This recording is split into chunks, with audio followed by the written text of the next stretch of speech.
Generation Challenge. We're going to be your host, as always. My name is Angelika Valkova, and I'm happy to be joined, as always, my very good friend, Artur Snakeshans. Artur, what are we expecting from today? And first of all, we had such a push in the chess 960 rapid. Now we're finally starting with the classical. Hey, Angelica, and of course everybody else. Yeah, it feels to be great back once again. This is day 3 of the main action. It feels great because today is the start of the classical chess, the second portion of the triathlon. So once again, the triathlon is one of the most unique events. To be honest, I don't think there's anything even close all over the world. Rapid, classical, and blitz. So the rapid is over. Today we start with the classical tournament, the round number 1, and it's going to be fun. Definitely. And for our dear viewers, just to remind, what it is all about, let's take a look at the format of the Grandmaster Triathlon. As we can see, we have 3 different tournaments which are uniting in Grandmaster Triathlon. We have a classical tournament with 5 rounds, round robin. There is also a rapid tournament which already happened on Sunday. Blitz tournament is coming up after 5 rounds of classical. But what is happening after those 5 rounds of classical, Artur? Something very exciting. What is it? Yeah, there's this final stage. And essentially, the players will be trying to gather as many points as they can. In classical, it's 4 points for the victory, 1.5 for a draw, 0 for a loss. In rapid, it was 2 points for the victory, 1 draw, and 0 for the loss. And everything is counted together. So that's why after this blitz tournament, there's going to be another rest day. Then there's the final stage. And if the leader of the tournament will be surpassing the follower who has more than 12-point deficit, this player will be eliminated. So there's actually a very good chance for the tournament leaders to get rid of some unwanted competition for the final stage. Definitely, it's very logical. 12 points, so it means 4 points multiplied by 3 rounds, so you cannot really catch up with the leader of the event. But as we can see, in the playing hall, the players are getting ready. I see almost all of them getting seated. We see some handshakes at the board. And this is one of, I think, the clashes of the round. Definitely Matthias Blubaum against Jezer Dogmush, and Adin Suleimanli against the leader of the tournament, Levon. It's quite amazing because you never know how the pairings are going to impact the tournament standings. But today is a very, very special day because both leaders of both Masters and Generation Challengers, they're playing with the black color against the second place in the overall ranking. So that's why Suleimanli is now trailing 3 points behind Aronian. But once again, the victory gives 4 points. So this is an excellent chance for the young Azerbaijani Grandmaster to catch up and overtake the leader. And the same also applies for the Generation Challengers tournament, where Marko Materia is going to take on the tournament leader, Václav Finek. But also we have other exciting pairings like the female duo that we have Carissa Yup with the white pieces against Grandmaster Alexandra Kostyniuk. They're already getting seated.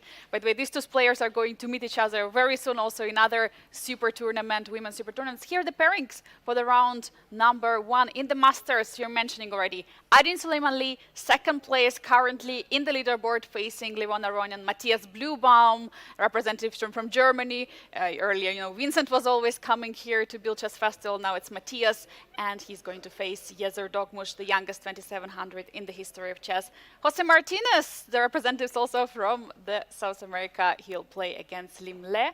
And what about Generation Challenge? Yeah, so there's the 2 leaders, Marko Materia against Václav Finek. Also, Xiao Tong is not so far behind. Actually, he does share the second place together with Marko, and he is going to take on Vaishali. Carissa Yip against Alexander Kostyniuk. And I think this is also an excellent chance for the ladies try to catch up with the leaders, because so far the youngsters, at least in the rapid tournament, have been really, really good and chalked up a lot of points. Definitely, and the one person who was definitely struggling in the rapid for Masters, it was Jezer Dogmush, so it's his chance, to come back. The same as Generation Challenge, Vaishali was not having a great time. So classical is the format where they can get 4 points for a victory. And here we have the overview of the playing hall with many other players since today. MTO and ATO players, so Masters Open Tournament and Amateurs Open Tournament, are starting. So we have the full playing hall of the chess. So in case you would like to play in the Biel Chess Festival, you can play in the same hall with the superstars. Yeah, on the there's stage. always this opportunity to come back next year because next year Biel is going to celebrate the 60th year anniversary. But the games have officially started, and we have selected the game of Aydin Suleimanli against Levon Aronian. Against these are the two top players in the Masters tournament. Very, very important game here.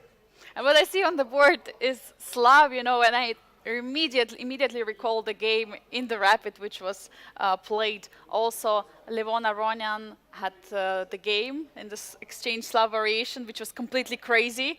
And let's see what is going to continue by Aydin here. I just love this flex by Aydin. Immediately as soon as Levon played the Slav, you saw Aydin got up, removed his jacket, and put it behind him, and he just sat down. It really reminds me of this legendary scene where I think it was Michael Tal many, many years ago, obviously, playing against Paul Keres, where Michael Tal sacrificed the piece. Paul Keres looked at it, he got up, removed his jacket, accepted the piece, sacrifice, and ultimately won the game. Anyway, very big, high-stakes game here. So for Aydin, it's a big choice. Is he going to play the right now quite trendy continuation c-takes or d5, or maybe he's going to allow black to accept the pawn on c4 and hold on to it? And talking about the black pieces, Levon Aronian, and here we have it, knight of 3 has been played, so it doesn't take on d5. But Levon Aronian, we know he's current leader with the 9 points in the overall rankings of the Grandmaster Triathlon. But looking also at him, he looks quite stylish, coming in this, I don't know, it's like some kind of shirt, one of the most creative players, but also one of the most fashionable styles. What does this say for? Yeah, a4 is one of the main considerations here of this Slav variation, also with d-takes on c4. I think the Armenian superstar says, I'm here for a big fight, because black definitely has simpler ways to continue. But speaking about Levon's wardrobe, obviously I think this is one of the most discussed topics among the chess fans. And in some of the recent interviews, Levon has said himself, he just likes to wear some good colors here. And he's following the trend here also in Biel in Switzerland. Yeah, as you can see it. And the pawn is being now recaptured on the c4. The trade, so we most likely are going to see the isolated pawn position, IQP. Yeah, so it's a very, very common discussion, these positions. Big question here for Aydin. What does he want to do? First, let's see how he's going to respond, because ultimately, if he takes either the pawn or the knight, then the character of the position quite dramatically changes.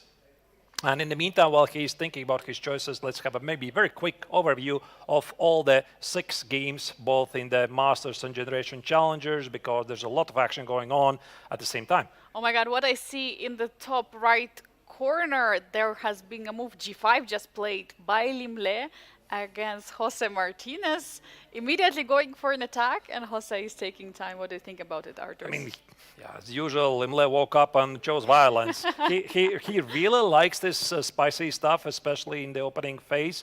I think I've seen this maneuver, not necessarily in this specific line. We're definitely going to check it closer.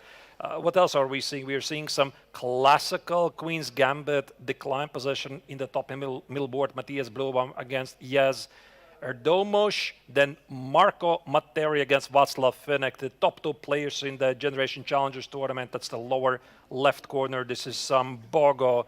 India, not your most popular opening these days, but probably surprised by the young Czech Grandmaster. Lower middle board, where Shatong is playing against Vaishali. It's some sort of Raul Lopez. And then finally, on the lower right corner, we have Carissa Yip against Alexandra Kostanyuk. It is the Karakan advance with knight d2. Wow, so many different, completely different choices, as we can see on each of the board, and most likely are going to have also very different pawn structures in the position. I suggest to go to the game of Jose Martinez against Limle, because this pawn move is really something what surprised me, that immediately have went for the g5. I also would like to see the body language of Jose, how he is reacting to it. But definitely this g5 move applies, that he wants to go with a g4, targeting the knight on f3. Okay, so here we are. This is the current position right now, and I think that definitely white is a bit surprised, because normally at the opening stage, all the players are playing out pretty quickly. Because the one thing we are not seeing, obviously, on screen is their home preparation. They typically would have access to a professional software. Most chess professionals are using Jospem, like it's a software on their laptops. They're checking it very, very deeply, trying to predict the game. But I mean, these days, of course, it's very, very difficult to guess because everybody is trying to avoid home prep. Let's maybe go step by step, right? Absolutely. Let's go. So we have e4, e5, and knight f3. No Petrov, knight c6. And we have Rui Lopez on the board. One of the oldest openings in chess. White is threatening to eliminate the knight on c6, which protects the pawn on e5. Black plays a6. The common theory here is that this doesn't really give anything for white, because if you play knight x on e5, black has a very nice choice between queen d4, double attack, or sometimes queen g5, depending on the variation, recapturing the pawn and having a really great position.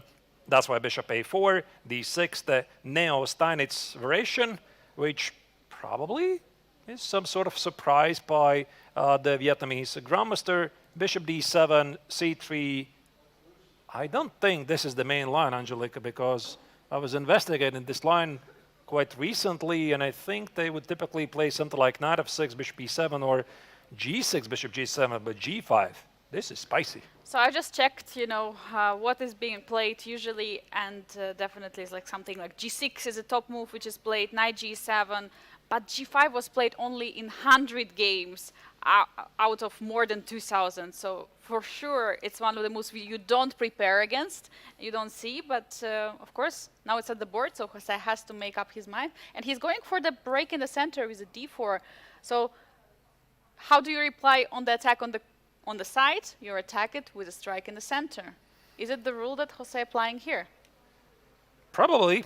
Yeah, that's the best practice in this position. So the logic which suggests that you want to open up the position, but I think black also is going to take d takes on e5.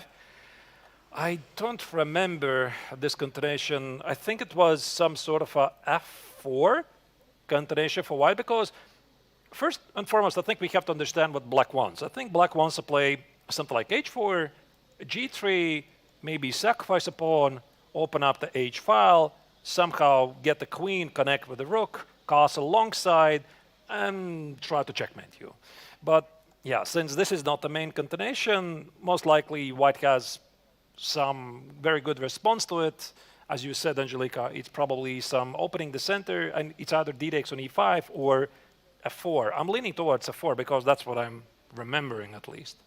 If we can name it, f4, according to the game database, is the main move in the position. I mean, if we can say so, because the position is very, very rare, but it was played in the 33 moves, this f4 move. And the idea is, of course, that black doesn't want to take on f3 with the g-pawn. You don't want to open up the f-file, and for that reason, it's not so clear what to do for black. Yeah, but probably taking with the queen, because it's a checkmate threat. Yeah, I mean, I think black doesn't take on f3 at all, because queen f3, you're totally correct. Yeah. The problems with this pawn on f7 are immediately visible. But I think I remember how the line went here. I think it was f4, the main line at least, takes, black plays d5, sacks the pawn. If you accept it, there was some sort of a knight b4 or knight e7, maybe it was knight e7. Knight e7, knight f6, collect the pawn on d5. The king is exposed. Black establishes himself a very strong outpost on d5. And I think that white was supposed to, after f4, takes, d5, play e5, knight h6. And there's a very big strategic battle. So black is trying to block these light squares and then somehow push those pawns to the king side. But as you can see, engine says white is still better. But Arthur, there is so much time that has been spent. G5, G4, H5. Probably some other pawn move is incoming. So it's already at least 3 pawn moves, and black is not developing. The king is still in the center. You don't really see clear way, because for white, F2, G2, H2, all these pawns are standing on the second rank, so there are no weaknesses. Do you think maybe that's something what engine implies to, that the loss of the time should be punished here? Well, yes. I think that at the same time what Limle is doing, he's taking a calculated risk. And very often you just can't beat very good opponents by playing simple solid chess. You have to risk it, because once again the tournament format is 4 points for the victory, 1.5 for a draw, and 0 for a loss. So this means the players will be taking more risks than usual. And speaking about the Vietnamese Gramsel Limle, he is the 3-time winner of the Biel Chess Festival. He was not here the last year because of personal issues. He was replaced by Vladimir Fedoseev, who ultimately won the event, but this year Limle is back. And I think that for him, this is also another opportunity to try to catch up with the leader, Levon Aronian, because Limle was struggling a bit in the rapid, so he does need try to fight in every game for a victory. But we did speak, before the start of the tournament with Limle, and he said he's very ambitious because he really would like to get, fourth title and hopefully even like some historical fifth title, because earlier it was only Maxime Vachier-Lagrave who got 4 wins at the Biel Masters tournament throughout all the years. He also won 3 years in a row, then he didn't win, and the next year he won. So maybe it's something what Limle could do, but yes, you were saying like he was struggling in the Chess 960 as well as in the Rapid tournament. But I guess while Jose Martinez is taking his time, let's take a peek on the other game which haven't checked in the Masters tournament. Okay, so let's move on to the game of Matthias Blubam against Jez Erdomosh. These players also are, of course, obviously like everybody else, is desperately fighting for a victory and those 4 points. But they already have faced each other before in classical chess, and they did it in this year's Tata Steel Chess Super Tournament, which I think it was in January. Yeah, typically it's running in January. Blubam was playing with the white color, the same as in this game, and it was some sort of a semi-Slav. The game ultimately finishing in a draw. By the way, what I find is really to be amazing that back then Erdomosh's rating was only 2658, and now he's rated over 2700. So Erdomosh's rise is just incredible. Yeah, he's progressing, and now I don't remember when was the last time that he played, some junior tournaments. He is constantly playing in the Super Grandmaster tournaments. I know he's also representing Fürnheim team at the Bundesliga, so he's a very, very top. And recently he played Tepe Sigeman, the strong tournament where he faced also Magnus Carlsen. I guess it was also the last game that he played classical before coming here to Biel. But, talking about the opening, Arturs, I have something to confess here, because at least the first moves are according to one of my chessable courses. I love confessions. Yes, please confess. So if we go from the beginning, let's see what happens. So it is d4, knight f6. Okay, we go with a d5, but doesn't matter. The position is going to transpose. So now we are getting this position of the Queen's Gambit declined, and the h6 move is what I recommend in one of my, actually my latest course on the Chessable against 1d4 in sidelines. So, dear viewers, if you would like, you can check it out. So what's the idea of h6? How would you explain to the viewers? So first of all, when you're playing with black pieces against Queen's Gambit, you have to anticipate all kind of responses. And Bishop g5 is one of the main moves which you have to look after for. But after knight c3, whenever you play this h6 move, you're already stopping those ideas. And in some moments, you could already go to some kind of Ragozin positions with bishop b4, but without annoying pin on the queen. So basically without the bishop being on g5. And you're the one who is dictating the game. Now the bishop can only go to f4. That's the only square the bishop goes to. And you're ready for it. Your opponent might not be ready. This h6 move has been successfully played by some top players like Magnus Carlsen. Also, I think Hikaru played in the candidates tournament, as well as Vaishali, who is also playing here. So it's really, nice trend. But, if we can go maybe from the beginning, how it usually starts is like this d4, d5, c4. If we can go... Here? No, like if we go from the very beginning.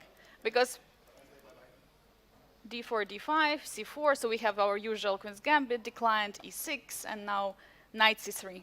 And here you play h6, If you would be complete beginner, your coach would say, why do you play 3 pawn moves in a row, right? You don't develop your pieces. But this has tell that to Levon Aronian, because he was playing in the rapid and chess 960, like sometimes up to 10 moves with pawns. Yeah, exactly. So this is the main idea, but of course, let's return to the game.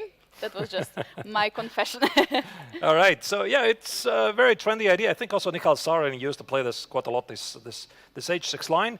Everything is being reevaluated, some new ideas are approaching here. That's why Black immediately traded the bishops here on d6.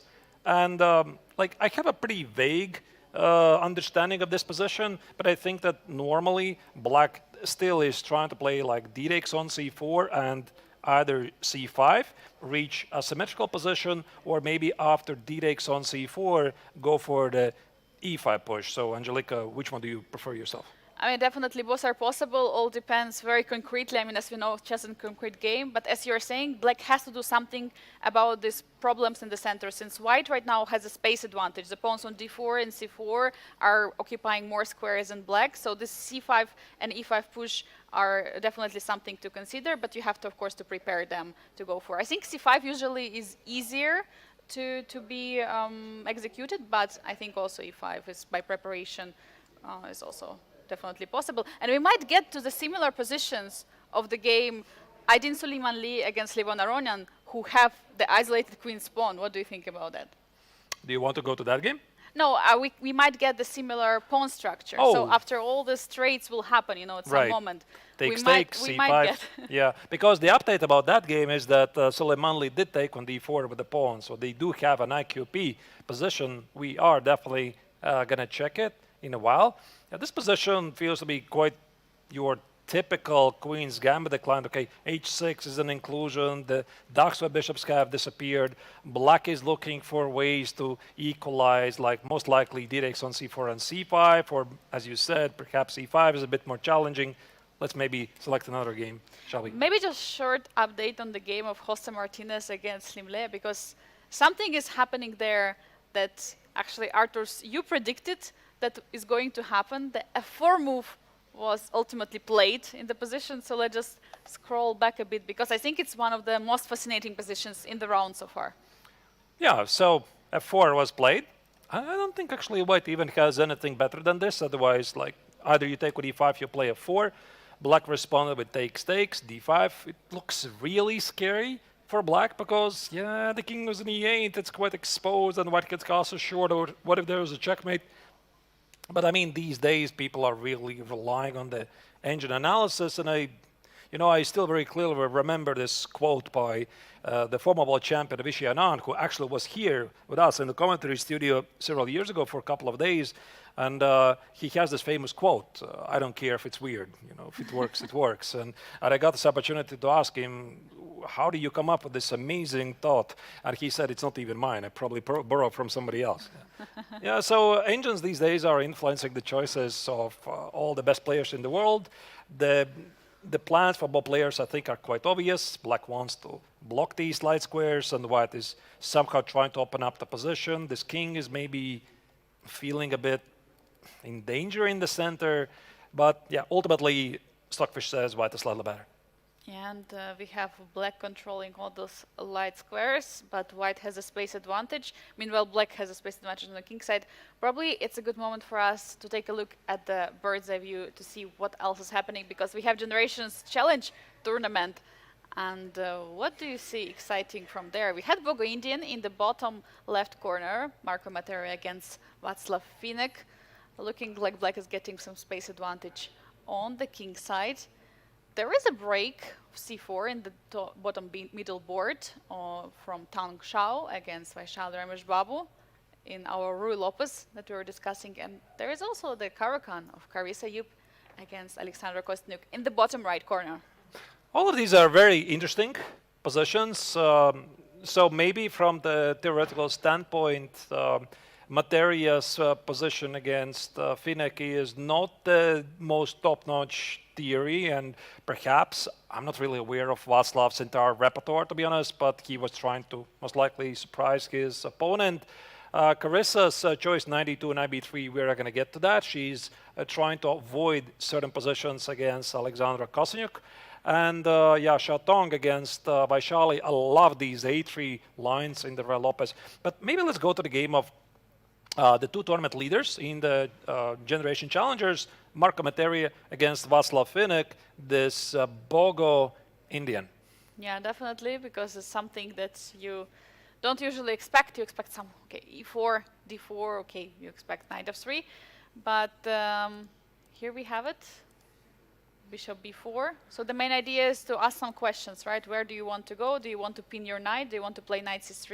Or do you want to defend on d2 square? Yeah, by the way, the move bishop b4 still doesn't tell us anything because black at some point can still go back and play d5, for example, after this move bishop d2. Here, okay, black decided to play c5, which is the Bogo Indian. There's also the a5 move. There's the bishop e7 move. For some reason, engines don't like the trade of the bishops. I think the big idea is that white very quickly gains some space in the center.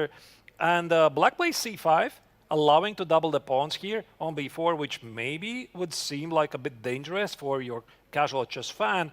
But black is trying to take away good squares for this knight on b1, which is essentially one of the big ideas of the Bogo Indian. And since the dark squared bishop is gone now, there is no real way to create problems for the pawn on b4. Also, pawn on a5 is going to defend it. And I have a short question, Arturs.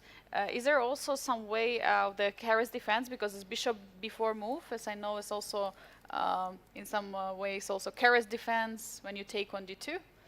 Or do you which moment, once again? So just this bishop b4, bishop d2, and then trade on d2. Yeah, you can do that, but for some reason, yeah, this is not very popular. I think that white typically takes with the queen. Like, again, it's a very common mistake. Not like, okay, mistake, inaccuracy. Inaccuracy, yeah. Yeah, between club level players that like to develop pieces with the tempo, but I always have believed in the principle, do not chain your knights together because they take away space from each other. That's why the knight goes to c3, and as you can see, they do not cross each other's paths. But anyway, we go back to the current position. e3 is the main concentration. Knight e2, I think a3 is responded with either queen e7 or knight a6. I think queen e7 is the main concentration. And if my memory is not really failing me, I think that the strongest idea for white in this position was to play a3, queen e2, and at some point play knight e1 and knight c2. That's what I remember, because you don't really want to give up the b4 square. Let's say if I'm playing, let's say black is the move, for example, knight a6, a3, queen e2 takes, and wait, why doesn't it work? Because it's black's move? Because it's black, of course, yes. There's that. Sometimes this is black. the rule of chess, you know? Yeah. So this is what black wants in these positions. Like, he wants to get this knight on b4.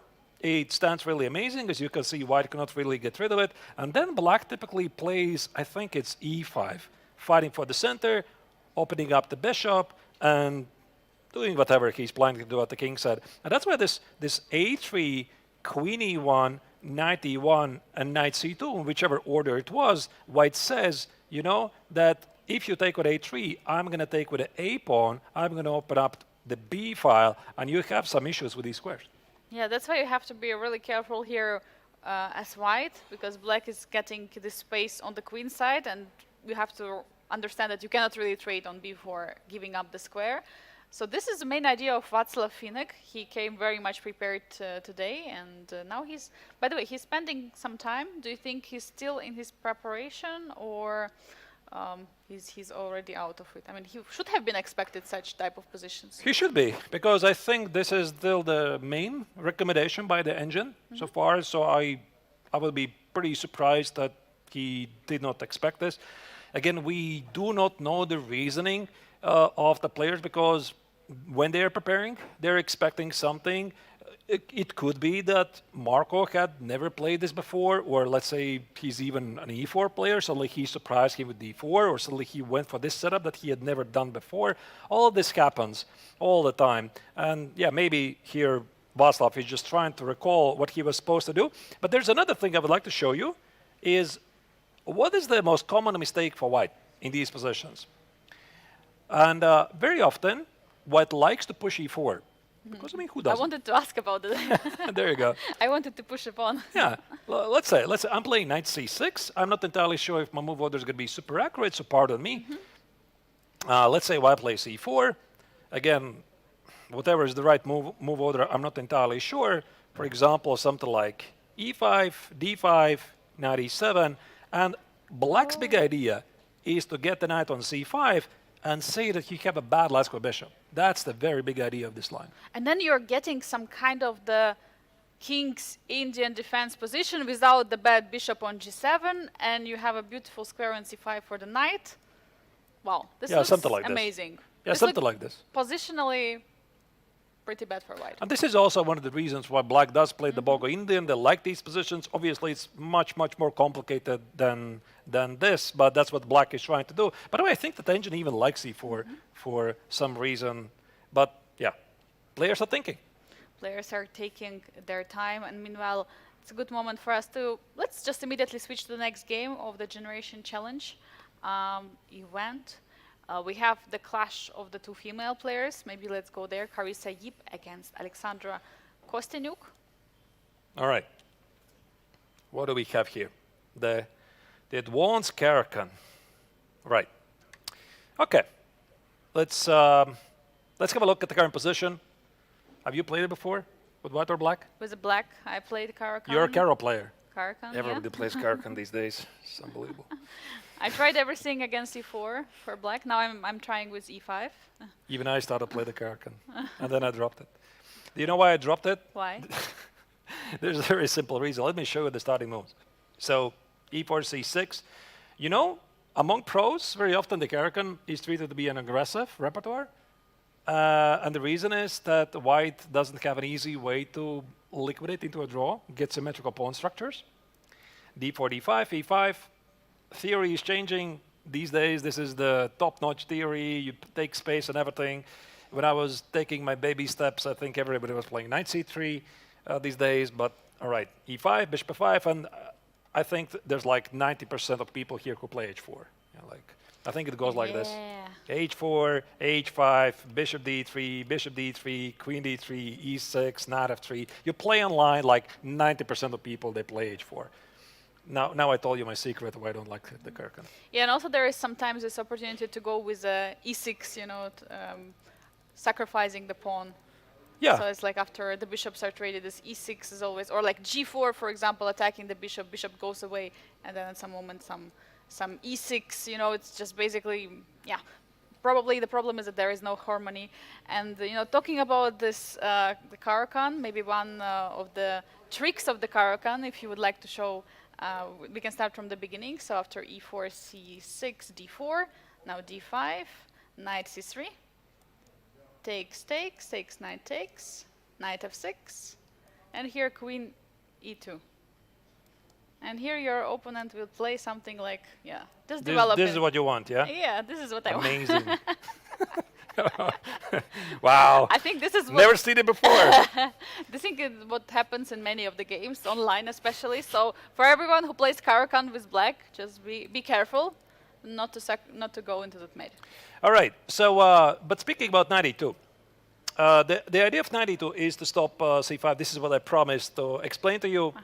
Because the main contention is either h4 these days or knight f3. And after knight f3, one of the very big lines here is e6, bishop e2, and I think it went something like c5, short castle, knight c6, bishop e3, queen b6, knight c3, queen b2, knight b5. There was some capture on c2, etc., etc. You know, there's books, courses, everything published here. So it's very, very hard to remember all of this. And that's why there are people, pragmatists, who just play knight e2 and they say, no, I just don't want to do this. You know, I just want to put the knight on b3. If you play c5, I'm going to control this c5 and d4 square. Let me just have a quiet game here. And it makes a lot of sense for black to aim for that c5, because in that way, black is getting the similar structures as the French defense, but the bishop is actually active. Bishop is being developed to f5, so we don't have the French defense bishop. And that's very smart from Carissa. Yeah.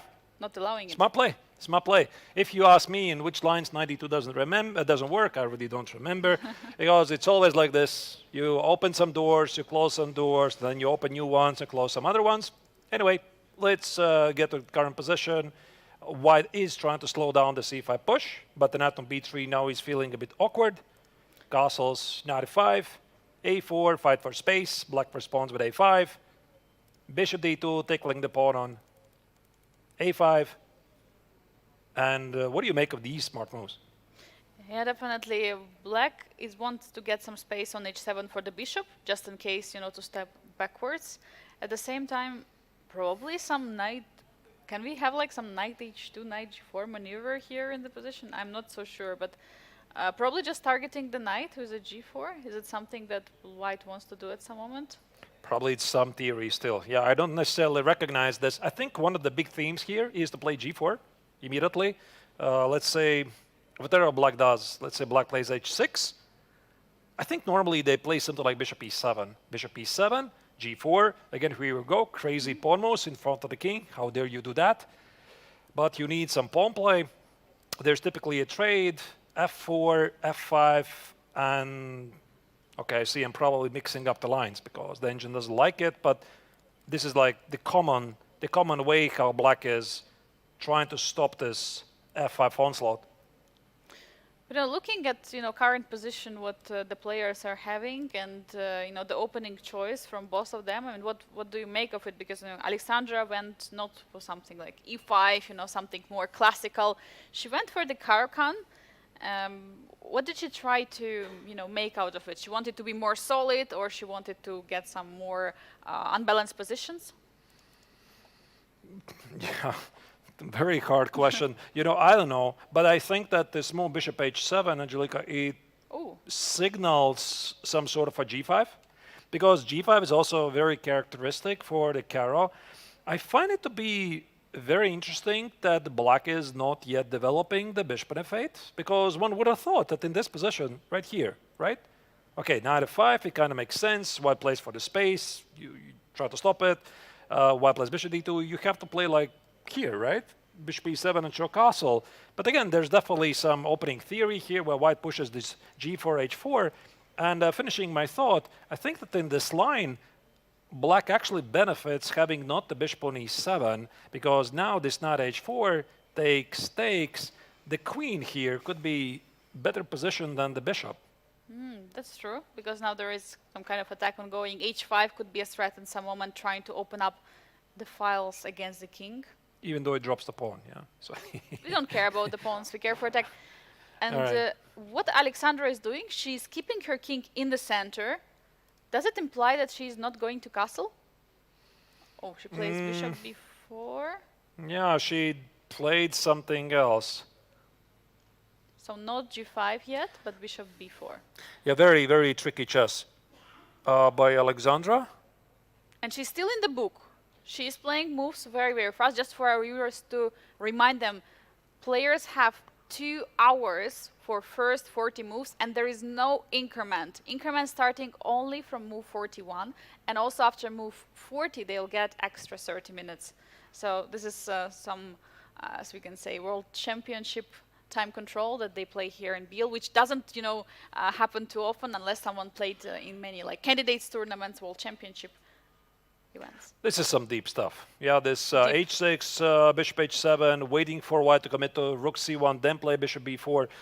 Okay, I can understand it, because now after the trade, the pawn is going to be under attack, and you have to pay attention to that. But then the first question I have here is, why doesn't white play c3, bishop e7, and c4? And there's a very good chance we're going to see it, but Carissa is taking her time, and yeah, that's what happens when your opponent plays so quickly. You want to make sure that you're also not going very deep in the prep of your opponent, because you have to understand. I mean, you're not playing right now. Carissa is not playing against Kosteniuk. She's probably playing against some supercomputer right now. So there's always this dilemma for the players. Do I go for the most principal combination? Is this still a prep? Is my opponent playing some mind games? Do I sidestep? And while I'm speaking about it, c3 was played, and I'm pretty sure that c4 is about to happen. Definitely will happen on the board. And we have one more game we haven't yet checked. It's a game of Tong Xiao against Vaishali-Lagrave. I suggest we check the game before we take our first break. So this was the Ra Lopez. Okay. Yeah, looks fun. Some unbalanced position. and there is no longer the C pawn and no longer B pawn. It's gone. Okay, let's see what happened. Let's see. So the Real Lopez, the most loved and hate opening. Some people love it, some people hate it. Depends probably on the mood. Do you love it or do you hate it? Currently, I hate it. Why? I don't know. I have played it all my life from white. Like, one of the biggest pain for playing with white, playing e4, is seeing black responding e5, because there's the Real Lopez, there's the Berlin, there's the Petrov, there's all kinds of super solid setups. So I know that many players, they share the same feelings in their heart. Anyway, one of the main considerations here, d3 is the sideline, protecting the pawn. I think the main consideration here is rook e1, c3, d4. White says, I want to take the pawn on c6, the knight on c6 and collect the pawn on e5. And black says, no, sir. And bishop steps backwards, and now d6 has been played. The idea right now that black is defending the pawn on e5, and knight a5 is something that white should watch out for, because if black is going to get that light squared bishop, it's going to be an amazing position for them. Yeah, and this is why white typically here is making pretty big choice. One of them is c3, the classical. The other one is a3. There's some a4 stuff. But I always liked a3, to be honest, because I think that it makes sense to keep this bishop along the diagonal, because if you play like c3, black typically plays knight a5, bishop c2, c5. There's a very big struggle, very big theory, etc. But if you play a3, the bishop at least stays on this diagonal, and a5, this is something I don't immediately recognize. a5, what could be an idea? Pushing a4 and then after bishop step backs b4? I don't know. Something very aggressive. Like, I think normally black plays something else. I think black plays either bishop e6 or short castle. By the way, bishop g4, this pin, for some reason, in the Real Lopez and the Italian game, they're not very good, because the bishop here has no business on h5. So that's why here, yeah, okay, black went for a5, c4, immediately the break. All of this looks pretty normal, but I just haven't seen it before. Yeah, and as a confirmation, it has been played only in 32 games out of, like, This a5. Yeah, the same. Yeah, that's why I haven't seen it. So, and also not so many top-rated players went for it. I mean, one of them is Richard Rapport in 2019, so quite some time ago. From the female players, Divya Deshmukh, Radoslav Wojtaszek in 2024. So it has been played, but very, very rarely. But as I can see, there are a lot of games which finished in a victory for black here. All right. So it's something very trendy. But not somehow not really recently, but probably something new. Basically the old can become a new a new modern line, because players pick up the lines which were not used for many years, then they're becoming more trendy, and then again like this they're exchanging. But this is the latest trend, to be honest. Not only in the Real Lopez. Okay, I don't recognize a5, and as you said, it's a new trend. But we already have seen also here in Biel in some other openings, like these side pawn pushes, a5, a4, h4, h5, etc. The players at the highest level, they're very often trying to aggressively use those pawns very early on and not define the placement of the other pieces, because they're really skilled then to, maneuver and figure out where to place them. If a club level player plays this, he typically doesn't have this ability to do it. So yeah, pretty much it's like, if you're a very good player, it's a great idea. If you are a starting player, don't do this. Just develop your pieces and play some more classical moves. Yeah, and also, as we know, Vaishali Ramesh Babu, she is a part of the Vaka Academy, so she has, one of the best seconds. She has a big team. Also now she's in preparation for her World Championship match against the current reigning world champion, women's world champion, Zhu Jun. So this is actually this time format here at the Biel, it would be some kind of a preparation for her coming to the tournament. We're not sure actually about the dates. It will be end of this year or beginning of the next year, but it's going to be for sure very soon. It's And, actually a very good point about the World Championship match because how much she can reveal. Because, of course, I think the main event for Vaishali is the World Championship match. And she's coming here to Biel most likely to prepare for the main event, the championship, and how much can she show. But she's definitely testing some setups, some lines, maybe time management, we don't know. By the way, Vaishali already here in Biel, she was a couple of years ago, back in 2024. She played in the Challengers, managed to defeat a couple of 2600 ELO Grandmasters, Donchenko and Biere. She's very strong. Samonenkov, yeah. Samonenkov as well, yeah. Sure. Many of them she defeated. She managed to get the third place. What we know right now is definitely that Juve and June is currently watching probably either the broadcast or she's following the game of Vaishali to see what she's going to prepare. I mean, maybe she'll play some things, but most likely she'll keep the secrets for the match. Artur says just to get the bird's eye view, to get the overall view of the current round, what has changed that we witnessed earlier? Well, so we are going to start with the top left corner. Suleimanli against the Levon Aronian. This was an IQP position. Now it's something else. I see the D pawn for white has been traded. The top left corner. Top middle board. Matthias Blubaum against Jez Erdomos. Not many moves have been played. I think it's just one move really. They move B6. I think we literally saw this position about 20 minutes ago. The pace has significantly slowed down. The game, Jose Martinez of Limle, top right corner. Okay, that looks really spicy. I think we could check it. Let me just very quickly make an overview of the other games. Marco Materi against Václav Finek, lower left corner. White did push E4. As I said, at the club level, this is a risky choice, but Engine, it really likes this. We just looked at a Tang Xiao game against Vaishali, and also there's an update in the game of Carissa Yip against Alexander Kostanyuk. C4 was just played, and there was a trade on C4. A trade happened, but the most spicy game that I can see in this round is Jose Martinez against Limle. So let's dive in there and see what is an update. I don't see a single central pawn for black. Artur, what happened? How did they disappear? And is white up a pawn right now? Yes, spot on. So we left it here, knight h6. We discussed that black is fighting for the control of these light squares. White played knight c3, knight f5. Okay. We're going to definitely check it in the database. If there's a novelty, I do not immediately recall knight takes on d5. White is simply grabbing a pawn, threatening to play knight f6. That's why I think that black has to address this in some way. And rook h6. So here the Vietnamese grandmaster is literally saying, if you want to play knight f6, be my guest. I'm simply going to sacrifice my exchange. And apparently there was a game which had exactly the same position. It was played between Roman Gavrilin against Yegor Kurchenko.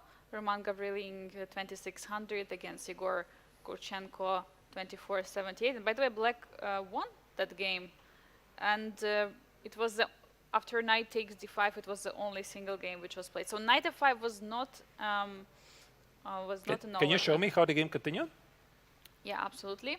So after rook h6, knight e3 was played. Oh, that was immediately... Knight e3? That was immediately a blunder, according to the engine. And how did it continue? Knight c takes on d4. Which knight one? Knight c takes on d4. Knight f5. Bishop b3. Bishop c5. Yeah, but this is very clear. Yeah, the black is doing fantastic immediately. So the knight e3 was basically the next move was a mistake by white. So it means in this moment it's very critical position for Jose Martinez. Must be some adjustable course, definitely. Yeah. Like, I don't know. Like, I'm guessing, but I mean, these days, it's not really a big secret. Okay, obviously, all the players are having their own very deep prep, but even some of the best players in the world, like Hikaru Nakamura, they have said it openly. You know, sometimes I just get adjustable cores to limit the time where I have to invest here. And Rook H6, it's just looking something super spicy, and I have to check it. I mean, what happens? What happens after knight f6? Yeah, knight f6. I want to take the exchange, takes, and why I can't do this?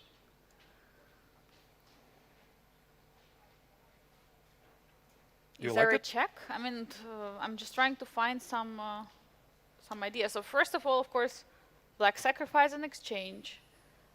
Almost all white's pieces are on the first rank. Only bishop is on a4. Oh, we can fix it very quickly. There you go. Fixed it. Yeah. All of them. All of them. And as we see, the pawn on d4 is being targeted. How do you defend it, by the way? The pawn on d4 is being under attack. Black wants to castle long, bringing the rook to the position. The pawns are marching. I mean, this is a huge initiative for black in this position. I think if I was white, I would not even consider going here. It just looks not worth it, and that's why also Jose is thinking here. All right, what is this? I've never seen it before in my life. You and me, we are both. I haven't seen it before. This is definitely something new. Some big surprises. Very big surprise, yeah, but let's try maybe to see which moves would you anticipate in this position. Okay, knight f6 we checked, but what else? I mean, knight e3 we checked according to the game, which is played in the database, was a very bad move because it allowed all this open ideas for the diagonal g1, a7, and the bishop went to the game. But how do we defend the pawn on d4? What do we do? Oh, well, it's an extra pawn. I could always give it back. You know what really scares me the most in this position if I'm Jose? I don't know this position.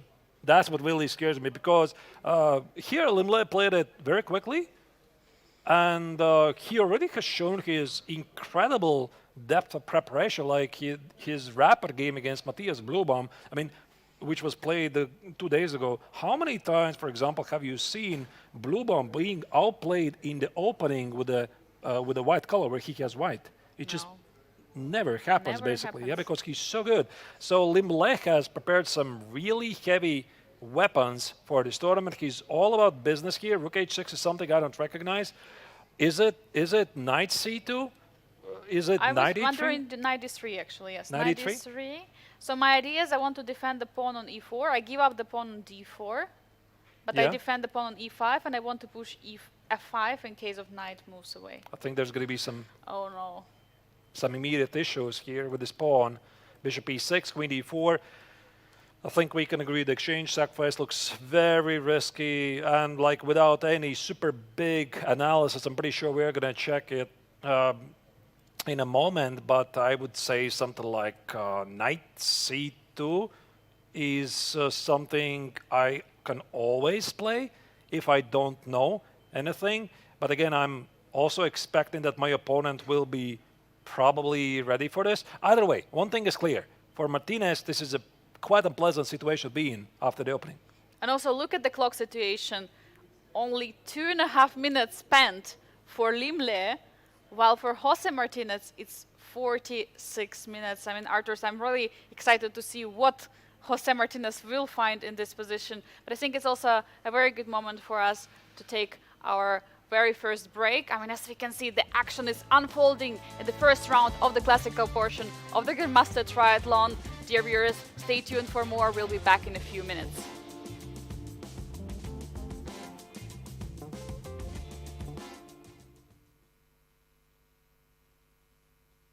I'm happy to be joined by international master Marco Materia, who has just won the Chess 960 Accentus tournament of the Generation Challenge.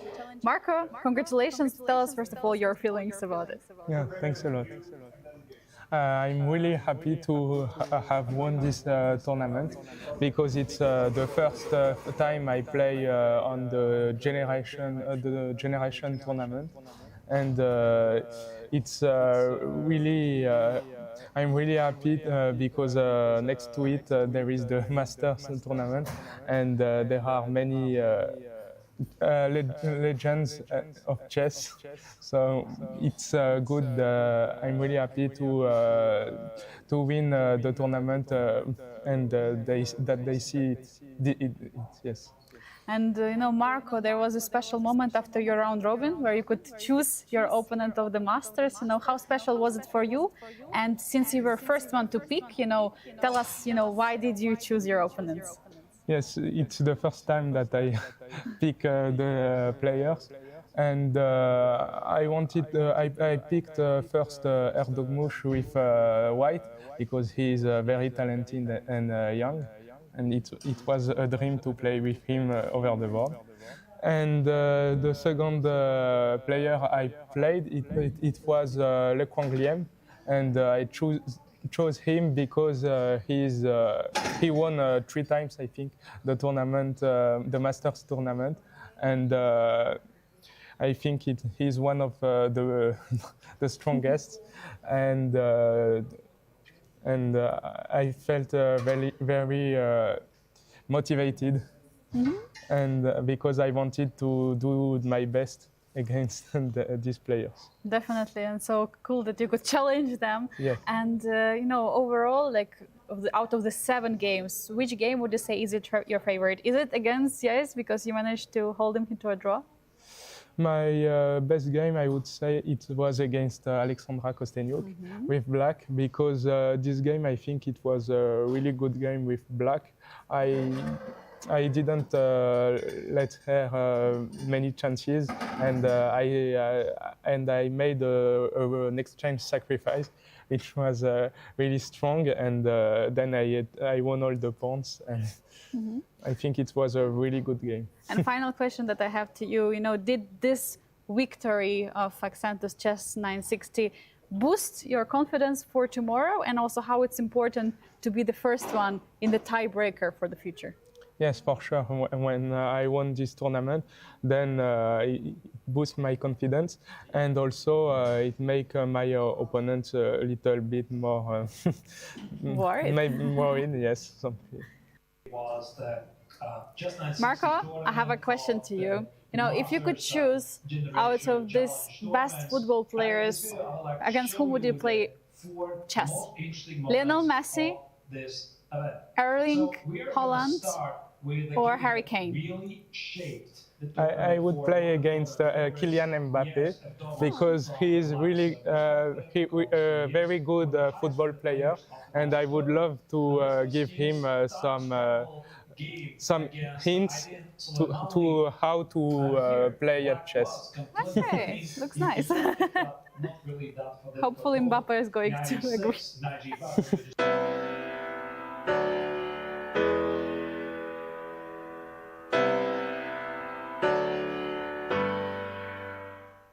For nearly 60 years, the Biel International Chess Festival has brought together the best chess players and chess lovers from all the continents. Next year, we celebrate our 60th anniversary. Help us make it unforgettable. With your contribution, you can help us make the 60th anniversary of the Biel Chess Festival truly special, to invite one of the dream guests to Biel and have some surprises. See you next year.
Darius, welcome back to the round one of the classical portion Grandmaster Triathlon here at the International Biel Chess Festival. The action is just spicing up as we have seen an amazing preparation by the three-time Biel Grandmaster Triathlon champion Lim Le. But we see also other players in the playing hall. Arthur, there are so many events at the chess festival here in Biel. 15 in total, including Samuel, which was being organized at the very beginning. There's the Masters Open Tournament, Amateurs Open Tournament, there's Fischer Random, Total, Chess, Blitz, Rapid, literally everything you can think of. It's here in the Biel Congress Center, in the heart of the city.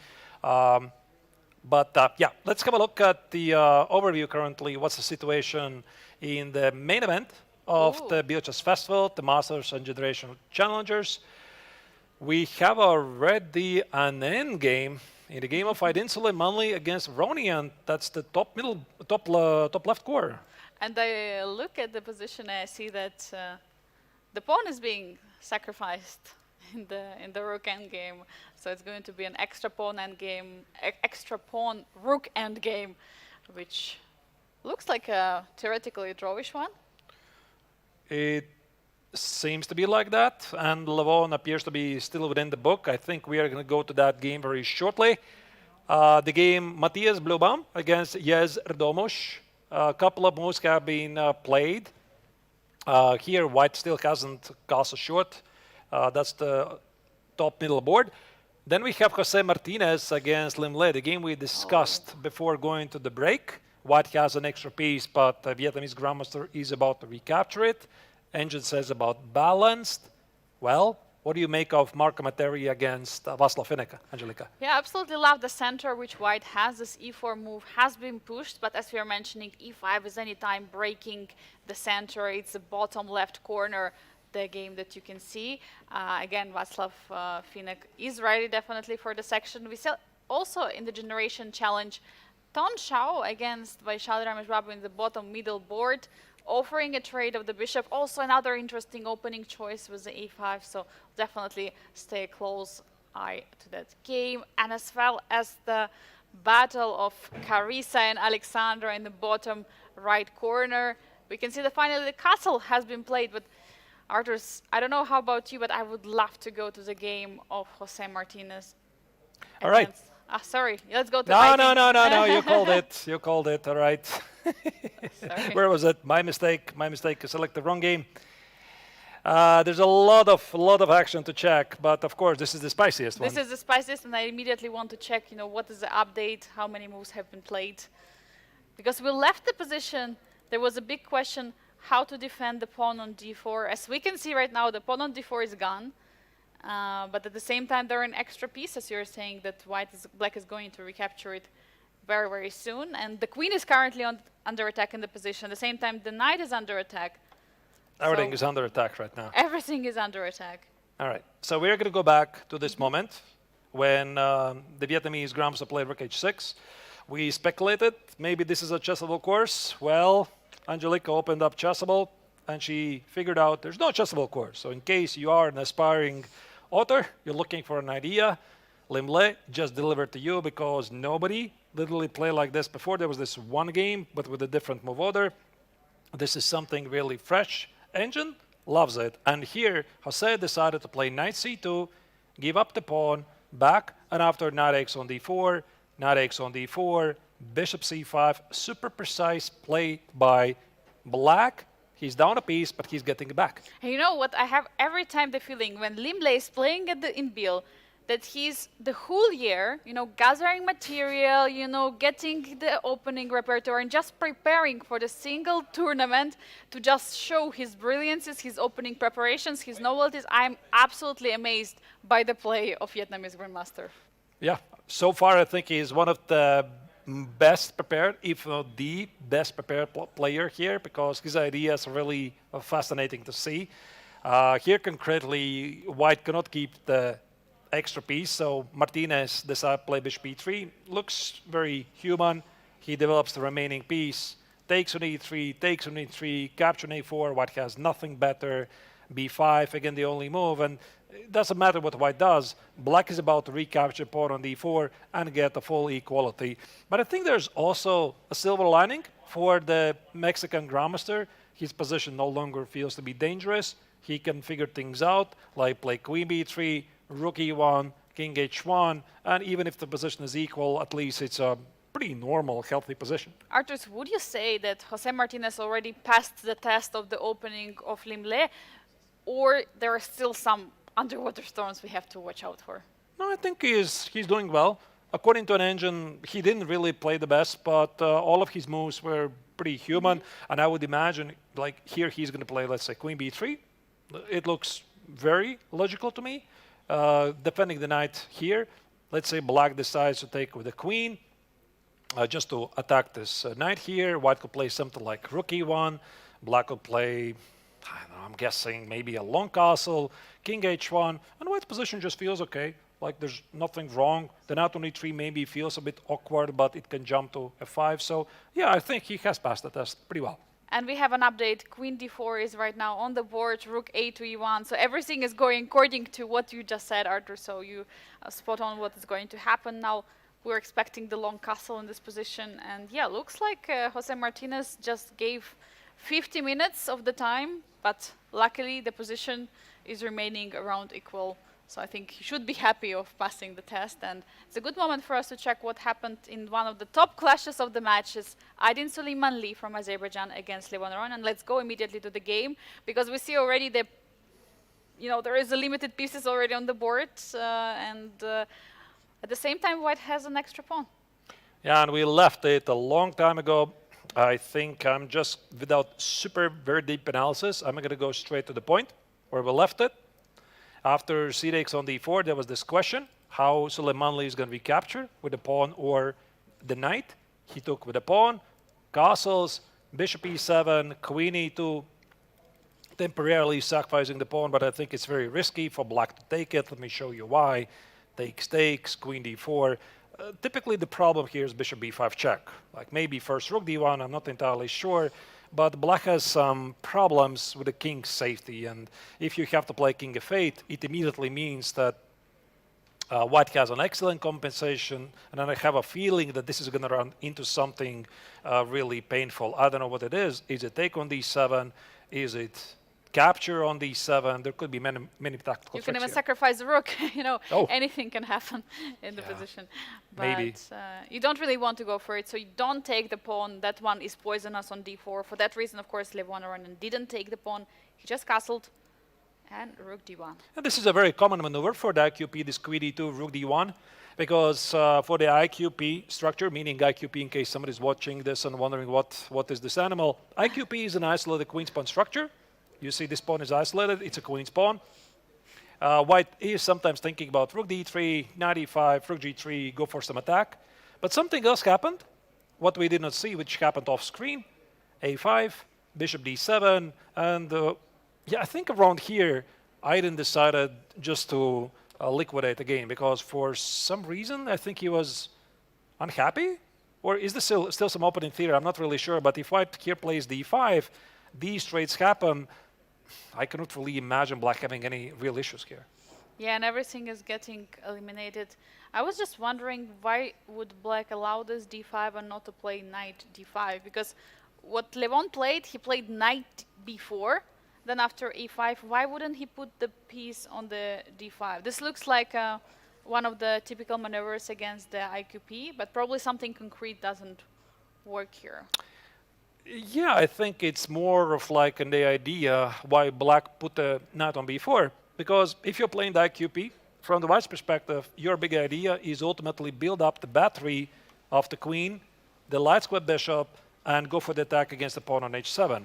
That's why. If black plays immediately, let's say, knight e5 or some other move, and then he plays knight e5, white is able to build up this battery, put the bishop on c2, play knight e5, play rook d3, play rook g3, and the attack feels quite menacing. That's why this knight on b4, it is very annoying for white, because you see he cannot easily get the bishop here, because bishop a2, black is going to take it, Bishop b3, bishop c2, black is going to take it. Bishop d3, black is going to take it. Also, you could have played rook d3 immediately.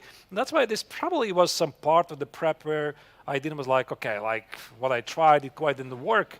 Maybe he wanted to test one certain idea here, but the Armenian super grandmaster, it seems that his prep is top notch. Yeah, now queen is defending both bishops. Bishop b6 is something that we expect just to get, but yes, we can see there are two bishops, so bishop pair advantage for black in the position, but as we see that it's going to be easily traded. And at the end of this variation, we get into the endgame, where white is going to be up a pawn. But it's rook endgame, and the rook endgame extra pawn usually doesn't mean that much. At least theoretically, practically you can still fight, you can still try to win this one. Have you ever won such endgame? I think you need some help from your opponent. So where you're heading here, Aronian is trying to liquidate the position 3 pawns against 2 at the king side. If this happens, if he trades these 2 pawns at the queen side, it shakes hands. At this level, I don't think there's any fight possible because by definition, the less pawns you have on the same flank at the rook endgame, the more drawish it becomes. And that's why Aydin here is going to do his utmost best to keep the pawn on b2 alive. That's why he played this a6, because if he would have played something else, let's say b4, I suspect here Aronian's idea was to play rook b5. Maybe I'm wrong. Rook e4. And I was thinking if there is a room for a6 now, maybe. a6, maybe. Yeah, But you have there's to be a6. very careful. Yeah, you're right. You're right. a6 and then b6. Yeah. Yeah, you're right. You're absolutely correct. Like this, let's say here, takes, white does this, rook b5, I don't think white can do anything, and this is pretty much what the Aronian wants. Okay, maybe I'm not super accurate, but that's the idea. And that's why he played a6, and he wants to keep this pawn alive. And the Aronian is thinking, what's the best way to make the draw here? Because the pawns on queen side are gone, it's going to be a draw. And he's playing rook a. I was just for a second thinking he plays rook b5, but he plays rook a5 and g4. Oh, actually, I completely missed this move. Then it's just a dead draw. Oh, the rook a5, yeah? Yeah, it's immediately the draw because I don't see what white can even do here because, okay, not rook a6, of course, because white is going to be able to establish himself pawn majority at the king side. It's easily winning pawn endgame. Like you create the pass pawn, you distract your opponent, you push the king towards the queen side. You are going to win the same game, but the Aronian just found a very easy move, rook a5. b6, maybe you just play and then take the pawn. b6, you can play b6 and then just take a pawn. Ah, you want to win the pawn. Oh. Oh, it happened. Oh, okay, so I don't think it really matters. I also missed b6, but to be honest, I think that the simple b takes on a6 is also a draw. B takes on a6, rook goes here, it doesn't really matter. This extra pawn at the king side at this level, it doesn't really matter. It's just a draw. But Aronian is just showing that this is the most accurate way how you make a draw, and I have no doubts here that the players are really well aware that they are going to share points in this game. So while there is a rook endgame played out in this game, I suggest for us to pull up the overview of the round number 1 to see what else is going on the other boards, because we have Generation Challenge Tournament, we have Masters, everyone is fighting, everyone is trying to give their best chances. One more time, 4 points for a win, 1.5 for a draw. So you would like to score a victory in this round. What do we see here, Arturs? What are the updates? Well, we have an update of the game Vantias Blue Bomb against Jezder Domoš. That's the top middle board, which, by the way, is quite slow in terms of the pace because the players played out opening pretty quickly, and now they're making a move on average speed, like 1 move per 10 minutes. White still hasn't cast a short. Jose Martinez against Limle, that's the top right corner. We see some trades. White has no issues, but neither does black. That's why the evaluation bar is somewhere in the middle. Looks quite peaceful. Then we have Mark Commentary against Václav Finek, the top leader fight in the Generation Challengers tournament. That's the lower left corner. Black did push e5, and if I was a Bogo Indian player, I would be very proud of what he is doing. The Real Lopez between Tan Shao against Vaishali. Not many moves have been played after bishop e6. The position still remains pretty much balanced. We're definitely going to check that game. And of course, the final game between two ladies, Carissa Yip against Alexandra Kostyniuk. This Caracan fight looks quite unbalanced. We are definitely going to check that game as well. I would suggest to go to the game of Matthias Blubaum against Jezer Dogmush. So we'll cover all the 3 games that we have right now in the Masters before moving into Generation Challenge, just to see what is happening here, who is in the lead. But I see that we have a Carlsbad pawn structure, one of our favorite pawn structures and the most common ones that can happen in the chess game. And yeah, bishop is on d3, while black pieces are not so much developed. The last time we checked this game, this was like 40 minutes ago, and they committed like 4 moves. So I think my pace is more or less on spot, about 1 move per 10 minutes. And we left it here after rook c1, where black was thinking about his choices, like, is it d takes on c4, play c5? Looks very reasonable to me. Is it d takes on c4, push e5? Some sort of a capture on c4 seems to be necessary. But here the young Turkish superstar, he went for something else, b6. And I think that it also gives a pretty good clue that he's looking for a fight. He doesn't really want to walk away from this game without even giving it a try to play for the victory. And the reason is very simple. I mean, look at the tournament rankings. He currently, at the Masters section, is at the last place. He sits at 3 points. Matthias has 1 point more. He has 4 points. Again, a victory in the classical section gives you 4 points. So that's why Erdomosh is willing to take some risks. And even though his position, according to an engine, is slightly worse. And I really hope that yesterday, yes, could take some rest, because as we've had already chess 960 in the first day, second day, we had the rapid tournament already part of the Grandmaster Triathlon. And yesterday there was a rest day for the players. Some of them joined the organized excursion. Huge thanks for the organizer to make it happen. It was an excursion to the Omega Museum. How did you enjoy it, Artur, I yourself? definitely enjoyed it. And in case you have not seen some of the viral videos on Biel Chess Festival Instagram, go check it out. We're pressing a certain button so many times. You have to see those videos so that I can properly explain it. But it was, yeah, amazing experience. Not every single player joined. Some of them decided to take the rest. I think Matthias was there, but Erdomosh was not.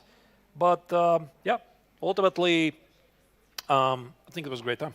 Yeah, definitely. But yes, was not someone who was not there. It's understandable. He had a tough time in the rapid, had tough time also in the chess 960s. So for that reason, he had some rest, and hopefully, he had flipped, his some buttons, in his mind, and he managed to prepare well. And let's see, I mean, if he will be able to get some points. Again, as you're saying, 4 points for the win. And if you have 2 draws, 1.5, 1.5, it will be only just 3 points. So not enough to draw the whole tournament. Yeah, so a big fight is ahead of us. The players are taking their time. Time control, by the way, the first 40 moves is there's no increment. The players get 2 hours. And after about 40, they get extra half an hour. This is move number 12. The players have eternity of time to think about things. They're very deep in the thought process. Like here, Domosh is trying to figure out what's the most ambitious, most annoying way I can set up my position. Like bishop e6, rook c1, castles. At the same time, I'm not entirely sure what else Matthias here can do except of castling short. And typically, white tries to apply some pressure against his pawn. And if black plays c5, there's going to be a trade. And again, the pawn structure will change. So just for our viewers, what is Jes right now thinking about? The problem is he cannot develop the knight from b8 because the pawn on c6, as you're mentioning, is under big pressure. So he's currently trying to understand, does he develop the bishop from c8? Where does he develop it? Is he going to try to go for something like bishop g4, bishop h5, g6, try and trade the bishops, or something, less ambitious? I don't know, but the knight on b8 has to stay there because you cannot remove it since the pawn on c6 will fall down. You would be surprised, Angelika, how many times during the game players are not thinking about the game at all. Like, I have no idea what Jes is thinking about. Like, he's really, look at this, he's super, super concentrated. He tries to find the best pose and get the very deep thought process. But yeah, sometimes the players during these long time controls that think about all kinds of other stuff. They think about their life, they think about their yesterday's game, they think about the dinner, they think about the movie they watched yesterday evening, they think about the excursion they took to the Omega factory. Okay, I'm kidding really, but sometimes when you're playing such long time controls, you already have figured things out, you want to have a fresher perspective. Some players have some funny thoughts, like there's this very famous example of Michael Tal once thinking during a game that what happens if a hippopotamus starts to drown in the swamp? How do you get it out? Do you get a helicopter to get it out, etc.? No, I'm serious. Like these things have happened before. So I'm pretty sure that Erdomus is very, very much focused on the game. But when you have so much time on your hand, like they tend to think about all kinds of things. For me personally, I have some, I mean, as you know, I love, singing. I love songs, vocals, and so on. So many times I'm just singing some songs in my head, and they're just, I cannot get I cannot get them out of my head at all. And then the whole game, some song is being played on repeat, and it's like some earworm, that stays there. And I have a critical decision. I have to play the best move in this position. I have time pressure, but no, the song is still keeping in my head. I don't know, how is it for you? Do you have some songs there, or just some thoughts? I hear voices in my head all the time. I know I should sleep, but the voice is in my head. No? Go. Okay. No, I used to have this problem. Not anymore. Not anymore. All right. So very, very big strategic complex game on a serious note. I mean, Black can always just play bishop e6, rook c8, c5. Erdomus is thinking about something really deep here. While he's thinking, we're simply going to select another game. I think it could be maybe the game of Jose Martinez against Lemle, or you want to select another game? Let's go. Let's make an update on that game, because it's one of the most exotic openings that we've had so far in the round one. The most interesting choices by Lemle, but as we say, that Jose Martinez is passing the test so far, but the position is completely, unexplored, crazy position, and for both players to find the best move, so difficult. And as we see, Jose Martinez is down 1 hour on the clock. Yeah, these things tend to happen when you are caught off guard in your prep. The good thing is for the Mexican Grandmaster that finally, the three-time Biel Chess Festival winner, Lemle, is out of the prep, because he already has spent 40 minutes. At some point, your prep has to end. And I think we left it a couple of months ago. I think it was here. Queen c2, queen d4, rook e1, queen c4. This is what we saw in our overview. Black was saying, do you want to trade the queens? Let's trade the queens. And I think it was actually Martinez who was being ambitious here. The big question is, why did he not take on c4? This spin looks unpleasant. And then stepping away, and then there is a doubled pawns on the c file. Probably because of the counterplay against this pawn. Rook f2. Rook f2, rook b8, rook c2, some sort of a c3 push. Oh, c3, and there is a checkmate. Some back rank. Yeah, I think that here Martinez said that, okay, listen, you definitely caught me off guard in the opening, right? You surprised me, but I still want to get the fight here. That's why he played rook f2, and he said, I'm not going to take on c2. If you want to take on c2, you do it yourself, like let's say takes, bishop b6, king f1. The knight is about to jump somewhere here, and the difference here is that Black does not have an open file at the b file to organize counterplay, and the pawn on c7 is quite weak. That's one more time the confirmation that chess is concrete game. So if we talk about the weak pawns, the double pawns, the pawn islands, if the pawn on c4 would be taking the queen, there will be more pawn islands, there will be weaker pawns, if we talk about it like generally, but at the same time the file is getting open, so that's why we have to look in every position very concretely, and that's why many times, some amateur players might have some question, why didn't he take it, that would be a weak pawn, but no, he knows he doesn't want to open some counter-attack for Black.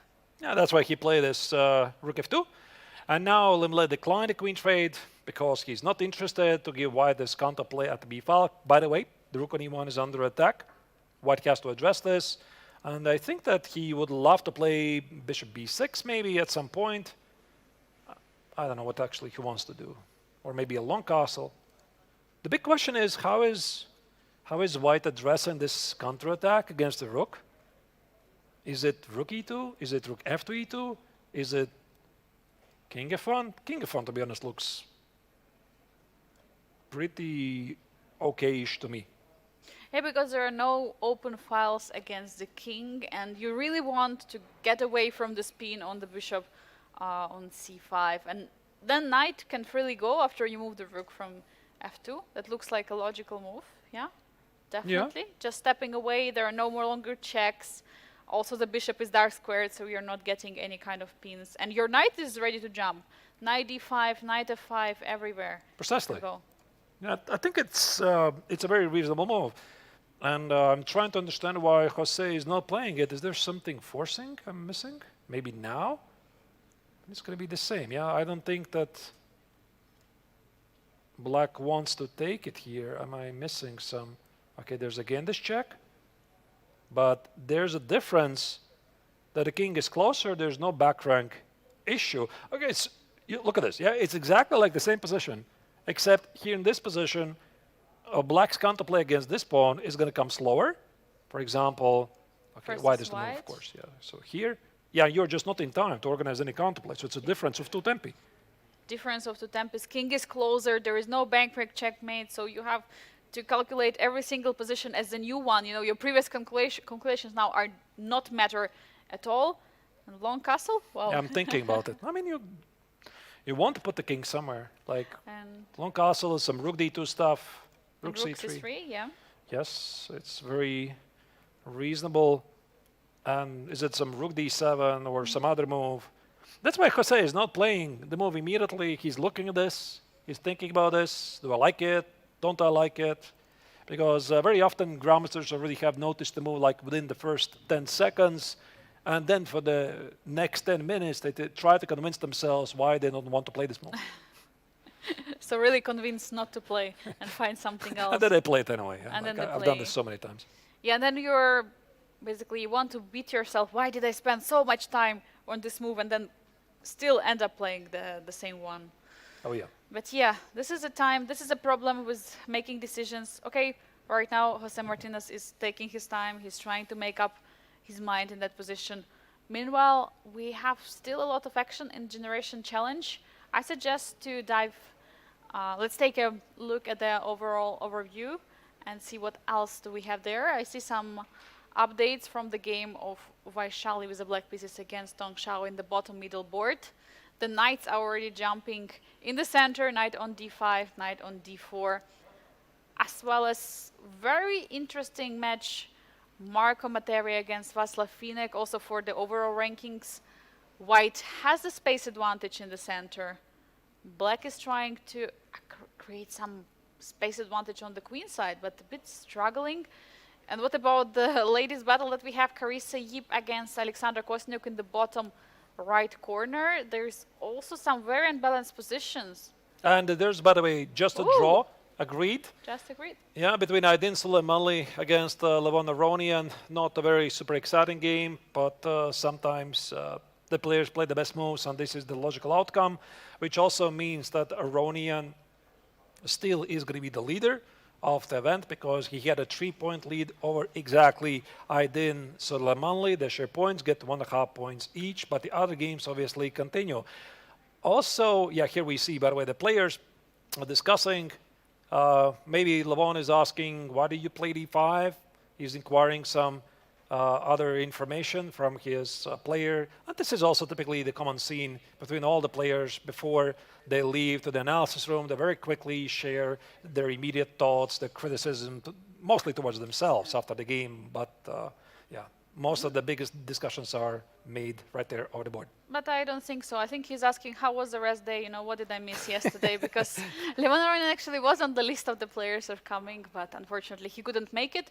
So he's asking, how did you do it? And Aydin would say, I scored 14 seconds exactly. So one more time, our dear viewers, if you would like to check how it went, how did our dear players try to save Apollo 13 in the simulation that there was here at the Omega Museum. You can check on our social medias. But meanwhile, the top clash of the Generations Challenge tournament Marco Materia, winner of the Chess 960 tournament, he has the best tie break so far in the event against the current leader, Václav Finek, almost a grandmaster. I mean, he fulfilled all the norms, he fulfilled the rating, he just needs basically just formality. He's a GM elect right now, basically the GM. Marco Materia is international master, super strong in the fast formats. Yeah, and I think they're also two of the biggest favorites of the tournament. As you can see, they're leading the event. Finek has 8 points, he has black, and Materia has 7 points. Again, 4 points for the victory.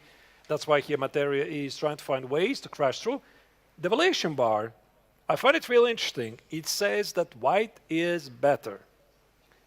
But I'm not sure I agree, to be honest, because I think that if I would be a Bogo Indian player and I would see this position, I think that black has ultimately accomplished everything he wanted, because all you need to do for white is, maybe it's not going to happen, or maybe this is the reason why white is better, is to move the pawn on d4. Because let's say white plays, or he touches. For some reason, he says Jadup, or he touches the pawn and he forgets to say Jadup, and he plays d5. Suddenly, black gets the knight on c5. There's a major difference. This Latsko bishop for black is so much stronger. Black can think about b5 ideas. Black can think about some kings in defense pushes with e5. You see, black doesn't have this typically terrible Darksma bishop that he would have in the kings in defense. Things are really great.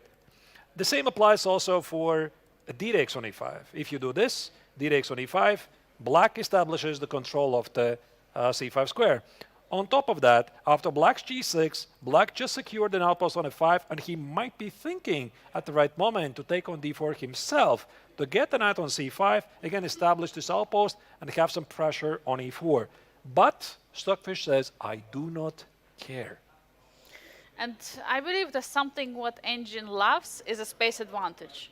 Do you think this is why computer is saying, okay, white is slightly better in this position because of the space advantage? Because what I realized in some openings like King's Indian defense, or other openings where black is giving up the space advantage, castling, developing very fast, and then striking the center, that was always the case that engine loves white more, but then while the time passes, white is attacking the center, black is doing these pawn breaks, then suddenly evaluation changes. Do you see it similar in this position? It could be. It could be that engine is overly optimistic, but probably not so much. Like, it's almost, in the computer language, it's almost +1 for white. So what our dear Stockfish is saying here, white is much better, but I'm looking at this and it's not very clear why it should be. And that's why it's probably something very concrete. And the deeper I'm looking at this position, I realize it most likely has to do something with the queen side. It could be that very concretely, white has some ideas to play queen d2, maybe bishop a4, play a3, and try to target you this pawn, because let's say after a3, if you take on a3 with black, I am opening up the b file, and you might have some problems, because I don't see what you're going to do at the king side. By the way, queen d2 was played by white. He's threatening some queen h6, whatever. But black could always put the queen somewhere here on g7. Are you going to checkmate me there? And if black is going to take here on d4, play knight c5, probably engine is thinking very deeply here that this pawn on d6 is really a long-term weakness. Yeah, that's a huge question now for black, how to continue. I mean, Václav went for this opening, got all the space advantage, but at the same time, this pawn, he has to he has to be careful about it. And taking on d4 always creates these issues. So it's not so clear what to do with black, because as you were mentioning, this bishop a4 idea, a3, targeting this pawn on b4, it looks so concrete and it looks very fast because the moves are forcing. Bishop a4 is coming with a threat, a3 is coming with a threat, and I'm not really sure how to proceed here as a black. As you're saying, also taking on d4 could be dangerous. Yeah, and this is most likely also the reason why engine likes white's position. White can also make some easy moves like rook d1, just to apply some pressure, maybe hint towards some queen g5, maybe h4, h5. And I have a feeling that at some point Black will have to take on d4, put a knight on c5, and say that the pawn on d6 is a weakness. So we might go to something like this. Again, I'm not a prophet. I can't really tell, get in the minds of the opponents, what's going to be the move order, how they're going to get here. But there could be a very good chance that they might go to something like this. Black would be playing pretty loose with the pawn on d6, trying to sacrifice it, seeking some counterplay with h5, h4. Seems to be quite thematic for this position. Yeah, and Václav Finek is taking his time. Is this position probably a good moment for us to go to another game of the Generation Challenge? I suggest to check out Carissa Yip against Alexandra Kostyuk, because this is one of the also another unbalanced positions that we have where White has a space advantage. It was a Karakon opening, just a reminder to our viewers. And this bishop on h7 is always still standing there, knight on f5 targeting the pawn on d4. But is the pawn on d4 is so weak? I see all the knights are defending it. You know, we had the opportunity, speaking about Carissa, you know, this is, I'm definitely going to go into detail about this position, what are the plans for both players. But we had the opportunity to meet Carissa, was it yesterday? Yeah, during the lunch or dinner? Dinner, yeah? Sorry, the day before yesterday. Day before yesterday, yeah. So we're having this dinner next to the playing venue, next to the Biel Congress Center. There's a very nice restaurant called Verona. We'll love to go there. Advertisement What? time. Advertisement time. Yes. One of So the best restaurants. we're always going there. We love the place. It's very close. And we're having our meals, and Carissa's sitting there, so we start to talk with each other. And we decided to compliment her about her opening choices. Say, thank you, thank you. And I said, listen, Carissa, I really like your opening choices in the rapid tournament. You know, your central opening, e4, e5, d4, etc. Yeah, she said she has some very interesting, funny ideas there. They sometimes worked in the rapid, sometimes did not. But here in the classical, the American player is playing something more classical. So, by the way, speaking about both players, if I'm not terribly mistaken, they are going to face each other in the upcoming Cairns Cup, right? Yeah, absolutely. We're going to be like one of the strongest female chess tournament in the chess calendar. So it's already kind of a tournament before another tournament. So it's preparation also for their also ultimate match here. And here at Biel Chess Festival, they are facing each other in all kind of formats, you know, kind of battling it out. And also talking about Alexandra Kostyuk, you know, she was very excited, you know, coming into this tournament, and she was mentioning, well, the tournament's name is Generations Challenge, you know.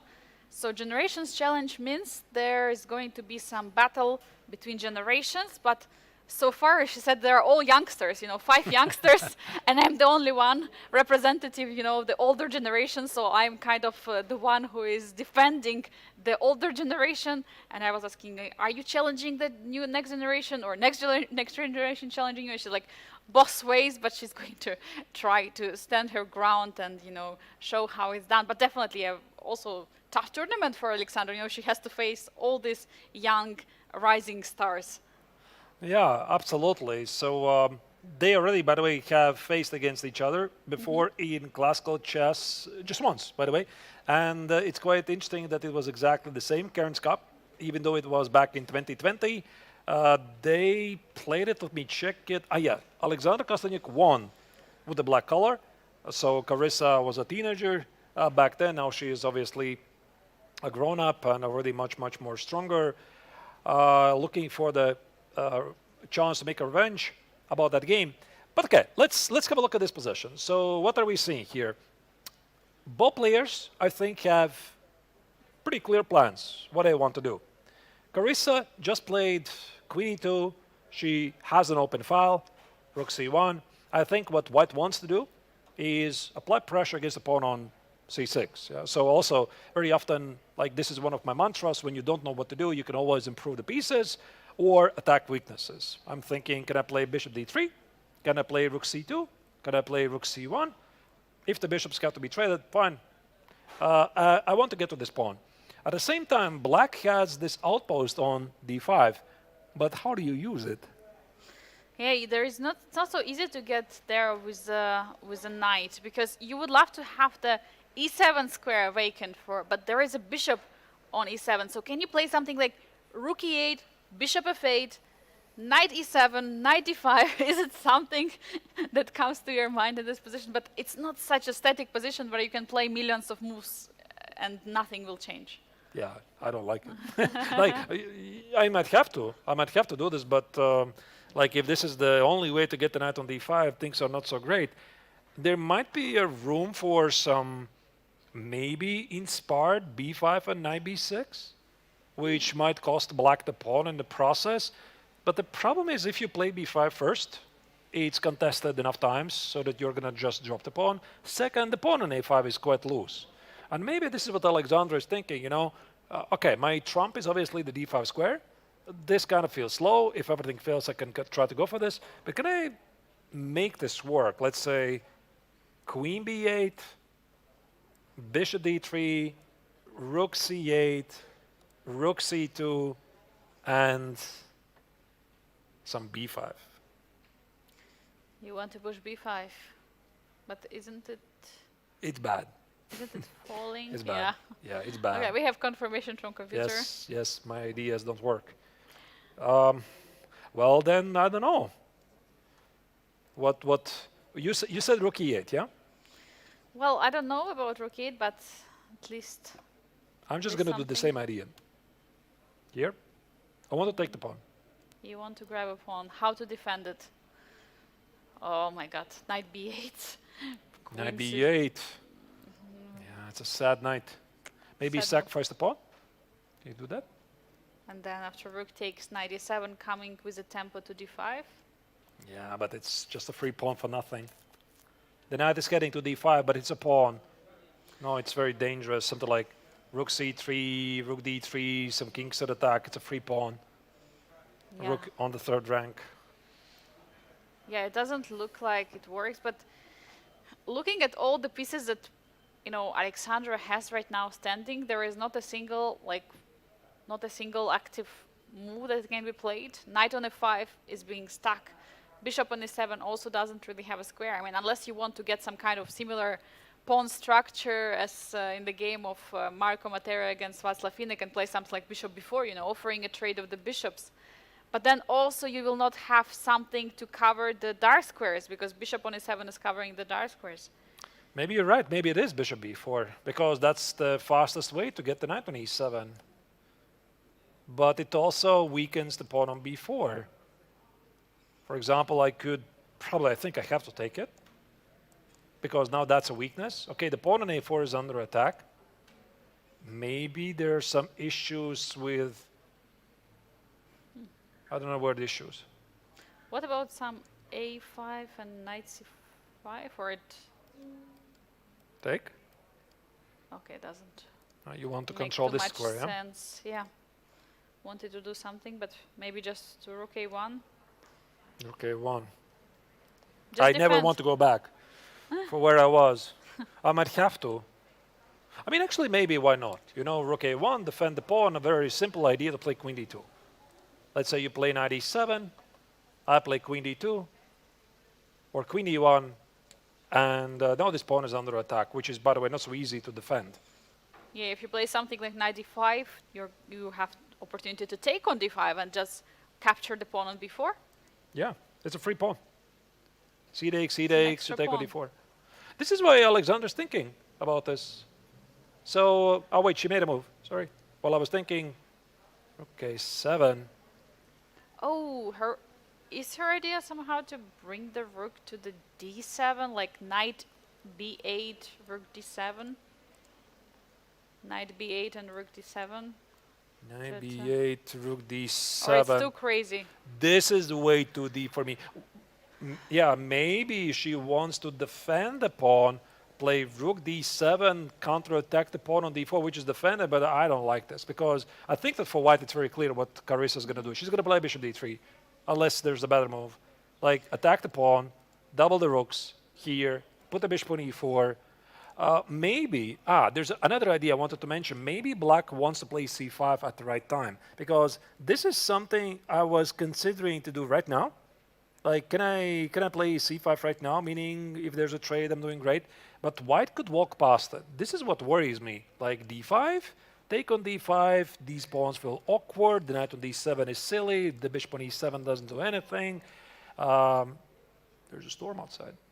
Yeah, there is a big rain there, but I think while Also on the board. Carissa is taking time to think. We're going to take a very short hydration break for commentators. Also, dear viewers, take a hydration break. We're having some rain outside, but also at the boards there is a storm.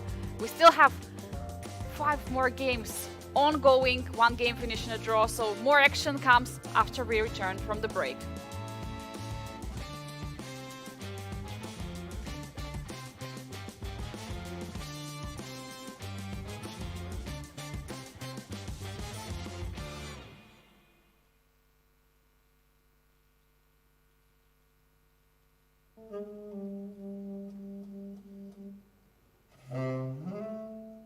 You have been so many times to Biel.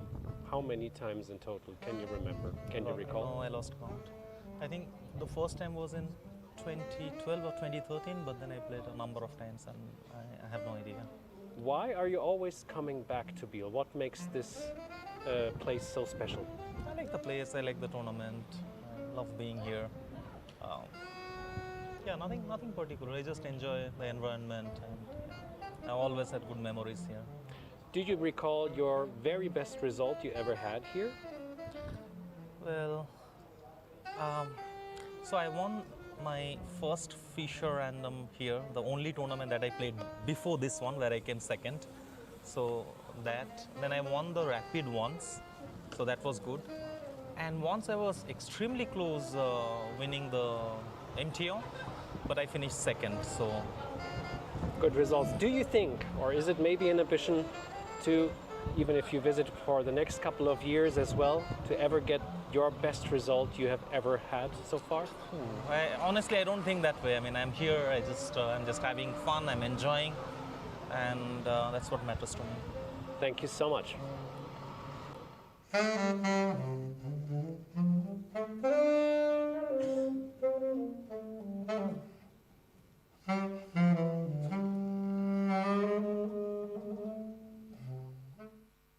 I'm happy to be joined with the winner of the Xanthens Chess 960 of the Masters Tournament of the GMT, Matthias Levon. Matthias, congratulations, and Thank share you. with us, your emotions after getting the first place.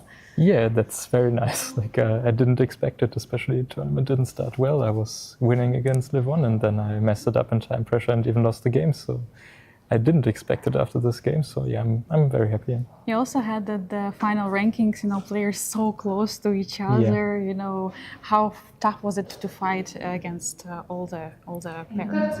I mean, especially last 2 games were of course interesting because we weren't playing each other anymore. So it was a bit dependent on how others are doing. So yeah, I mean, I had no guarantees, but I just played my games and look what result happened. I mean, I won the 6th round, but yeah, in 7th round, maybe I could have played on instead of playing a4. But yeah, I thought it's a logical result, and luckily it was enough. Still amazing to get this victory, and now how important is it to be the first one in terms of that you're going to be the first one in the tie breaks? I mean, it's obviously nice. I'm not sure if it will make such a huge difference, this tiebreaker, but also I got to choose 3 whites in the classical part, so it's nice, and also it's a confidence boost to win this tournament. So I feel like I can still play chess after this break. A final question, as you said, that it's a confidence boost. Tomorrow is going to Rapid. What are your ambitions for it? I mean, I'll just continue playing and see what happens. I don't think I can go in with special ambitions. I just try to do my best. As the winner of the Masters Grandmaster Triathlon tournament, if you're going to win also the watch of the Swiss company Rush. This is one of the watches which also I'm wearing for the broadcast, very nice one, but it's going to be another series. So these are the 3 choices. We have Midnight Blue, Stillness, Pink Perfection Stillness, and also Frostfire. Which one would you choose if you had to choose one? I guess I would choose Midnight Blue. Midnight Blue, just classic. Yeah. Okay, thank you. Sure.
Dear chess fans, we hope you had a good break. Meanwhile, the games were still ongoing. It's a round one of the Grandmaster Triathlon classical portion here in Biel, Switzerland.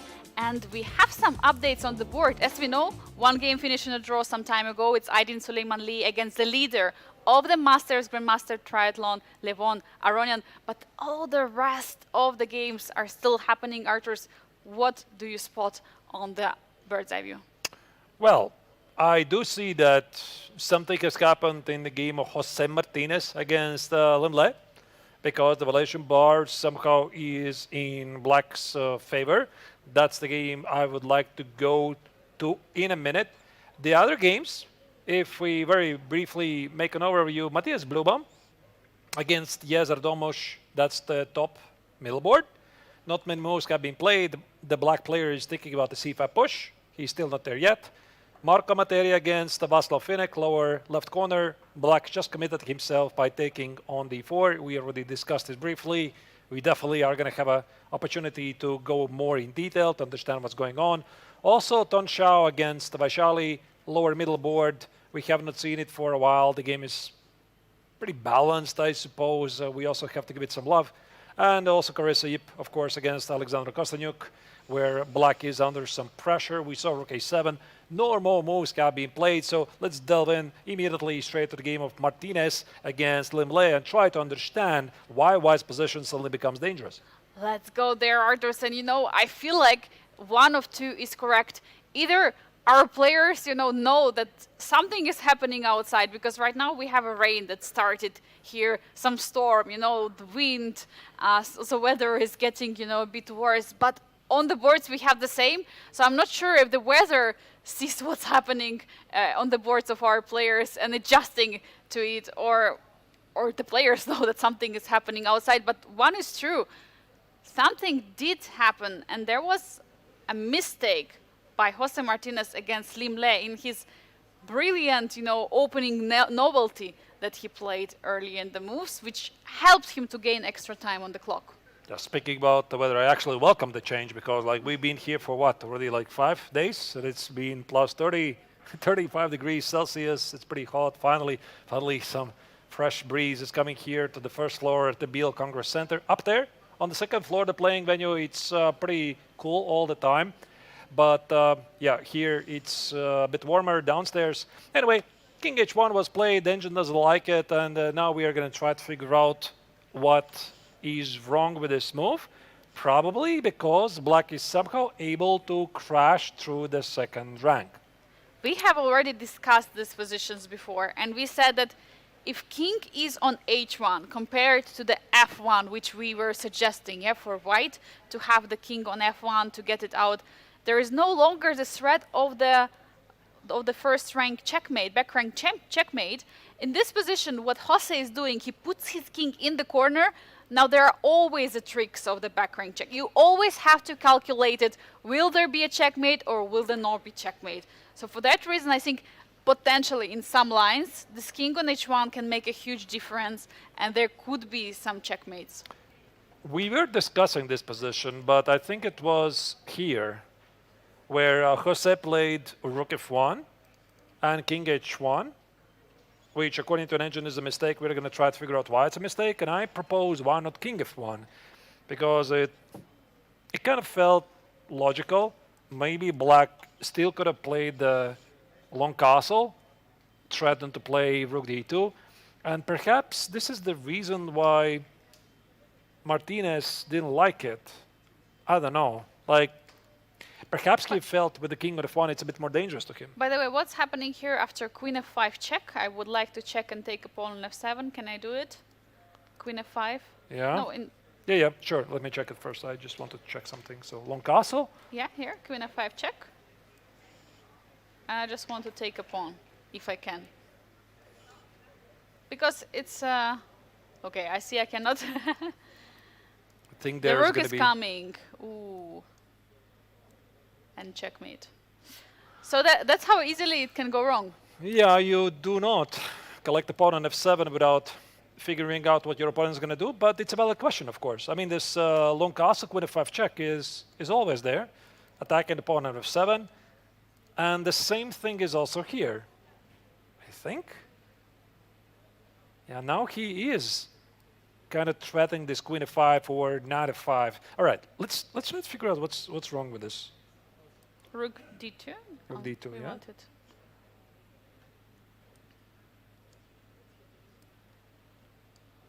And let's step away like king b7 probably.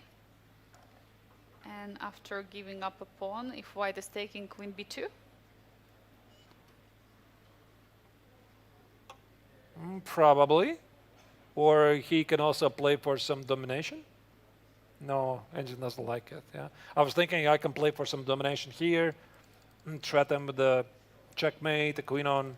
Okay, there's going to be some queen f5 most likely. So yeah, I think white is safe. But yeah, this is also a big threat. Oh, there might be some tactics. No, Take the knight. what I'm missing? You cannot take.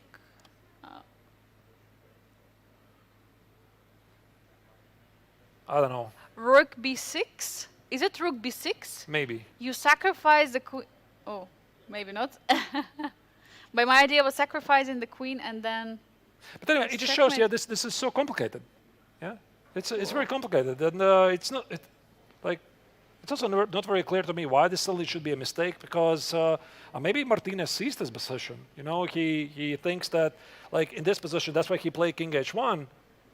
That if black plays rook d2, queen f5, king b7 takes, that he has strong pass pawns, the rook on h6 is under attack, and if you play queen b2, there's going to be knight c4. Okay, now I'm really curious why. I'm going to check engine.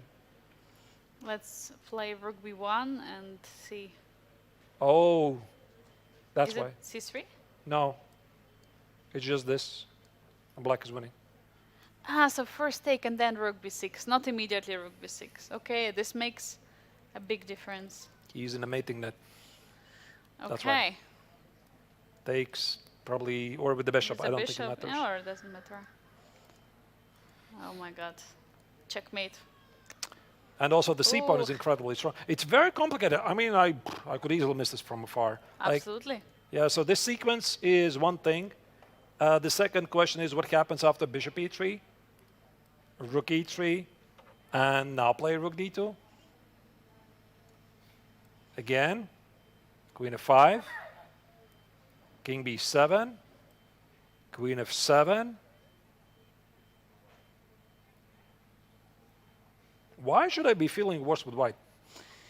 Well, I think the issue could be, I mean, something very concrete because of the queen and rook being active. Maybe something like, yeah, I don't know. Okay, I kept the engine on. is it Rook c6. just bring another rook to the position? And now rook f2 is a threat.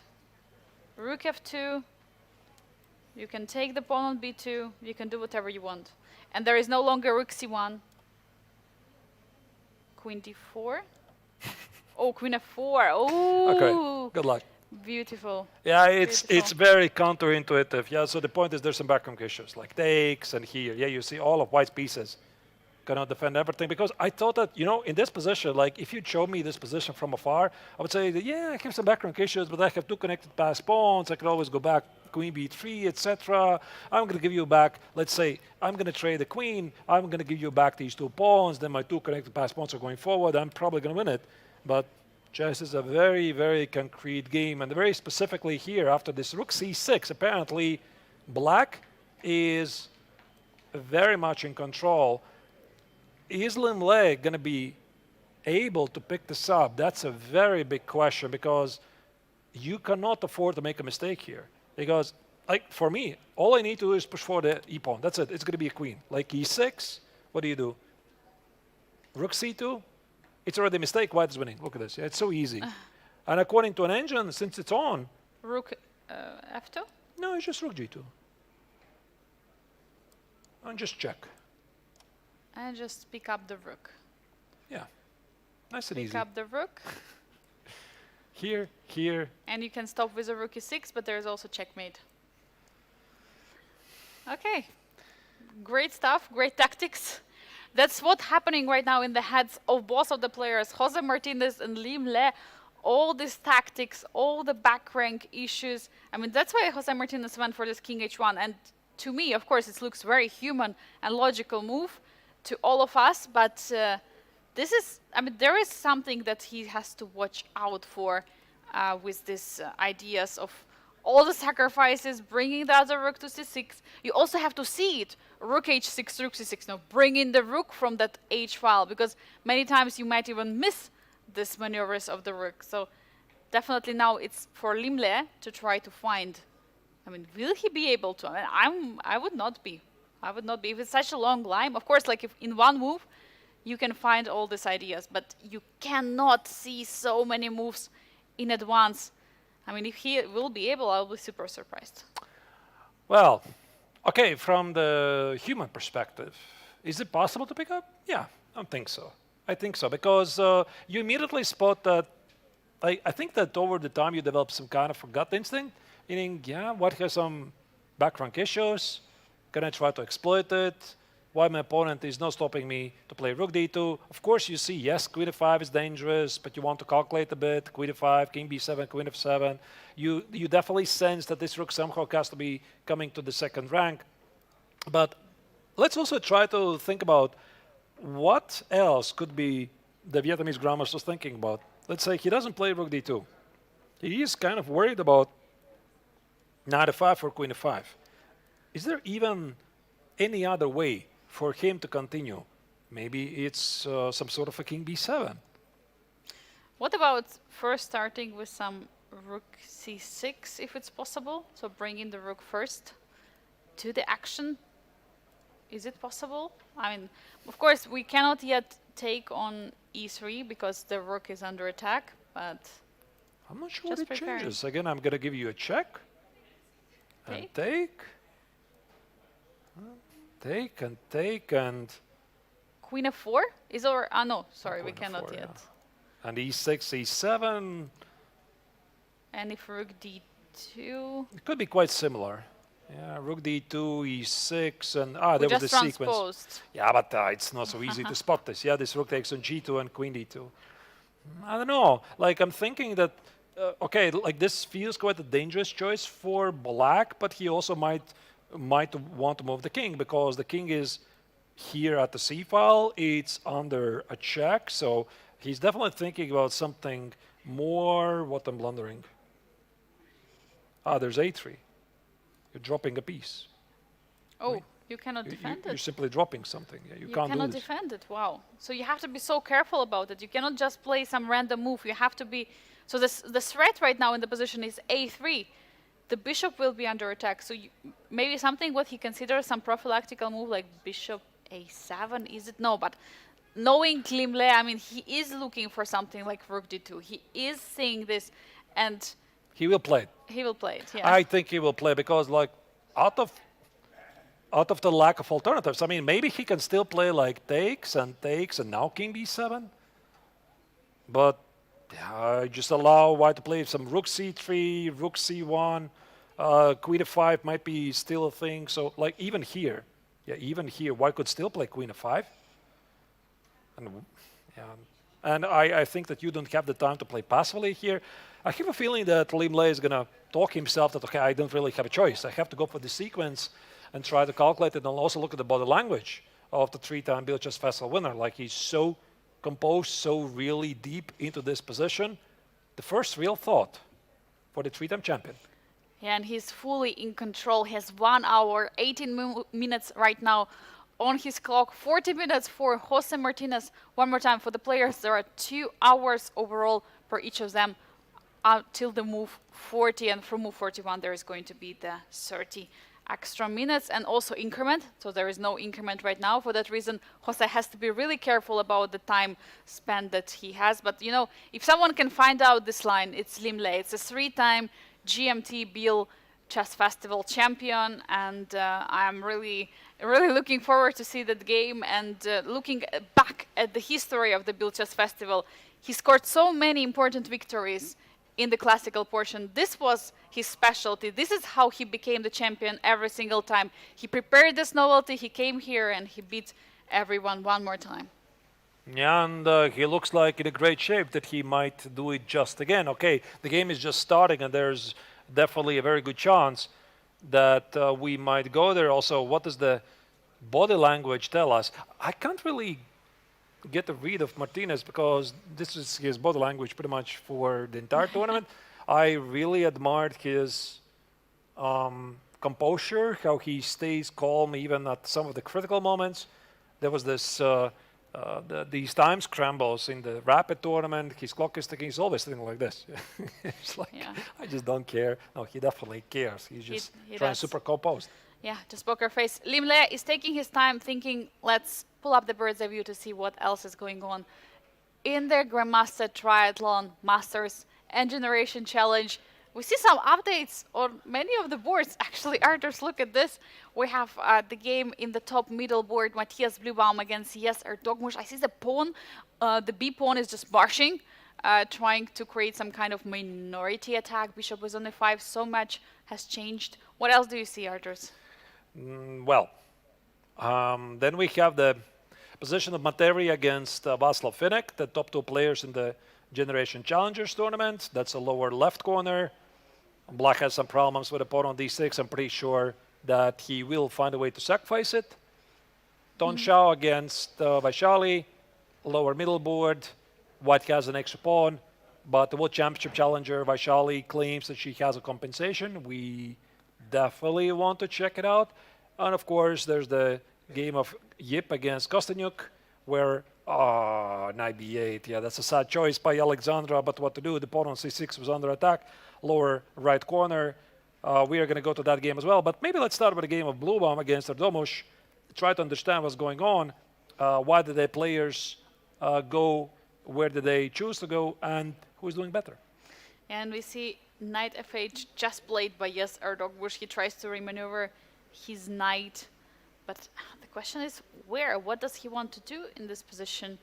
And why is the knight so important on the f8 square?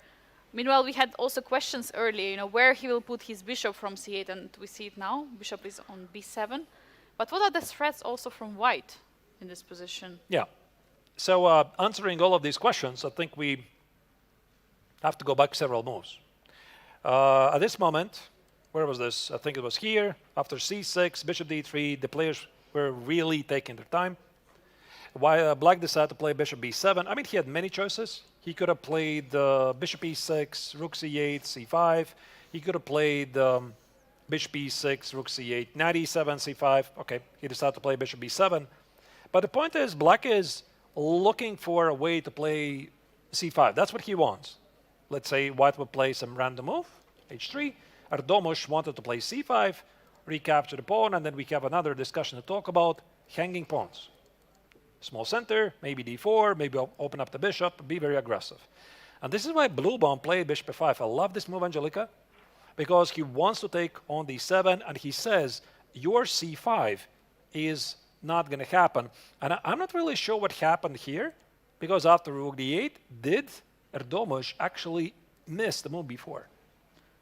b4 stopping the c5 break. Do you think he had, but okay, he couldn't go c5 immediately because knight was, as you were saying, he could not do it. So could he prepare the c5 in some way, like bringing the rook f to c8 or rook a to c8? Self-pinning? Self-pinning, I don't it's know. annoying. I don't know, if I play rook c8, there's going to be knight e5, and there's some immediate problems. Knight e5, d takes, bishop takes on c8, you're down in exchange for a pawn. I don't know about that. You're right, you don't want to untie the hands of Black in that position, so no, bishop f5. How do you proceed here? Because somehow everything feels so pinned. Queen has to defend the pawn on c6, bishop has to defend the pawn. What can you do? Maybe that's tough. Tough to say. Maybe g6? Yeah, but there's knight e5. And then winning a pawn. Phew. So you have to prepare it. Can you prepare it with playing rook a to c8? Pinning. But then knight e5 will go immediately, Again, right? yeah. Again, you're pinning. Maybe Erdomush saw it, actually. Maybe he didn't really have any choice. I was also thinking about the a5 idea, stopping white's b4, and if white wants to improve it, at least it opens you up the a file. But I suspect, I'm not sure about this, but I suspect that maybe black would have some problems with this pawn. Yeah, that would be not so clever yet to let the pawn there. And we have again this bust up pawn structure, by the way, on the a5, b6, c6, and the d5. So you don't want to blunder that. But what I think he was doing with this rook e8 move, he wanted to maneuver the knight to e6. Because now rook e8, knight f8, knight c6, and then you push for b5. Then, sorry, c5. Then Right. you have this opportunity. Yeah, maybe. That's what he's doing. But this allows white to play b4. You cannot take it, the knight is hanging. He did play knight f8. And it's not, I mean, it's not like white doesn't have any downsides to this position, because also if black will be able to play bishop a6, hit the rook, anchor the bishop on c4, secure it with b5, it's a really great bishop for black. And that's why here also for Blue Bomb, he knows that he is applying a lot of pressure here. He knows that he's successfully stopping c5, but at the same time, he needs to watch out for bishop a6, bishop c4, while improving the pressure against the pawn on c6. How do you do that? That's the million-dollar question. So first of all, what you can do, you can just remove your beautiful bishop from f5 back, but probably you don't really want to do so. But just playing rook f to d1 or rook f to e1, just stepping away with the rook, because the problem for black, black cannot simply play bishop a6 due to the fact that the pawn on c6 is hanging. There's also the pawn. But that's another question. Yeah, the pawn on the b4. I also forgot it. Yeah, I also forgot it. The pawn is under attack. So he removed the knight. The pawn on b4 is under attack. So not only black wants to play bishop a6, Okay. put the bishop on c4, but collect the pawn on b4. What about b5? b5, and my idea is that you cannot push c5, and after you take, your bishop is going to be not so good, and maybe some queen c7. But okay, probably you don't. I'm not sure if you want to go to the endgame. And you have to pick up the pawn back. Yeah. Not so clear, yeah? No, it's definitely an idea. Like I would consider it, but I would be thinking I want to conquer this pawn. You know, like I can always think about some pawn sacrifice, but first and foremost, I want to conquer the weaknesses. And since this is a threat, since bishop a6 is an issue, I would be thinking, can I address this in some way? So how do you address it? I can think of the move knight e5 or the move queen a4. Those are the first moves that immediately jump to my mind. So let's say I go here. I also take away the c4 square for the bishop. I target the pawn on c6. And if you play queen b4, I'm seeing this position. And I think that my pawn structure, your weakness on d5, probably give me better chances. Yeah, and it's going to be much easier to take the pawn. Also, knight on f8 is being trapped there. There are no moves for the knight. I mean, it has to be remaneuvered to do something. Meanwhile, yeah, knight e5, so very nice idea. So bishop can never get to c4 square. But after that, you have also to watch out for any kind of f6. Where will the knight jump afterwards? But right now, probably the problem on c6, I'll take yeah. it. Yeah, I'll take it. I think that here black has some problems with the pawn, because you can't easily defend it. You could play g6 maybe, try to push me back, meaning I want to get the access to the c8 square, but I can still go, of course, bishop h3, and I just don't see how do you defend this pawn. And if I'm able to get to this position, once again, I think it's got to be knight c6. Maybe black doesn't have to take it, by the way. Maybe black just goes back. Knight e5, knight e6, and Matthias is somewhere here. You know, he's like having a proper feel. How does it feel? I'm pretty sure he saw like knight e5 in 10 seconds or something, but he's right now looking for something else. But definitely one thing is clear, he's better. And he knows it. He feels knows that it, it's yeah. better. He knows about it. And while we're talking about this position, there have been updates on the board of Jose Martinez against Lim Le, so I suggest to go immediately to that board, because as we were discussing, everything was played. Rook d2 was found by Limle. I mean, as you were saying, if someone can fight it, it's definitely Limle, the 3-time Grandmaster Triathlon champion. And he did it. We see also Bishop Queen on f5 is on the board. And I think here Martinez starts to realize that there are some problems. Because originally his idea was that most likely Black could not go here. I know this thought process because I've been in this, in some similar positions. Many times you think like, oh, he can never play Bishop e3, Rook d2, I'm going to have Queen f5, Queen f7, pass pawns, etc. And then your opponent plays it and you're like, wait, what's going on? is it possible? Is it legal? Is it legal? And then you start to think, yeah, it's actually pretty illegal. And I think he might have missed from afar this Rook c6. This very powerful move. Because it's so easy to miss it. You see there's pawns under attack. You think, I will never be in trouble. I could always play Queen b3. But suddenly you start to see this move. And after Queen b3 doesn't work because of Queen f4. Which is an issue because if there was no Queen f4, this would be a pretty great position. You know, let's say trade here. I don't know, here. Pawns go forward. Just protected passer going forward. You cannot stop it. Yeah. But this back crank. And about here, I think he starts to realize, wait a second, things are not so simple here. And Limle did pick it up because I think he didn't really have any other choice to think about. So here, White is in pretty big trouble. Black's threats is very clear. Rook c6, Rook b2, pick up the pawns. And Martinez is trying to figure out, do I take the pawn here? Or what I'm doing here? Actually, that's a big question because you cannot really return. I mean, if you return to b1, but do you want to play Queen b1? I mean, it's such a passive move. Also, you're still allowing Rook c6.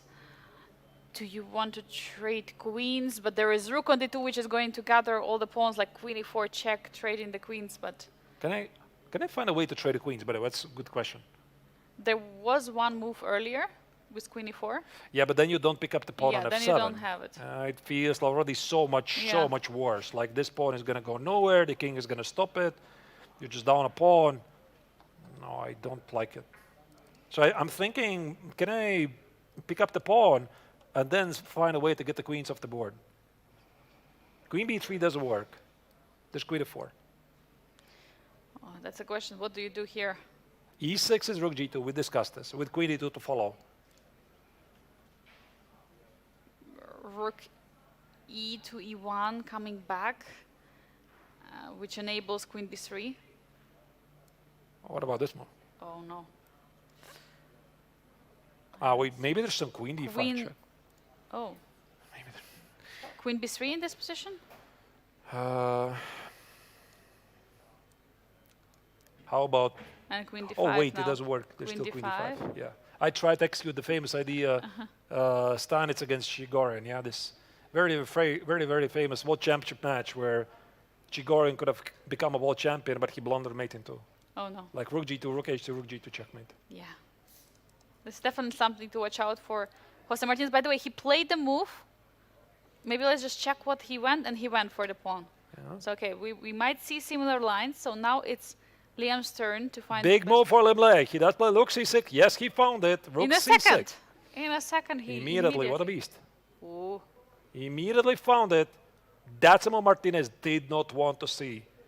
He calculated all of it. He found it and immediately played it. And that's what you were mentioning, you know, when we were in the rapid phase of the tournament, that whenever you have time advantage, you just play your move in the sequence. So you play one move after another, so the player doesn't have time to think. But I think also in the classical portion, it's the same. Even when the opponent has, you know, 30, like more than 30 minutes on the clock, right? Like now has Jose.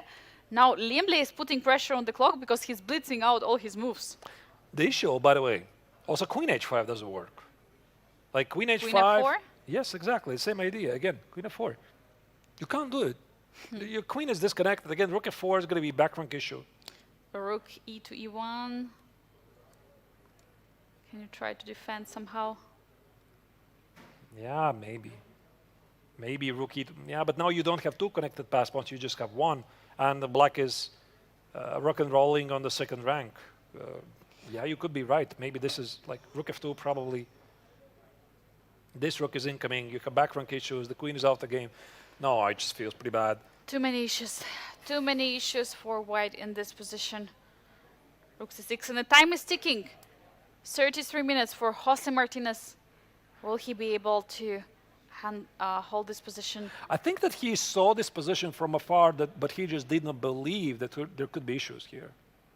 Yeah, absolutely. And once you're there, you start to realize, wait, I just do not have a move. Because, like, again, if you look at the position, like, from white's perspective. So, what is black threatening? Black wants to play rook c to c2. He wants probably take on g2, but what's the big deal? You know, I'm always going to give a check. I'm going to play queen d5 check. Give you a check, collect on g2, there's no risk. And then you start to think, wait a second, it's actually a bit more complicated than that, because after the trade, let's say I make some null move, rook c2, rook g2, queen d5, queen g2, takes. Black plays queen d2, gives you a check, and collects the rook on e3. So at the end of the story, it's going to be rook against the queen, which is not enough, of course. Phew. Okay, tough to calculate it over the board, especially, and when you have half an hour on the clock. But while these beasts are taking their time to think, you know, how to handle this position, I suggest to pull up the bird's eye view and take a look what else we've been missing. There was update in the game we've just checked. It's a game of Matthias Levon against Hiezer Dogmush in the top middle board. The knight e5 was indeed played, was found, but it's only one move which was updated. But what else crazy is happening, Arturs? All right, so yeah, knight e5 was played, and Matthias is definitely pressing. Then we have an update in the Marco Materia against Václav Finek, lower left corner, where black is, yeah, just as I suspected, willing to sacrifice the pawn on d6. We're definitely going to get to that game. Then we have the game of Tong Xiao against Vaishali. That's the game actually I would like to head to next. Seems to be pretty spicy to me.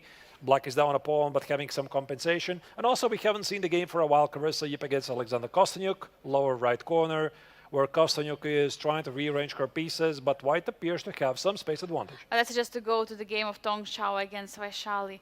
Ramesh Babu, we haven't checked this game for quite some time. After this, you know, interesting idea of the opening, this a5, which Vaishali prepared for this game. But we see already they're heading into the endgame.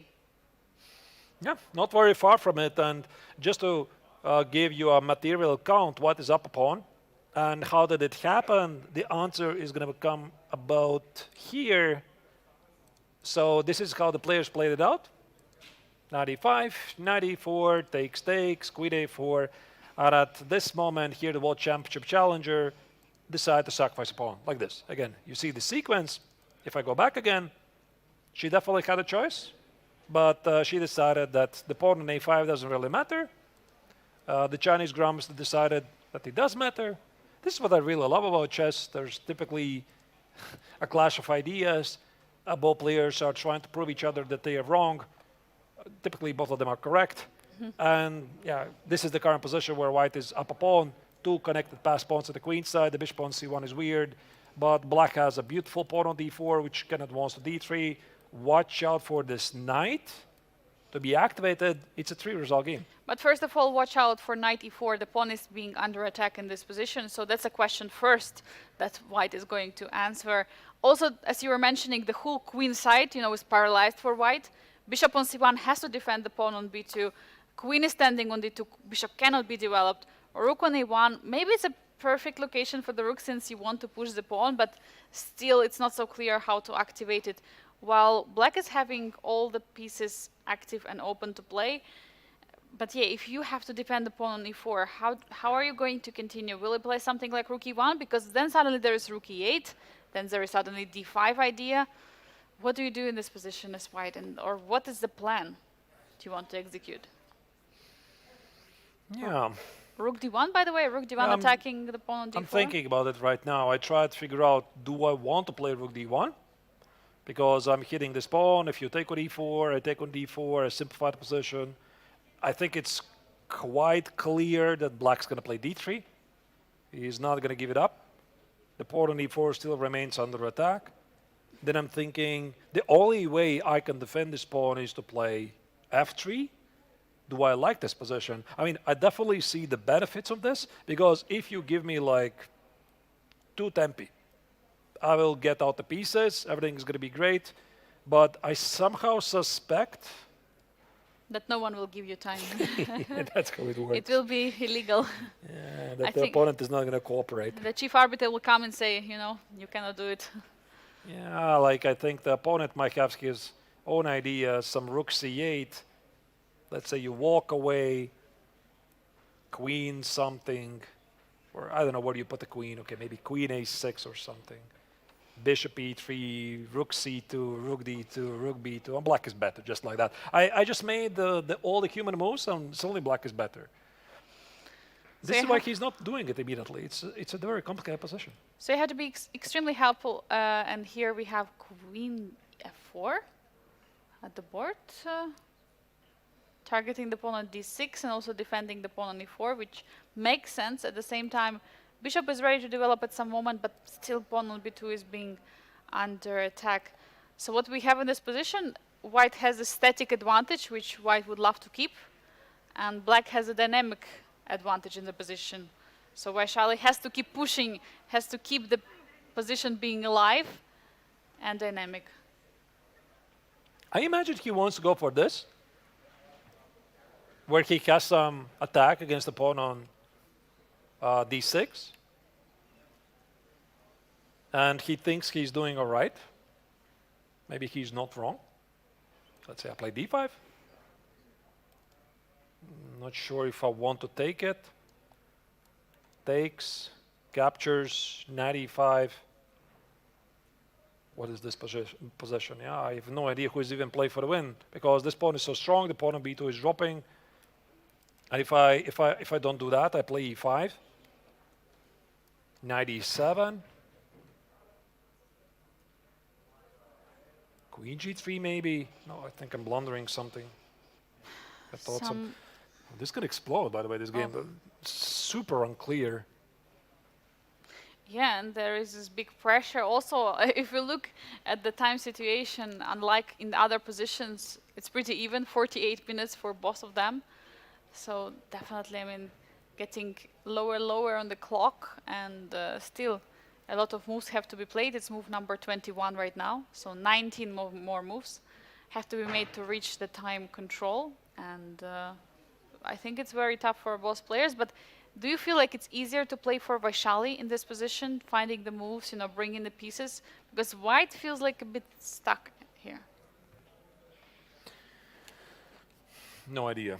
No idea. That's my honest answer, because to be honest, I'm looking at this. I have no idea if black has to play d5 at all. One thing is clear: black wants to improve the knight in some way. Is it d5 immediately, or I was thinking that was the other idea? Maybe you can sacrifice the pawn. Let's see, the engine doesn't like it. Let's say queen d6, knight c5, try to dominate you on some squares. And I don't think you have the time to play f3 because I said so. Some 93. yeah. Probably d5 is more human. Like a pawn is a pawn. You play d5, e5, 94. 94 stuff. Yeah, d3, d2. And the pawns are rolling. They are double pawns, but they are rolling. Yeah. I would play d5. And Vaishali is taking time, so we expect her to go for the d5. Meanwhile, we have some updates on the game of Carissa Yip against Alexander Kostyniuk, and here is the overview of the other boards as well.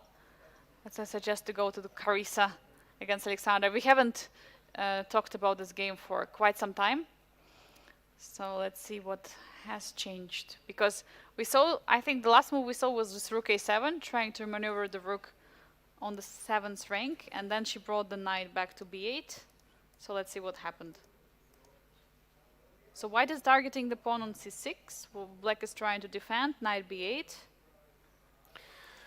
I can only imagine, Angelica, that for Alexandra, making knight b8 was very difficult, because, I mean, who wants to put the knight on the starting square?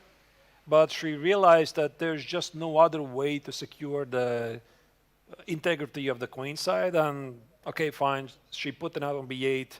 It's going to stay there for a while, but at least it's going to give her some time to rearrange the pieces. And I also find it to be quite interesting is that here Yip abandoned the idea to attack the pawn on c6, which I thought was always the idea with this bishop d3, bishop c4, rook c2, rook c1, because I think she realized that if she does, let's say something like, what do you do here? Let's say you go here. Double the rooks. Let's say, yeah, you double the rooks, rook c1, bishop f8. Ultimately, this pawn is easily defended. There's no progress. Black is going to play the big idea of knight e7, knight e5, trade off the light square bishops, and let's see what happens. And that's why here the American player simply decided, okay, you know, I'm just going to put the rook on d1, forget about the pawn on c6, I cannot get there.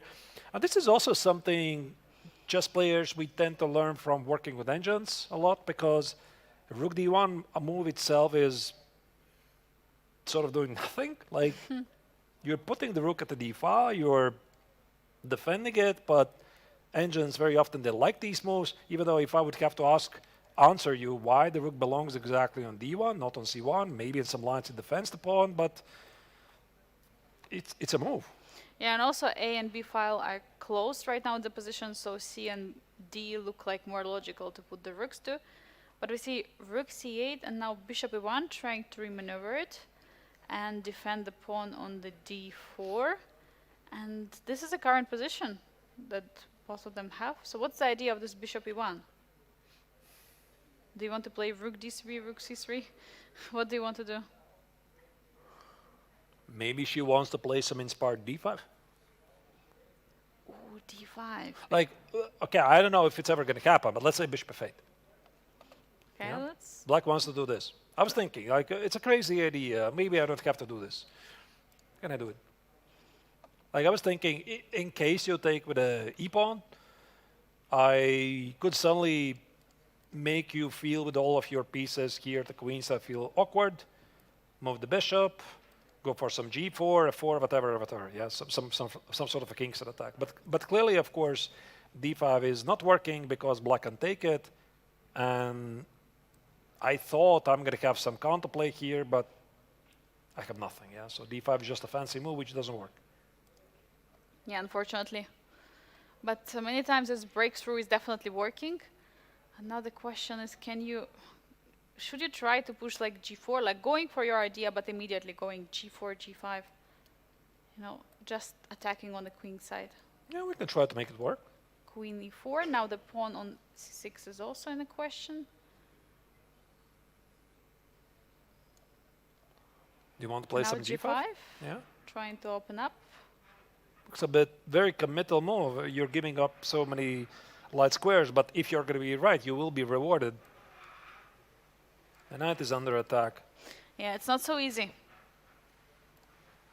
So, bishop f8, I think Alexandra is definitely going to spend some time. She is going to ask herself, is there some d5 push? You don't want to not miss it because you pay attention to your opponent's last move, bishop e1. I don't know, maybe the idea was just to reroute the knight, put it to c4, apply pressure against this pawn on b6. It could be. But what is exactly wrong with... Now it's white to move. Yeah, white is the move, obviously, yeah. Let's say g4. Okay, knight steps back. Now bishop h7. Seems to be logical. And if I go here, knight e5. Black feels pretty safe, to be honest. Like, I'm going to play some f6 counterplay whenever I need. What about knight e2 immediately? Let's say you go here, I go here. Taking feels so risky. So risky. There's the rook. Arthur, I'm sorry to interrupt, but there is some action happening. Jose Martinez against Lim Le. Some moves have been incoming now. I mean, probably it's just one move, but evaluation bar dropped all the way down in the position. Let's take a look. What happened and what did Jose Martinez choose to play against rook c6? He played rook c3. And apparently computer doesn't like it at all, so position was already bad for Jose. Move before, like after rook c6 was played, full domination by Lim Le, but rook c3.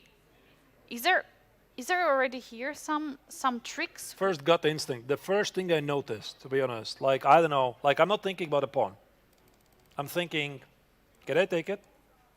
I'm thinking, can I dominate my queen? And I'm thinking, can I play h4? h4, h3, and you want to build a checkmate pattern because the pawn on g2 is pinned to the king. You cannot move it. And it's right, by the way. So if I spotted this like in 20 seconds, I think that Limle saw it already In by one. now, like immediately, because these guys are so good in tactics. Like, it's somehow, I don't know, like you immediately spot that you have some problems with the pawn on g2. You spot that the queen on e4 stands really amazing, and there is just some lines. Once again, I think it's pretty forcing. I'm not sure that these pawns really matter here, suddenly. Even though black did play rook c6, rook c2 to kind of go after them, but let's again check. So takes, queen e4. Very Straightforward. forcing. Rook g1 the h4, only super way. straightforward. Okay, I can try to get to this pawn maybe, pawn on g4. By the way, e6, h3 is just going to be a mate, right? So that we are on the same page. Oh. Yeah, It's a mate. this is crazy. This is checkmate. Yeah. So what did Jose miss, or what did he think that Liam was going to play? Because he went for this rook c3 for some reason. I still want to. I mean, okay, here at least I have queen f4. Like, we are going to definitely check what did he miss, but like, where's the win here for black? What's the problem with h3 again? And I I take. just take. I don't immediately see. Puzzle rush. Who sees? Puzzle rush survival. This is definitely puzzle rush survival for white because Okay, what you could do, Wait, you I just just take take. Yeah, just take, and after rook takes rook a2 and rook a1. some quiet move. Rook a2, rook a1. Yeah. Are you sure? It's probably. Wait, am I fast enough? Probably I can play a5, a4, a3, and at the right moment take on g2. Oh, just push the pawn. I don't know. No. You see, it's not so clear. Wait. Okay, what about rook a1 check? Okay, we sorry. don't. Yeah. So here, here, here. So Take, rook a2, yeah. rook a1 check, and some queen e1 I don't see the threat. or queen e3. Oh no, queen e3 don't see the doesn't threat. have no threat. Maybe But there some should be something. rook f1. Yeah, maybe rook f1, by the way. But okay, you have to calculate this endgame because, I mean, as we can see that there is material equality in this endgame. Probably this is something what Jose Martinez have been thinking. Yeah, but your gut instincts gotta tell you that there's something there immediately. Like even if you do not see anything concrete, you have no optimism here for white. Like when you're a professional for so many years, you instantly feel, oh, there's something here. Like I also cannot immediately tell what it is, but with the queen on e4, with the rook on d2, with h3 is income, with the king in the corner, with the rook being passive, you just immediately know that there's going to be something there. And I can just immediately check the engine just to be super, super precise so that we don't spend here an extra hour. So where's the win? Takes, I think I already found it anyway, so takes with your help, Angelica. Takes h4, and both of them are good. Yeah, rook f2. Yeah, rook f2 is the most clinical move. Ah, That's rook it. f2.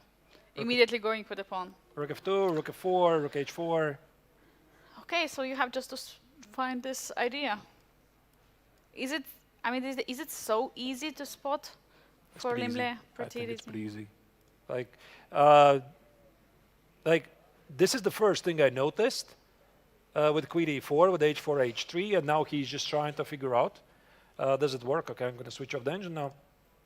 And then on top of that, like you're looking, what else do I do? But do you even check like rook takes on c3 and queen c3? I don't think this pawn even matters because ultimately it's going to be a race between the pawns, and you have some back rank issues. Your first attention goes to queen e4. Yeah, rook c3 has just been played. I mean, will Limle find this continuation we just spoke with Arturs about?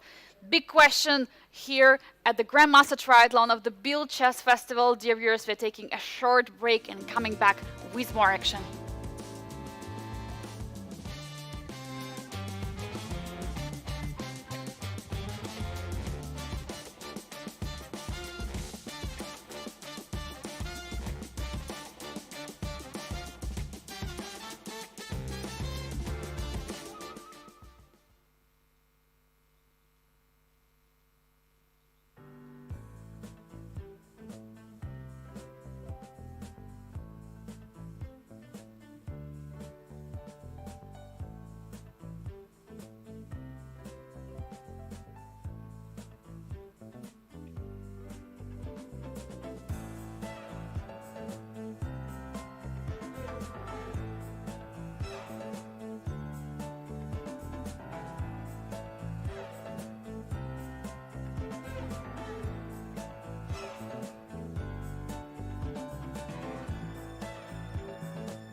Welcome back, dear viewers, to the Grandmaster Triathlon of the Biel Festival, where the action is just rising here because we have the three-time GMT champion Lim Le, who is taking on the Jose Martinez, and this is one of the critical moments in the game. And we have an update, Arturs. What happened? Did he pick up the line we discussed? He did pick up, also with the speed that I suspected. That this Queen E4 was literally begging to be played, and also judging by the looks of Jose Martinez, he realized that things are pretty bad, and now we are seeing a lot of moves incoming. I think that here the Vietnamese Grandmaster has figured out a forced victory, which is H3, Queen takes on G4, H takes on G2, Rook takes on G2 here. And now Black is thinking, how do I exploit the back rank or play Rook F2 at the right moment? Yeah, this is a current position, and as we can see that for Jose Martinez there is not so much to do because Rook on G2 is being currently pinned. There is no move from the Rook, and we see the move happened. Rook A2, as we were discussing, by the way, all according to our analysis, is being played. Yeah, so Rook A2 is played. Black is still threatened to exploit the back rank. The point is you cannot play immediately Rook D1 because the Queen on G4 defends it. Rook A2 just feels very healthy move. Let's go to the left position. He plays H4 now, as we were expecting. Yeah, H4. We saw this position before the break, and now both moves for Black are completely good. Either give you a check here and play Rook F1, but I think the immediate Rook F2 is most clinical. You keep the pin alive. I'm fairly sure he's going to do this, and I think that the Vietnamese Grandmaster has figured out the victory. There you go. He does play Rook F2, and I think both players here should be on the same page that Black is going to win this game. So what a preparation here by the three-time Biel champion Lim Le, but for Jose Martinez, I can just say he was very, very unlucky with this choice when he played this King H1. He thought that the position for him is pretty safe, but he assumed wrong. And this reminds us one more time how players prepare. You know, the line can be, shown, as we have seen, that there was always this equal evaluation bar. It was all halfway all the time. But then this is a critical moment where you have to make up your mind where to put the king, F1 and H1, and that decision was wrong because, as we can see right now, there is no way to stop that Rook F4, Rook H4. Black is just going to pick up those pawns. And, looking from far, coming to this position, if you count material, white is up one pawn. So whenever you're counting the material, always look and watch out for the position because it's going to be Black who will have an extra pawn in the next two moves. Because of the weak king, ultimately, that's the big problem. Black is threatened to play Rook F2, Rook takes on H4, completely expose the king. And on top of that, White also needs to watch out that Black could, at the right moment, play A5, A4, simply trade on G2, and then win the race. So I think that here Black has figured things out, and here Jose Martinez is looking for the final chance. How do you keep the game alive? Well, it looks like you have to stop that pin. You have to remove your king from H1, but is it so easy? I mean, if you just move your king away? Maybe King G1. Or Perhaps King H2, yeah. King H2. King H2 walks into this check. Yeah, like I'm trying to walk away from checks. Yeah, let's say King H2, Rook takes on a 4. Queen E2, Rook takes here. I think that at some point Black can really consider to go for a Rook endgame, and I think for Martinez, his dream actually is to get to some sort of a Rook endgame, because what if there's some chances, but I don't think that Black will trade off the free attack. King G1, and most likely there's some spectacular victory, something like this. Queen F1 is going to be Rook H1. Wow. Yeah, so this is the current position, just to give you an update. Yeah, after Rook F2 here, Jose is thinking, should I play King G1, should I play King H2? But the problem is Rook F4, Rook H4, he's dropping 2 pawns and the king is weak. And all the way, this game, it was Lim Le who was dictating it. Finding this Rook H6, I mean, it was of course preparation, but finding this in his preparation, as we were talking about it, he's basically the only tournament that he's playing actively is a Grandmaster Triathlon of the Biel Chess Festival. He's coming year after year. You know, he's preparing his repertoire, maybe doing some, you know, something from the trainings that he has used to do in the Webster University. And he amazes us every time with his finds in the opening. And here it shows. And of course, all this preparation pays off. 53 minutes for Limle, 15 minutes now for Jose Martinez, and super tough position. Computer says it's completely lost. He did play a move. What move was it? I didn't see. I think that was some kind of a pawn push move. So F5.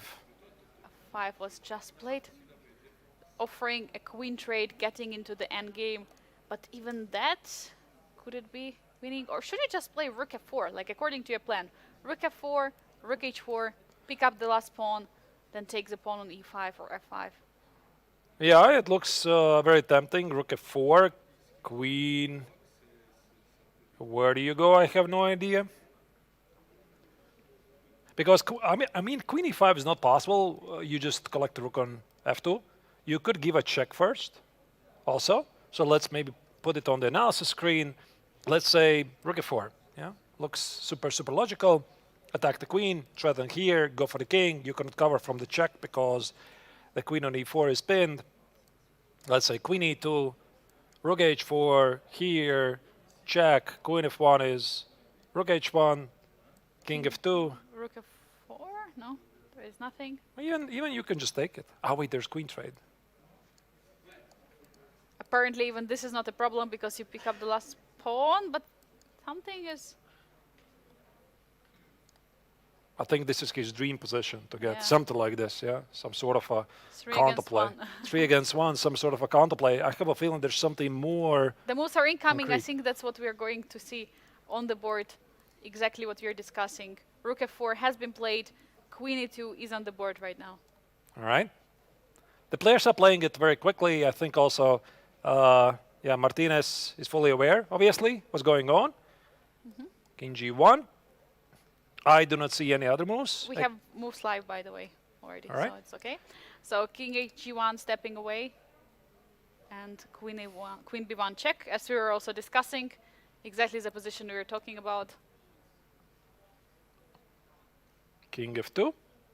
I think the Resignation. there's Resignation. he just resigns. All right. Yeah, I was trying to figure out where's the victory, but apparently Jose had enough of it. He resigns. What a victory by the Limle, the 3-time reigning champion. I think by this time we should just rename the tournament Limle International Chess Festival here in Biel. What a player. Or at least classical portion of it, because classical portion is something what he is really amazing at. I mean, every time he's coming, he's maybe not winning the rapid tournament, maybe he's not winning and dominating the chess 960, but in classical, that's what he knows what to do the best. 4 points for the victory, super important to score. He's coming here with his preparation. He shows this rook h6, and yeah, absolutely dominating. But we still have other games ongoing. We see Matthias Blübaum against Vachier-Lagrave. There have been quite some new moves incoming, and I see some kind of a stonewall pawn structure, d4, e3, f4, as we can see on the board right now. Knight is on e5 in the center of the position, and yes, is trying to double the rooks. And but the question is, you cannot really kick that knight because there will be always issue on the g6 square. You cannot play f6. But what does he want to do? The bishop on b7 is something what I'm also worried about. And the time is like under 50 minutes for Matthias Blübaum. For Vachier-Lagrave, it's 16 right now. Yeah, the knight on e5 is really beautiful. But at the same time, Black is threatened to play f6. I mean, not immediately. Because after f6, there's going to be knight g6. You see the pawn on g6 is not well defended. But Black definitely wants to play king g7, protect the pawn, play f6, organize some counterplay, and if the knight is going to be gone, you're dropping the pawn on e3. So it's got to be some f5 idea here. Yeah, by the way, what about f5 right now? Can I do this? That's a big question. f5, trying to open up the position. But for some reason, computer doesn't like it, but it is very logical. if you take on g6, there's going to be problem on e3. You have to take into consideration. Yeah. Knight g6 is rook e3. Like, I would be so scared to play this with black because this king is so naked here, but what can you do?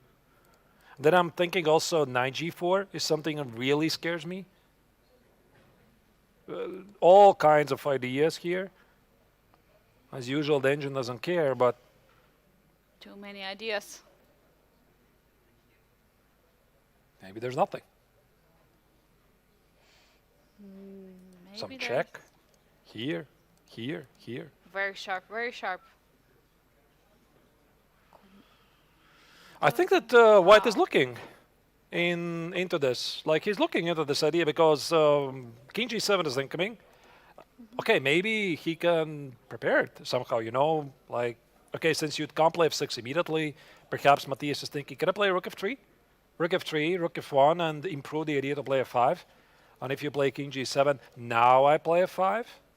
Now f6 is a huge threat. You have to do something about the pawn on f5. No, I mean from white is a threat. So how do you stop it?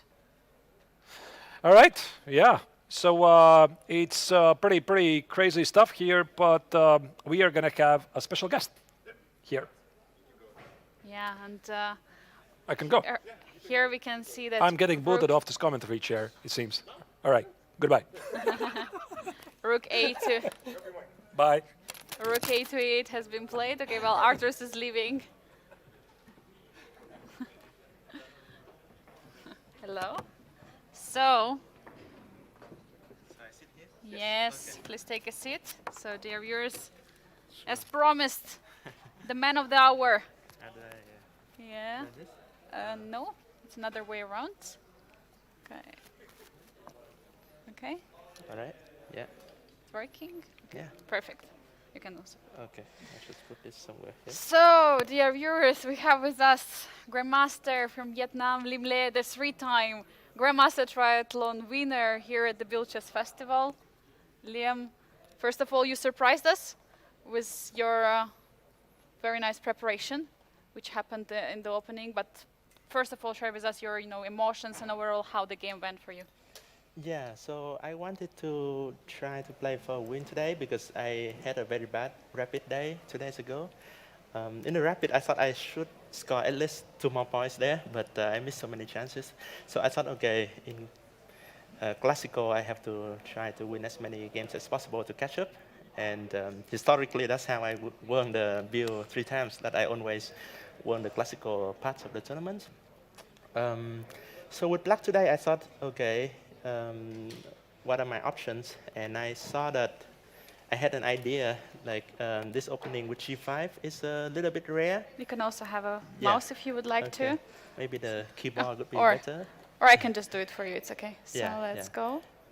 Yeah, so keep going, keep going. So yeah, I expected him to go for this line, and of course, usually black play g6 or knight f6, but g5 I actually played 1 game before. It was in Biel 2023 in one Blitz game, and I didn't do very well. I lost that game Against whom did you play? against Drew's Mossad. Hmm. And maybe he stuck with rook e1, not c3. But I still play g5 there. It's still a playable move. So g5, I think in the database there are like more than 100 games only. Compared Yeah. to g6, there should be several hundred games, maybe even 1,000 games. So I thought g5 a little bit risky, but hopefully he good and prepare for it. And I checked his games. He had only 1 game in the database in one of the online games, Started Tuesdays or something. And he went wrong right away. So I thought, okay, maybe he doesn't remember this line so well. So I tried to go for this. Of course, he played the most critical line. Yeah, g4, knight e1, h5. And F4 f4. is good, ed, yeah. CD, d5, and here there are many moves. There e5, there's knight c3, knight d3, ed, f5, lots of moves here. But the way he plays is also very principled. e5 is logical. I knew this whole idea with knight h6, knight f5, and knight takes d4. I think he played very accurately. Just keep going. Yes, keep going. So And according to what we've seen, there was only one game played in Yes. some database. Yes, yes. I know this idea with knight d5, rook f6 is very nice because anytime he goes knight f6, I just take and I'm much better there. So the way he plays is correct, but he had to spend a lot of time to find on the correct move. So I was up a lot on the clock. So knight c2 is the correct move. Knight d4, yeah, this is the way for black to equalize. Knight d4, bishop c5, everything is forcing here. Take So a4. when did you start think from on your own? Still not yet. Still Keep not going. yet. Yeah, keep going. So b5, yeah, queen c2 I think is correct. Queen d4, and my prep kind of ended around here. I remember rook e1 is the best move, but then I don't remember what's black supposed to move here. So the problem for black is that if I am slow and I allow him to go king h1, then knight f5 will be very annoying threat. So I had to try to go for queen c4.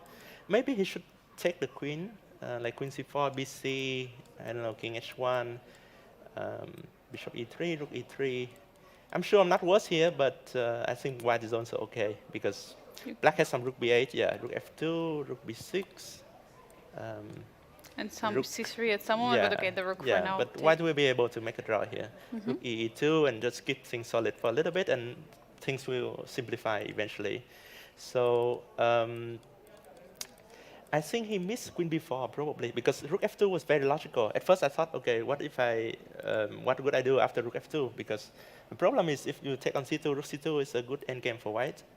So That was what we were discussing. It's interesting that if you have the doubled pawns, Yes. it looks good for you because you have the open b file. But if you're trading and there are no weaknesses, then it's better for white. right, because the structure, like white is very far advanced on the king side, so potentially he can create a pass pawn there. So I didn't like queen c2, but queen b4 is very nice and must be what he missed because previously if I play queen b4 right away, like one move before, yeah, it doesn't do anything. He can play king h1 and then knight f5 is coming. But because of this rook f2, I got a tempo with queen b4, and it's already tricky for white. So now everything is pinned. King, yes. rook. Yes. So I had this queen before, and then he had to spend a tempo going back. So I castle. Here we were considering for him to play something like king f1, so Yeah. stepping away, but stepping away closer because Could be better because the king is closer to the center. Yeah. we were yeah. calculating there are so many lines when king is on h1 that there are many this back Right. rank issue, you know. Right. So No, rook f1. my feeling is if he defended correctly here, it should be a draw. But it was very tricky after rook f1, yeah, castle, king h1. And now I had to spend quite a bit of time to decide what to do. I'm going to show some funny lines here. For example, I wanted rook d2. But I was worried about queen f5 check, king b7, queen f7. And now if queen takes b2, there may be knight c4. Yes. But there's queen takes a2, yeah, rook b1, yeah. Even here, some c3, and black is still, maybe black is Wow. winning, but I wasn't so sure. Oh, actually, yeah, but there's also queen takes a2. I think here we were calculating takes, and rook rook b6, b6. some crazy stuff. Yes. And the point is that king is in trouble, yeah. in trouble, and even here, you know, you have a lot of time to give a checkmate. Yes, rook d1, rook c1, yeah. Yeah, so Okay. knight c4 doesn't work, yeah. But I was more worried about queen f7, queen b2, and something like, I don't know, queen b3. Because Returning. yeah, because this I wasn't sure. Let's say I take on a2, queen a2, rook a2, f5. Looks very complicated to me. I have a pawn up, but his pawns are so fast here, so it looks very dangerous. I may even lose this. So I decided to go for what happened in the game. But so after bishop e3, yeah, keep going. Rook d2. So yeah, queen f5 is the critical line. Oh, it doesn't like it. Maybe. But what's the move that the engine likes here? It's not so clear. I mean, we can Queen take e4, yeah? Maybe. queen c1 apparently. Queen Yeah. f5 is the next move, but yeah, there are like Yeah. very little difference between both of the moves. Yeah, I thought it's already very tricky for white here because, yeah, queen c1, I could play maybe queen b2. Yeah, I don't know why it's okay for white. but yeah, should be good I mean, for it's me. not really okay, but Yeah, yeah. Okay, so queen f5. Yeah, that's the critical line that I calculated. King b7, queen f7, rook c6. And I spent a lot of time calculating queen h5. I wasn't sure what to do because originally I thought, yeah, So rook here. c3 is losing. Yeah, queen h5 I thought was the critical move. First I calculated rook cc2. Yeah, queen f4 is the best move. But first I calculated rook cc2, and then there's queen g4. And there's nothing for black here, and black may even be in trouble. So I had to play queen takes f4, and then rook e1, and then I have very important move, rook e2. Rook e2. Yes, Wow. because without that move, I'm not winning. Without that move, the e-pawn is gonna run, so it can be very dangerous. But after Everything is hanging, queen and the rook, but nothing Yeah. can be taken. And the threat here is very funny. Rook e2, my threat is queen f2. Wow. And a problem for white is that he has to go queen h4, yes. And then I can at least have queen takes e5. And I stopped my calculation here. I thought this endgame should be winning for black. I'm taking on e2, taking on b2. Yeah. So it should be good for me. But the move rook c3, I think, just losing by force. I just had to calculate the whole thing, which I think I played correctly. So take queen e4. How fast did you find this variation? Until I saw the idea rook a2, rook f2, and I thought that should be winning for black because all the pawns, all the white pawns are weak, and I should be winning. Yeah, So you push the h4, pawn. This is very forcing. Yeah, yeah. Take, Take. I take. think rook a2 very important move, just to make sure that I have the pass a pawn.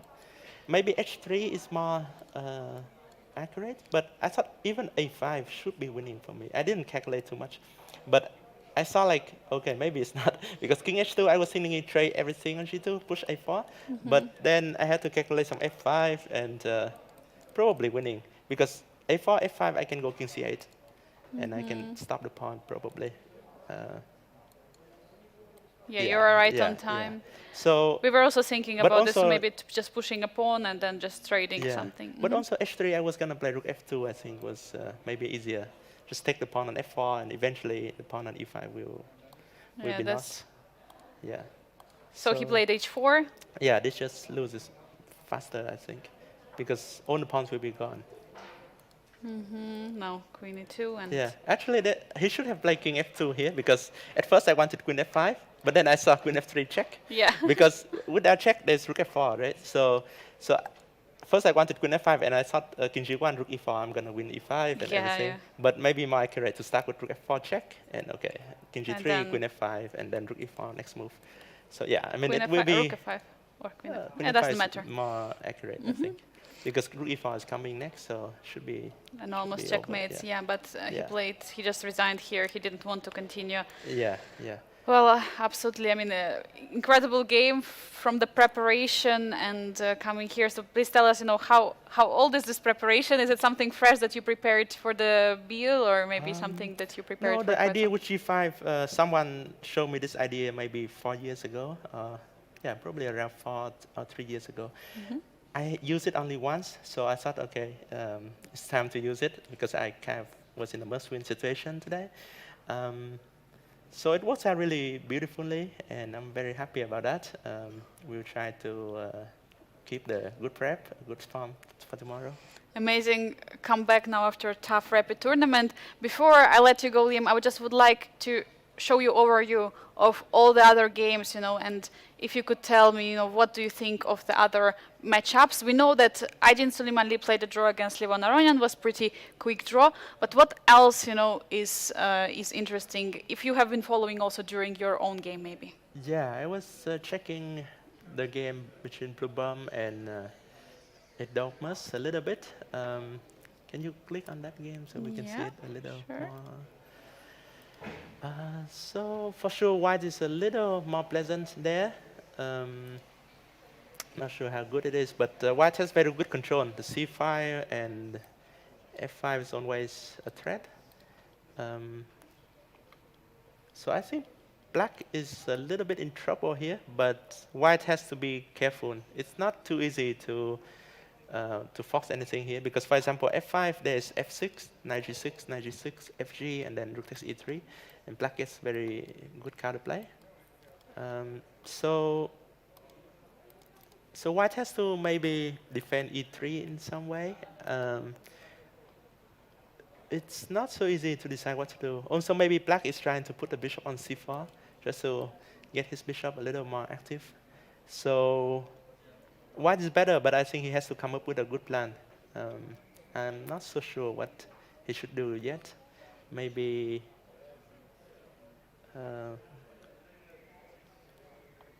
maybe g3 or something. It's hard to say. G3, so that bishop at some moment can be remaneuvered. Yeah. Or Bishop c4 doesn't work right away, I suppose, because of e4. And E4? yes, maybe, I don't know. And then I plan to take on c4, push e5 or something. But it's tricky. I think black is still quite okay at the moment. Black will go maybe king g7, f6, and try to kick the white knight away. So it's just a matter of whether white can create something on the king side before black consolidates. Maybe just very shortly about another game, Carissa, who is also your student in the upcoming Olympiad in Samarkand. How is her position? What have you? I mean, have you been following her game at all, and what do you think?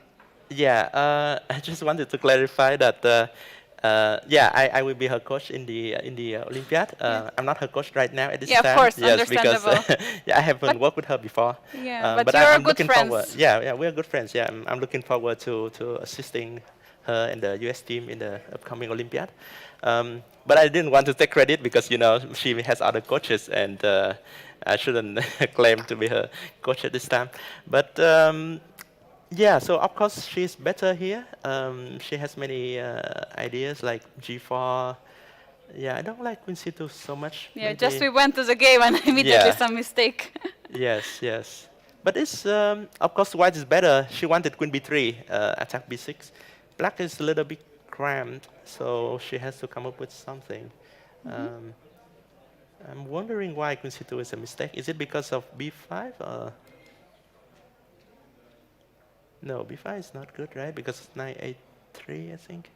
Knight a3, okay.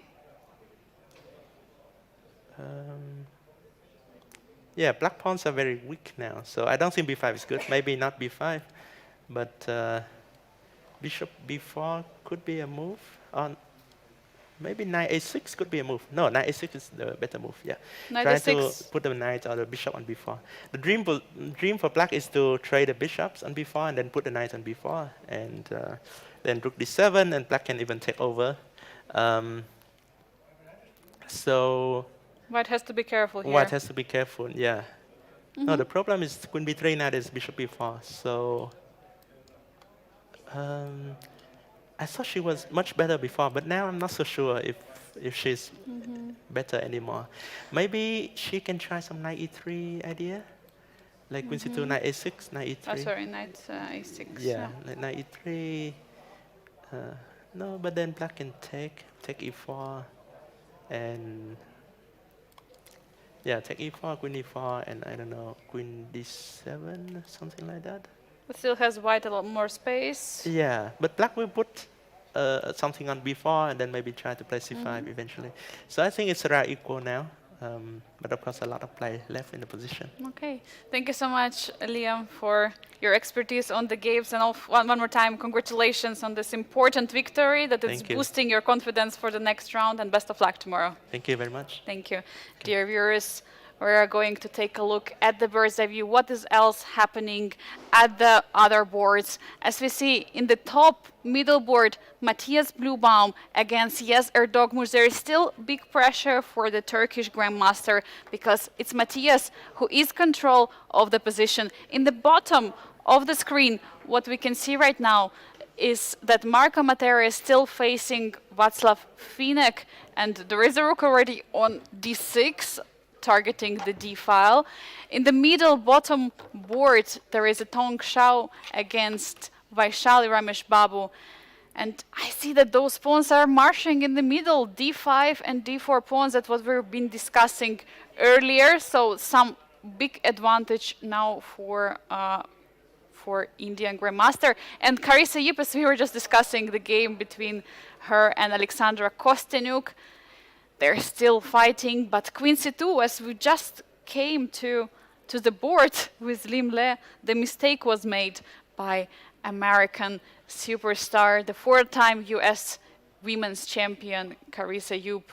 Quincy 2, apparently some inaccuracy, which allows Alexandra go for this knight a6 and b4 ideas here in the position. And well, are discussing the games. I have my partner in crime back. I'm back. Arthur is back. They booted me and now I'm back. But anyway, it was Kicked you out and now you're back. yes, now I'm back for at least a while. It was really, really great to hear Lemle talk about his experiences, also how he thought all of our moves we were discussing. He also thought about it, like he also thought about knight c4. So this felt really good. But yeah, this game is super tense between Carissa and Alexandra, and also I think that definitely the Vietnamese Grandmaster is correct, because somehow White is a bit undecided. What's the plan? White is probably still a bit better. Try to apply pressure against the pawn on b7. By the way, not knight a6, but knight e7 was played by Kostyniuk here, which is a bit surprise. Yeah, very interesting, because this bishop before, knight before ideas have been there. Do you think it is some kind of miss by Alexandra, or which plan does she have in this position? Maybe still she's aiming for this bishop before trading on the dark squared bishops. Yeah, it's hard to tell. Maybe she just saw, okay, White wants to play queen b3. I'm going to defend the pawn on b6, try to discourage you, try to apply some pressure on the clock, because look at this. Alexandra has more time. This is move 24. And again, the viewers, the players do not get increment until move 40. This is the biggest thing. That's the biggest difference if we talk about what makes the Biel chess vessel so special compared to others. It's this special time control. I mean, obviously the triathlon, but until move 40, no extra time. We might see some fierce time scrambles very soon. So many special things here at Biel. First of all, the format, they play classical, rapid, blitz. There's also chess 960 as a tiebreaker. Also this time control, which is being played only in the Candidates Tournament and World Championship match. So yeah, definitely a lot of things. And as we are saying here, one of the top female chess players in the world are participating. Vaishali, Carissa, Alexandra. And yeah, this knight d7 have been played. What do we think here? White, how can White continue in this position? Because queen c2 was played in order to play queen b3? Was it? b3, but the pawn is protected. I'm not sure. Like, I maybe could try to go for some slow improvements. But where are they? I could ask myself, which piece is not working? The bishop on e1 clearly is not doing anything. How do I improve it? Maybe I can play some b4 idea. Like, for this I need a queen. Like queen b1, b4, takes, bishop b4, trade the bishops, control the d6 square. No. Queen d3 is played instead. Carissa is prepping something, but I don't know what it is. Very interesting moves. Queen c2, queen d3. Some, I don't know. Knight e3 maybe, as Limle told us in the studio. Maybe to trade off some pieces, get to the pawn on c6. It's still, I mean, very much a big battle. Both players are trying not to reveal their cards. I think it's also a good opportunity for us to maybe go to the overview and see. Absolutely. And evaluate where Let's things go. are going in the first round. So one more time, dear viewers. 2 games have finished. Aydin Süleymanli against Levon Oranyan played a draw, as well as we just had Limle, the winner of the round number 1 against Jose Martinez, scoring an important victory and getting 4 points for it in the overall leaderboard. But in the Masters, I see there is still one game ongoing. It's Matthias Blübaum against Yes Erdogmuş, where Matthias is putting pressure on Turkish 2700. And also there's a lot of changes in this Amateria versus Fennec game, because White was always better, but now I see that Black is fighting back. Seems to be like a 3-result game. Also Vaishali appears to be having a pretty great position against Onchao. That's the game we are going to check. So it's up to you, Angelique. Which game do you want to delve into? We haven't checked for a long time. Marco Materia against Václav Fínek, so let's head there. Because, yeah, I think we abandoned it for some time due to the action on the other board. So we have to catch up with the game. I don't even remember when was the last time we checked it. But, yeah, Well, definitely. I'm going to show you approximately where. Yeah, here. Where I they think pushed. it was somewhere here. Yeah. After queen d2, he takes on d4. White has some pressure Oh. and draw. Oh, in the current position, the draw was agreed between Václav and Marco in this endgame, and it was Marco who offered the draw, Yeah. and it was the move 27. Yeah, at this moment, after rook takes on e4, the players offer the draw. The arbiter comes and is consulting with them about something. What is, by the way, with the draw rule here at the Biel Chess Festival? Because I know for sure that there is at least 20 or 30 moves that you have to be played. There is a Sophia rule, so you cannot agree on the draw too early. So, as we see now, Anna Strebnic, she's the chief arbiter at the MTO and ATO Open. Well, the players are smiling a bit, and I think this is precisely the discussion going on between the players. I think they're Right now? now restoring the position. Look at this. They're playing the moves. The arbiter came and said, Oh. you can't do that. Oh. I don't think I've ever seen this before. Wow. This is a perfect moment that we switched on to this game. Now, this is what happens when players agree on draw a bit too early. And we see that all the moves are being played. Arbiter there to make sure that everything is correct. If I'm not mistaken, it's 30 moves at the Biel Chess Festival. I remember it from the previous year. It was for sure not 20 moves. That's why I was wondering, which move is it? I thought it's move 31, but no, it was move 27 that agreed on a draw. And there is also another way how you can make a draw. You can also do a threefold repetition. That's how you safely do a draw, right? That's the only explanation really here, so we're going to get a confirmation on this, but that's why the arbiter is present there and trying to verify the player moves. I'm pretty sure that the move count is supposed to be 30, so they are getting back to the position, and the arbiter says, play on, no draw. Incredible. The first round of the classical portion of Grandmaster Triathlon, and we have such action. We have, You don't do this in Biel. you don't repeat it definitely in Biel, and that also shows this experience that these players they haven't played so many in such top-rated tournaments. But for Václav, actually, Václav played in the Prague Chess Festival, where he. I don't think I've ever seen something like this before. I mean, what happens? So the players agree to a draw. The arbiter comes and says, no draw. You have to play on. The tournament rules require you to make 30 moves. Then you play on. You reach move 30, and then you don't agree to a draw. No, Arthurs, I would love to have an arbiter saying no draw every single time. Not only for 30 moves, not only for 40 moves, just whole game, no draws agreed. Like you can do a threefold repetition, you can get to the stalemate, you can get, to the naked kings. Just no draws at all in chess. What do you think about this? Well, it's something new, right? I think that one thing is very clear. This game most likely is going to finish into a draw because both players already agreed. They're gentlemen. And this is currently move 28. I see a pretty easy move that you can take the pawn on b3. Black's going to collect the pawn on f2, rook b8, king g7, play whatever, b3, b4, and then there's going to be a draw for there. Definitely going to agree to draw. Meanwhile, I have a confirmation. There is no draw offer allowed before move 41. 40, not 30. I thought it's 30. Wow, 41. So what does it mean for these two players if they still would like to play a draw?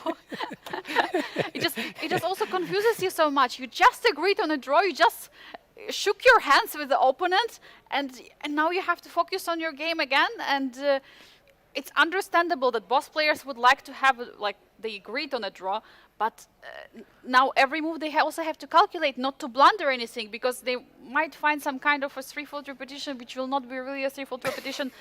Otherwise, how many? 12 more moves have to be played. 12 more moves. Yeah, but you are under no contractual obligation to offer a draw anymore on move 40. And, Exactly. and there's so many things that happen until move 40. It was a pretty bizarre moment, but I mean, the rules are there for a reason. I think that, yeah, what happened here is that both players, they simply saw this position and they thought that, you know, there's no way that either of the players can play for the win. Now they have to fight it on. Yeah, they do.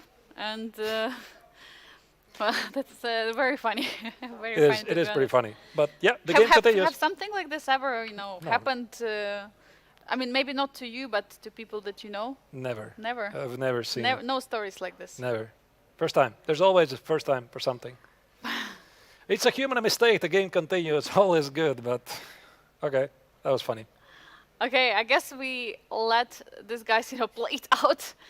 Meanwhile, trying to get to this draw, but let's pull up the birthday view to see what else have we missed while Marco and Václav were trying to have a draw a bit earlier than it's allowed in the rules. Well, the other positions are pretty complicated. Xiaotang, against Vaishali is this super complicated middle game. I think we had the brief discussion about one of the potential scenarios which might look exactly like this one. The position is quite sharp with about 20 minutes for each player. The game versus Kosteniuk versus Karisayip we discussed. By the way, Blue Bomb against Jej Erdomos, that's the top middle board. Bishop c4 and b5 as recommended by Limle here in the studio. It was played. Angelika, I'll take your lead. Let's go to the game. Tong Shao against Vaishali-Lagrave. We haven't checked this game for some time. So I suggest we come there, we see what happens, because this is something what we were expecting, that the game is going to continue, but what exactly were the moves in the game? And this, we're discussing this d4 and d5 pawn. They're going to be very dangerous for white. So we left it after queen f4. Let me pull up the board right here. Okay, queen f4, rook e8, target the pawn, f3, d5. Black is getting pretty aggressive. e5, white establishes himself. Pawn majority at the king side. Rook e1 defends the pawn. Knight c5, trying to be very aggressive. Queen g4, threatening bishop h6. This is the position right now. Yeah, so we have still the bishop is on c1, defending the pawn on b2. Rook is in the corner on a1 in the position. So white has those connected passers, b2 and a3, but they are not yet connected passers that we used to know them. Meanwhile, black has this d4 pawn, which is very dangerous. d3, d2 at some moment can be incoming. White is practically playing without the rook in this position. Rook on a1 is not there. I have a feeling, it's more comfortable to play for Vaishali in this position, but she has to watch out because queen g4 has just been played. I don't know. I feel like it's very much three-result game, and I have a feeling that we are going to get our answers very, very soon. This could be potentially one of the wildest games of the round, because this is move 25, which means 15 moves to make for both players. White has 20 minutes, black has 11 minutes. The position is sharp. Do you play knight e3? Do you play d3? You need to watch out for bishop h6, and white suddenly goes for some counterattack. For example, if I'm to move bishop h6, knight e6, maybe there's some f4 or 5 ideas, and white still keeps the extra pawn. It is not easy, but you can just play king h8 or king f8. You just step away with the king. Looks like there is no longer going to be the bishop h6 threat, but maybe something else? Yeah, maybe. Like, I could also play some bishop g5 attack, bringing my pieces in the game, threatening some rook c1 at the right moment. Like, let's say rook b2, rook goes here. Is this a strength? Is it the weakness? The one thing, actually, I think I'm gonna... oh, d3 was played. Okay, I'm gonna keep to myself what I wanted to say. You can still share. No, you can like always share. I thought that it's easier to play with white because white has some attacking chances, meaning a time scramble are approaching, white is attacking, white has a bishop h6 ideas, etc. But as soon as Vaishali played d3, I thought it probably doesn't matter because if we get the queens off the board, then there's no attack. There is no attack, and there will be always issue with the pawn on b2, with the rook on a1. Does white want to keep the rook there to support the a pawn, or white wants to develop it? I mean, it's many big questions. But the first question is, what happens in case queens are off the board? For whom is it better, the position? Because if queen takes on c4, pawn takes, then suddenly there are these two strong pawns for black. No, I think I will never do that. I think I'm just going to play something like bishop d2 probably. Give up the pawn, put the bishop on b4, maybe play rook c1. Engine is usually haha at my ideas, but like let's say, I mean, what do you do? Takes, bishop b4. I'm thinking like I want to eliminate this knight, put the rook on d1.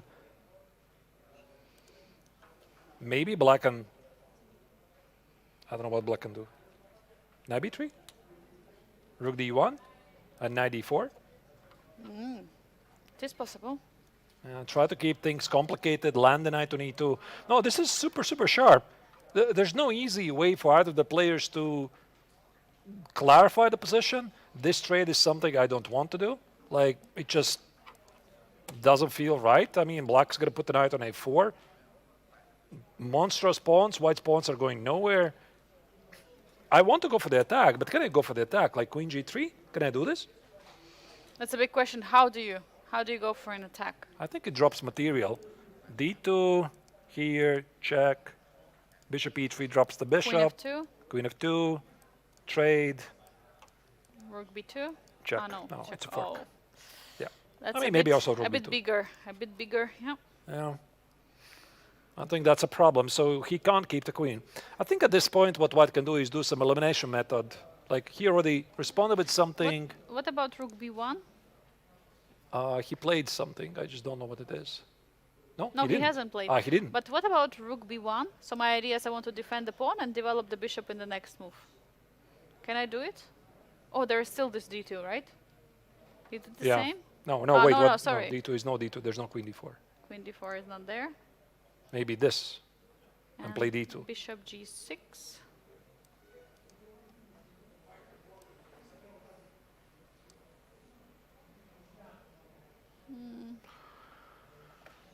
The queen is not yet trapped, but almost on c2. I mean, unfortunately, there is e2 square for the queen. By the way, Yeah. what about queen e1? Okay, Oh, which move do you want to check? Rook b1 still? so rook b1, queen c2, bishop h6, and rook e to c1. Because queen e2 is the only way, right? And now rook e1. Draw? Isn't it like a repetition? But engine has something in mind. Oh my god. Yeah. The pawn is marching. Yeah, you can't defend the rook. Okay, these are just Okay. some funny ideas, but no easy moves for either the players. And I think this is also the moment where a player's skill, like the speed of the calculation, really is going to matter. Who is going to do it? Is it going to be Vaishali? Is it going to be the Chinese Grandmaster Shatong? We're going to figure it out. But let's move on to the other game. Let's keep an eye on this game very, very closely because I have a feeling something dramatic is coming here. We could go maybe to the game of Bluam against Erdomas. Let's go immediately there. That's what I wanted to suggest because it looks like Yes just took the last pawn on the queen side for Matthias, so it was a2 pawn. And yeah, it looks like Yes has this a7 and b5 pawns. By the way, look how he's shaking. He's, I don't know, does it mean that he's calculating? Is he nervous? What does it mean, you know, this? Maybe calculating, and he is nervous at the same time. Both at the same time. And for Matthias, looks like a pleasant position.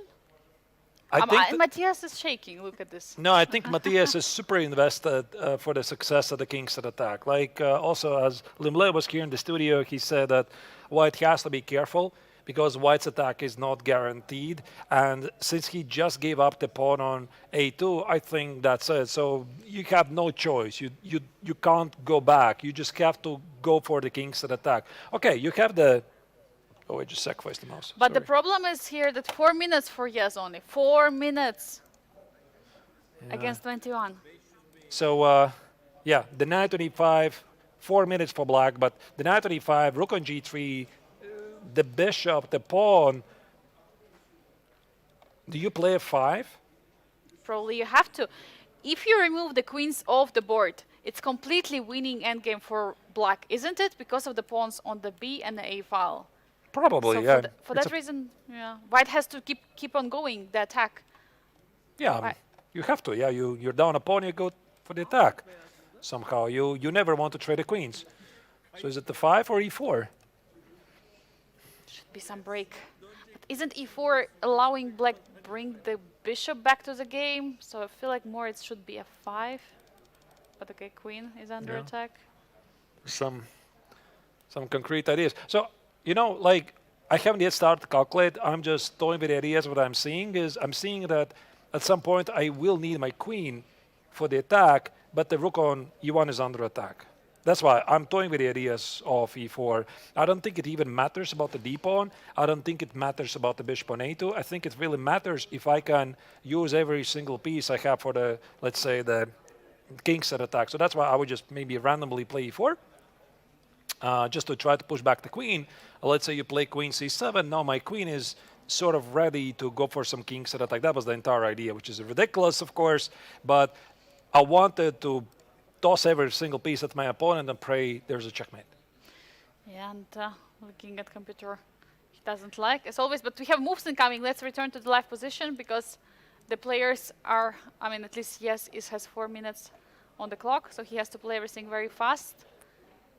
Queen e2 was played. He doesn't want to No, wait, obviously trade the queen. F5 was played. Yeah, Bishop F5. b3 and then queen e2. Yeah, f5, bishop b3, and queen e2. So he wants to keep the queens on the board. He doesn't trade the queens, of course. That's the only thing what Matthias can try to do. But it's yes who is having 3 minutes 30 seconds. One more time, no increment till move 40. What about rook e5? I would be, to be honest, thinking about rook e5 right now because I'm concerned about the attack. The knight on e5 annoys me really big time. So what about I take? Can I do this? Like take with e5, take with e5. The pawn on b5 could be under attack. Can I play bishop c4? Put the queen on e5, survive the attack, and if I survive the attack, I will be rewarded because I have those two connected passed pawns at the queen side. But to look at the shaking of her dome, she's so nervous Look here. at him. He tries to find the move. He's basically practically playing piano with his finger movements. You know, he's trying to figure out. He'll take on e5 or f6. Does he want to play f6 here? 2 minutes 40 seconds. 2 minutes 40 seconds. Whoa, f6 on the board. f6 has just been played, targeting the knight on g6. What happens after knight g6? Is the rook e3? No, it's not happening, right? Rook e3 cannot happen. What is You tell going me. on? There's so many moves to calculate. This is a complete mess. Knight x on g6. Sorry, let me maybe go back here. So this is the current position. Yep. So the current position here is after f6. We're thinking about knight x on g6, rook takes on e3. It doesn't work because of the double check. Wow. Double check and you're picking up material. Check, check, thank you. Oh, crazy. Yeah, so you can't do this. After knight x on g6, probably Erdomosh has to take. And after f takes, there's going to be rook e3. Let me show you. But Yeah, wait a second, cannot I just pick it up? I just can take the rook, no? you're right. I thought actually I would have more attacking pieces. You're totally correct. So, what does it mean that after this move there is a bishop c4 or something attacking? Queen d4? No, queen d4. And rook is dropping, yeah. Queen d4, yeah, in this position. Queen d4. Ah, maybe not. No, I mean, it's sharp. Can we go back to this position once again and try to picture what Matthias is thinking? Matthias has just played a move. Let's see what it is. Because Knight G6 and instantly Knight G6 has been played. Rook F1. Oh, look at this. well, Now it's I would never think about this. I would think about Rook G6. I would think about F takes on G6. I would think about that Marco Materia just agreed to a draw with Václav Fedek. I would think about that as well, but I would never find Rook F1 in this position. Rook G7 immediately played by Erdomus. yeah, because he has only 2 minutes on the clock. Something was missed there. Maybe we can quickly just check what was the best option or what was missed with Rook F1. So Rook F1 has just been played. And is there some Rook E3? No, there's Bishop C4. Wait, Bishop C4? Queen H5. That was what's supposed to happen. Now, very strictly, only move Rook G7. Now Rook G6, picking up the knight. Rook G6, Queen E3 check, King H1, and just play Rook E7. Rook E7, you have 2 pawns on the queen side, which could be potentially passers, and you're fully defended? It's just not real. I mean, it's just not real because the king is super Let's exposed. go to the live board. We see a lot of moves incoming. All A right. lot of moves are incoming. Wait, we have similar position now. Queen H5, Bishop C4, Rook takes on G6, Queen E3, King H1. We do have exactly the same position, actually, but with a different move order. Maybe quickly just see how it happened, because after... So Queen H5, Bishop C4, this is what happened. Rook takes on G6, Queen takes on E3, King H1. So these were the moves that we missed. And here, according to an engine strictly, the only move is Rook E7. 1 minute for Yezer Dogmush. Will he able to find the move? We see he's jumping on the chair. 7 minutes to make with no increment. Not 7, 1. 1 minute. Under 1 Even minute. the camera is shaking. What just happened? Bishop F1. They were like, He took on F1. Rook takes, and is it going to be a repetition? I think it's going to be a draw. Perpetual. I Queen think he couldn't G6, find yeah. anything else. Queen G6, King F8, Queen F6. There's going to be perpetual check. Well, this was a pretty dramatic moment. You can see here Matthias Blum is shaking his head. Also, Domush is so unhappy. Is he unhappy? Yeah, he is unhappy. He is shocked, but he has to play a move. He has to make it till move 40, because otherwise he's having 40 seconds. No increment right now. Queen F6, King G8. The players have to make the move 40. I'm pretty sure they already heard what happened in the Challengers tournament. They are aware. Okay, You one have to more. get the move 40. One more move, and And the Domush is going to make it. There's a triple repetition. There is a draw because it's move 40. oh, that was the shortest handshake that I've ever seen. Have you seen it? All They right, but- barely touched each other's hand. But now we have a chance to maybe once again pull the analysis board and see what was missed, because like so many things happened very quickly. It was very, very difficult to follow what happened here. So the action started here at this moment with Queen E2. Queen E2, F6, Knight takes on G6, Knight takes on G6. I'm checking strictly with the engine. Rook F1. Engine doesn't like this move. It says it's a big mistake. Apparently, Erdomus had to start with Bishop C4, Queen H5, and then play Rook G7. This was the correct move. Instead, he played Rook G7 But And- somehow he got in the same position. because Matthias played Queen H5. He could have played also Queen X on B5. Okay, but it's not so easy to see. You want to attack, you want to bring the queen to the king's Just as side. hard. That's what they tell me. Yes, it is not easy. Rook takes on E3, and there's some kind of a mess going on here. Queen takes on D4, and this is equal. Right? Apparently this is equal. But what happened in the game? He played Queen H5.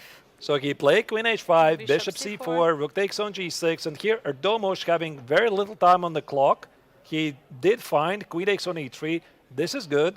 King H1, and now he did not find Rook E7 because he literally had 1 minute and 43 seconds and 7 moves to make. So the correct idea was Rook E7, And white cannot play rook takes on h6. I think he missed rook h7. Rook h7, stopping all the checkmates. Wow, what a move. Not easy to spot. No. But Arthurs, we have action on the other board right now. It's Vaishali who is pushing against Tong Xiao. So let's go immediately to that game because something crazy is happening. She's just pushing her pawn. Let's go. I'm not clear what's happening. d2. You cannot take the pawn. Is it queen d4 again? What happened? We've just been in this position and... It's a blunder. This was the position. This was the position, like after 96, the Chinese Grandmaster played a 4. You want to play a 5. And the d2 idea was always there. The point is after d2, bishop takes on d2, black plays queen d4 check, and your bishop is gone. The problem is the queen was always defending the d4 square from g4. Once you play a 4, there is no protection from queen d4 check. So what else you can do? The rook is under attack. And the bishop is also under attack, so you cannot just step away to the f1 or d1. Rook e2, but... There's at least this move, I think. Like takes. And queen c1. Queen c1. Queen Unless d1? I find... Queen d1, probably. Queen d1. Oh, I missed queen d1. Sorry. Okay. Let me go back. So What's the move? it's a big question. Okay, I have the engine on. How easy is it? Rook takes, queen d4. Oh, there is a pin. You cannot step away with a rook. h5. Takes knight f4. And if I don't take? If you don't take, there is going to be queen f4. On knight f4, you can decide. Yeah, it is, Rook but... e5. Rook e5. Incoming. Yeah, but I'm also to make a move here. Now, all of this is good. All of this is good, but one thing is clear, that this was a pretty big blunder. And also we can see the body language of the Chinese Grandmaster. He's not happy about it. Bishop takes on d2, queen d4. These moves were played. He gives up a piece right now for an attack on the king side. He's pushing f5. Now Vaishali has to find a way how to defend the knight, how to step away from the e6. Where is she going to go? I mean, white might be still having some chances because do not underestimate these pawns. This was definitely a blunder by white, but there might be f6 threat, there might be e6 threat, there might be rook d1 ideas. So here the big question, of course, is if Vaishali will be able to find the correct moves with the remaining 5 minutes and 20 seconds for the next 11 moves. For Tong Xiao, it is 7 minutes right now, but he's down a piece. That's a big question. He doesn't have material for it. Well, 2 pawns, but they look very much hanging. I would just play knight f8, to be honest. Like, just being cautious, defend everything. You play f6, I'm going to play knight e6, go back. You play e6, my knight is exactly where it wants it to be. You play rook d1, I'm going to pick up those pawns. So knight f8, I think that this is at least something that Vaishali sees immediately, but she's thinking, okay, maybe after a 5, I can be a bit more ambitious, put the knight on e4, and immediately win the game. You know, Arthurs, we had this conversation before. Limle had not such a great tournament in Rapid. Vaishali was also one of the lowest seeds. And it is classical, which rewards you with 4 points for the win. Limle already got his 4 points. Now it's question for Vaishali. Will she be able to convert this advantage in this game and get her first victory in the round 1 against, by the way, top seed Tong Xiao, because he is the top seed in the tournament of the challengers. I recall the same situation 2 years ago, Arthurs. If you remember, 2 years ago, Vaishali is casually playing the first game against top seed Donchenko, Alexander, who just dominated the Chess 960 tournament, who dominated the Rapid tournament. But she's coming to the first classical game and just beating him. And then she's winning a game against Jonas Briere and then Samonenkov, just scoring these victories. She's super strong in the classical. She has this tendency to beat very good players, that I can tell. Absolutely. And let's not forget her remarkable 5 winning game streak in the candidates 2024. This candidate, it was very shaky, you know, leaderboard of the women's were always going up and down, but she managed to become the World Chess Championship challenger, will challenge the reigning women's champion, Zhu Wenjun, in the upcoming match. So, yeah, definitely she's super dangerous. Maybe not so strong in the faster formats, but But the clock is ticking. The clock is ticking. It's already 3 minutes and it's 11 moves to make, and she cannot decide where to put the knight. Should he put the knight on a fate, be very careful, protect the king, or should he go forward, play knight c5, knight e4? The nerves are kicking in, but you got to make a move. Knight of fate's on the board.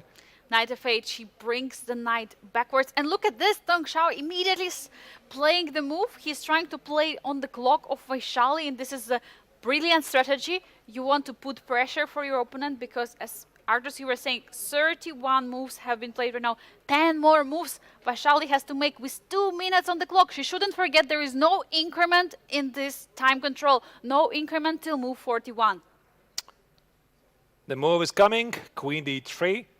Of course, White realizes that he's lost, he's down a piece, and the only thing he can really do is try to complicate things, try to play the moves as quickly as he can. Queen d3, there's a small pause from the Chinese Grandmaster. I think he wanted to double the rooks immediately. Rook a e1 played very quickly. I like the speed. I think here g6 could be a move by Vaishali, try to somehow get the queens off the board. She knows she's winning, but the clock is playing against her. And the only question is how. You also have to be ready for all the f6, e6 threat in the position. I mean, the pawns are marching forward, and you have 1 minute and 40 seconds for 9 more moves. 9 more moves have to be played by Vaishali. Can she make it, Arthurs? What do you say? I think we're going to find it out like in the next 2 minutes, really, because she definitely feels this is the critical moment. I think she wants to play g6. That's why the queen stands on d3, try to get the queens off the board. No, queen c4 was played, a cautious move. Of course, the Chinese Grandmaster is immediately going to move the queen somewhere, but where? Queen h5 or queen g5? You don't really have so many opportunities here. Yeah, and queen h5, you might get your queen trapped there somewhere, so you should be really careful about it.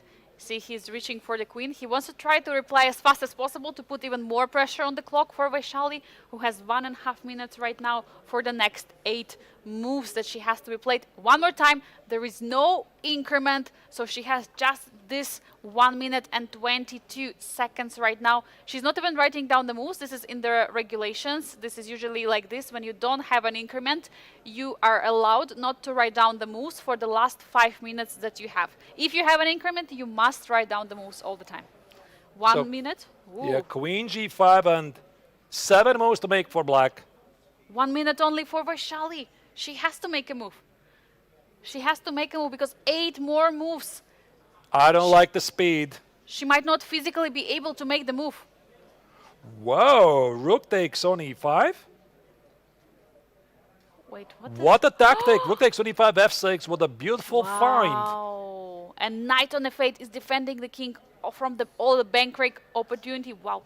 Brilliant spot by Vaishali, but she needs to speed up on the clock. But trading the pieces, of course, it does not hurt. f6, you have to step away. Step away, but where? You don't really have so many squares. Queen h5 maybe, f takes on e5. Your back rank is going to be weakened. I think the only idea you can play is something like queen d2. Queen d2, stepping backwards, queen h5. Not sure where the queen is going there. Maybe queen h5, f takes, queen e8. Try to confuse the opponent with something like f6. Vaishali will have to be making the moves even faster.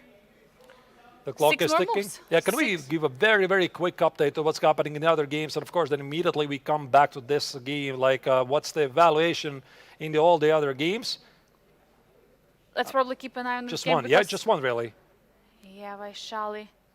Carissa Yip has a worse position against Alexandra Kostyanyuk. That's the other game, really. Let's keep an eye on this game because 40 seconds right now for Vaishali. She has to make a move. She has to make 5 more moves in this position. Rook d3, all of this is good. She is looking for ways to trade the queens. Maybe put the queen on d4. Try to play something like rook d1.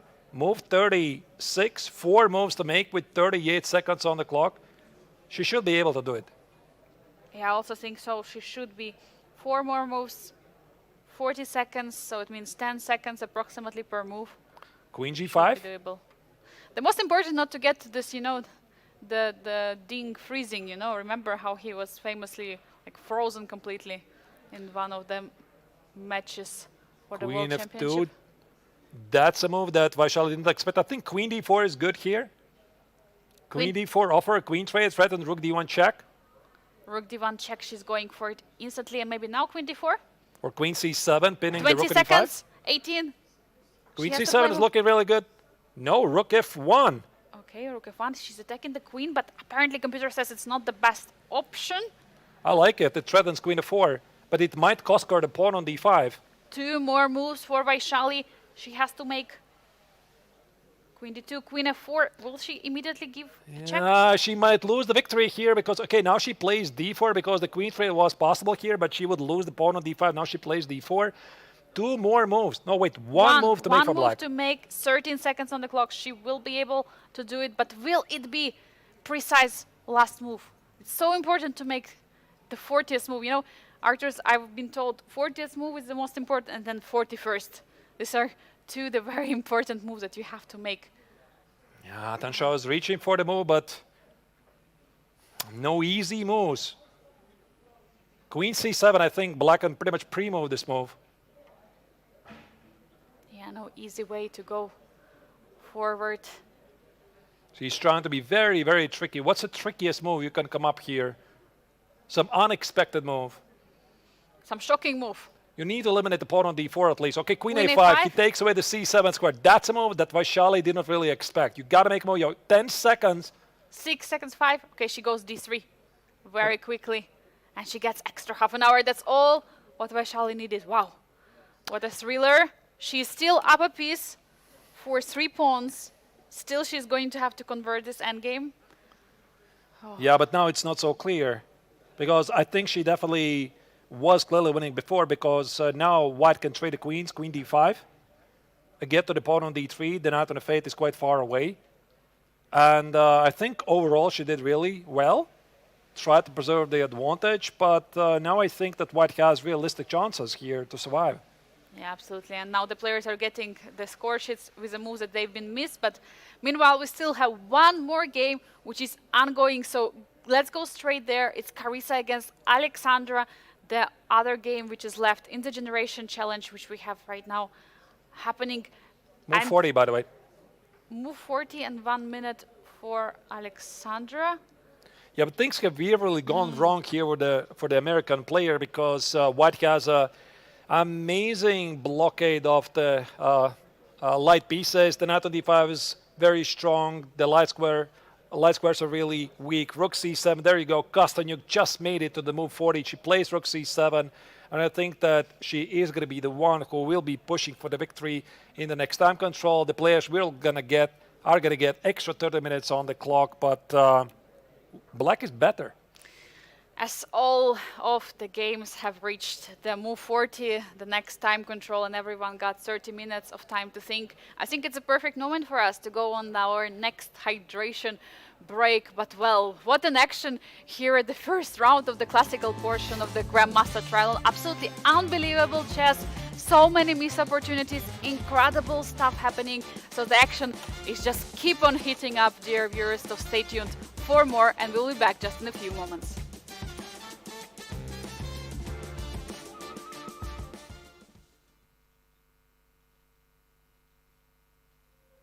This is Biel, one of the world's most challenging chess tournaments. Top players have to fight it out not in one format, but in 4. Blitz, Rapid, Classical, and 960. They have to constantly adjust, constantly focus. If they let their attention slip, even for 1 second, it's game over. And that's what makes coming here as a player so joyful. You get to watch some of the best talent in the world at their absolute peak. No matter who you are, where you're from, or what time control you love to play. The chess at Biel brings us together.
Welcome back, dear viewers, from the short break that we had. The hydration break is a tradition at the FIFA World Cup, also here at the Biel Chess Festival, because it's pretty hot here.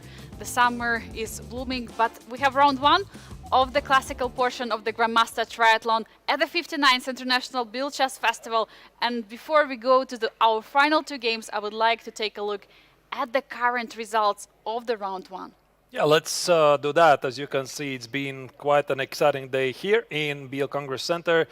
There was one decisive game so far. It was the three-time Biel chess champion Lim Lei who defeated Jose Martinez in spectacular fashion. Quite an amazing preparation there from the Vietnamese Grandmaster.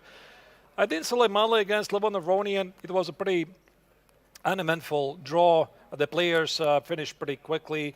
Matthias Blumam against Yes Erdomus was quite a thriller. At some point, the Turkish player was winning, but he was in such a severe time scramble that he decided to go for a threefold repetition. And then we had Marco Matera against Václav Finek, the two leaders in the Challengers tournament. The game actually had a pretty funny twist because they decided to agree to a draw before they allow a move 40. The arbiter had to intervene, say, you got to play it on, but ultimately the game still finished with the same result. Yeah, it finished with a draw, and we still have two more games ongoing right now. And what does it mean for our current standings, Arturs? Well, look at this. In the Masters, it's Levon Aronian with 10.5 points, who is still leading the whole event. But on the second place, it's Lim Lei, after winning against Jose Martinez, getting 4 points, jumping all the way up in the leaderboard. I mean, it's impressive performance what he's doing, jumping all over Matthias Blumbaum, Aydin Suleimanli, and being on the second place right now. One more win, and he might even be higher than Levon Aronian in the next standings. Yeah, everything is still possible, of course. That's why things rapidly change in the classical tournament. In the Generation Challenge section, Václav Finek still keeps his lead over Marco Materia. It does look like that Xiaotong will be able to catch up with him because he's right now in trouble against Vaishali. As you can see, Vaishali has a much better position right now, and also Alexandra Kostanyuk could potentially score a victory over Carissa Yip. And here we have one of the remaining games. Tong Shao against Vaishali Rameshbabu. Vaishali is up a piece for 2 pawns, but the material is getting more and more limited. Meanwhile, she managed to get one more out of the pawns. What is her strategy, to win this game? How can she do it, Arturs?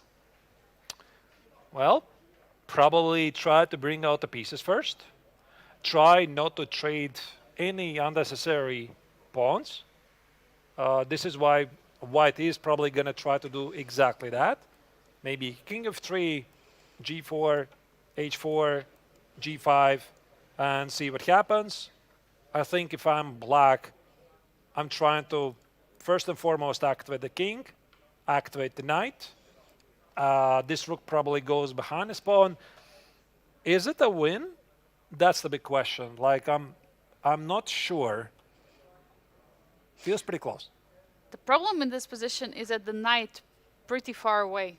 And not to activate it, it's not so easy. It's very short distance piece. You cannot really, handle it so well. And currently, knight even doesn't really have a single square to go to.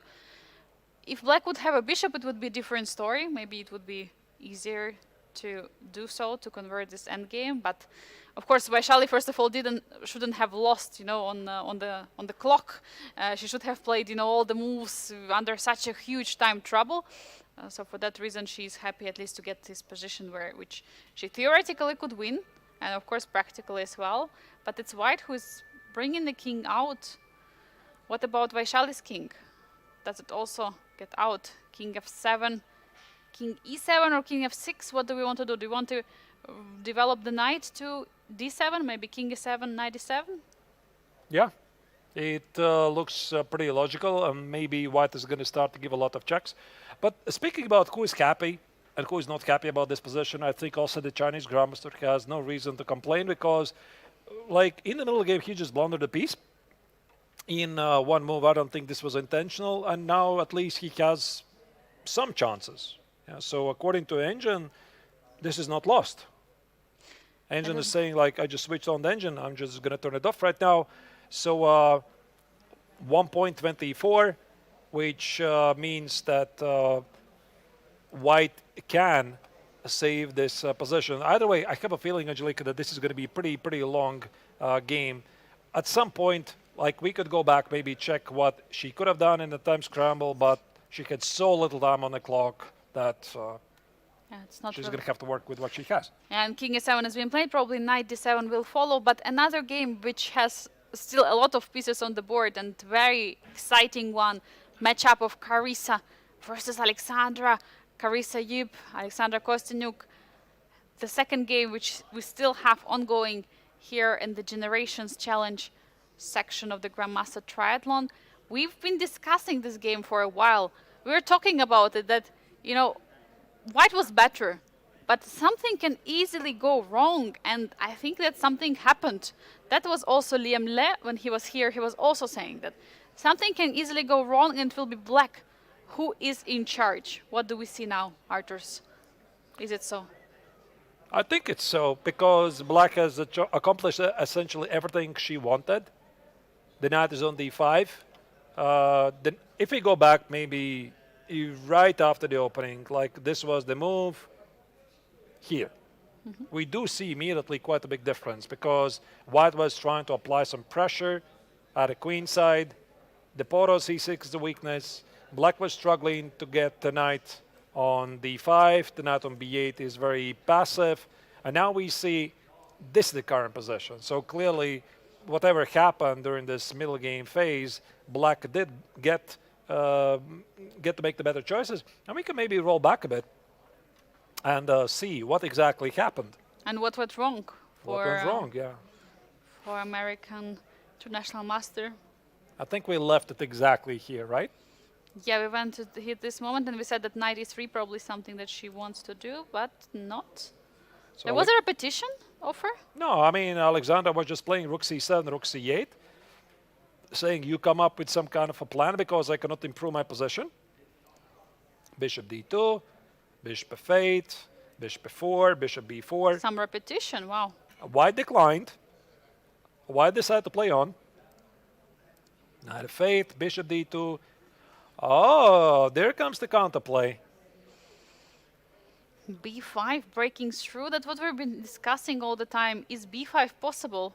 But Yeah. what changed in the position? Did Carissa, forgot to calculate that B5 is a move? Maybe she lost her guard. She thought that, Black is always, playing here, there, rook c7, rook c8, bishop b7, bishop b4, that you can never be active. And boom, suddenly Black decided to be aggressive. Here, Kostyniuk felt her moment. And just like that, Black was able not only to get the knight on d5, but also make some really favorable trades. There you go. Wow, knight is already on d5. White has a dark squared bishop, but it's being pretty much limited by that knight on d5. Bishop a5, she's trying to develop it, but not much is changing. Look at the bishop on a5. It is kind of empty one. There are no targets for the bishop on a5 and no squares to go. Yeah, it's pretty useless. Like, if he would remove the heavy pieces off the board, I would say that Black is just strategically winning. Because, let's say we get the queens off the board, we get the rooks off the board, Black's going to play knight e7, knight c6, b4, a3, just a free pass pawn. The pawn on d4 for White is not going anywhere, so this bishop on a5 is pretty sad piece. And for Carissa, I think what she can try to do is to get the bishop on c5. At least to do something. But the big question is, can she do it? Because if she plays bishop b4, you have to calculate knight takes on b4, queen b4, rook c4. What will happen on d4? So, Or also the pawn on e5, which, by the way, begs the question, why she didn't do it immediately right here? so Why bishop didn't she b4? play bishop b4? So if knight takes b4, queen b4, rook c4, is it possible? I don't want to give up such a knight, but unless there's something very concrete. Well, I was thinking that there is some way to win the material, but doesn't look so. At least queen d2. Okay, maybe there's some concrete ideas with queen c6. I I am always very open-minded because there's this very famous example, Fischer against Petrosian, giving up the good knight against the bad bishop because you get something very concrete in return. I get that, yeah, like this maybe rook c2, queen d5 is incoming, but it was not played by Carissa either way. Yeah, so- it was not played, and she didn't want to go over there, and she plays knight e1. Where Because- does she want to remaneuver? The c5? I think so, yeah. She wants to play knight c5. Yeah, looks like a great plan for Carissa. Meanwhile, Alexandra is taking her time. What could be her thought process in this position? Because yeah, she has this beautiful knight on d5. She has an open c file. She is dominating the position, but what is a concrete way of continuing the game? Because her knight on g6 is not the best piece. Maybe somehow we can improve it? I would be thinking what was before, to be honest, like at this stage. I would be thinking, I mean, definitely every single player goes through this stage of grief at some point. You have your great position after the opening, and then you start to think, what was before? How did I get here? I had such an amazing position, but yeah, you cannot really live into the past, yeah? So you have to look forward. I think she's just trying to improve the position somehow, see what happens, but she knows that she's worse. She knows that she misplayed things. But what to do? But Alexandra should be very happy. What do you think she thinks about in this position? What's her plan to continue? Because the knight stands beautiful on d5. Rook is on the c file, fully controlling it. Is a knight on g6 something who needs more to get more love in the position to bring it out, or something else? Oh yeah, I think so. Like going to c6 looks reasonable. Like I would always try to improve the pieces. The question is, which would be the first moves I would be thinking about? Like I like rook c4 a lot.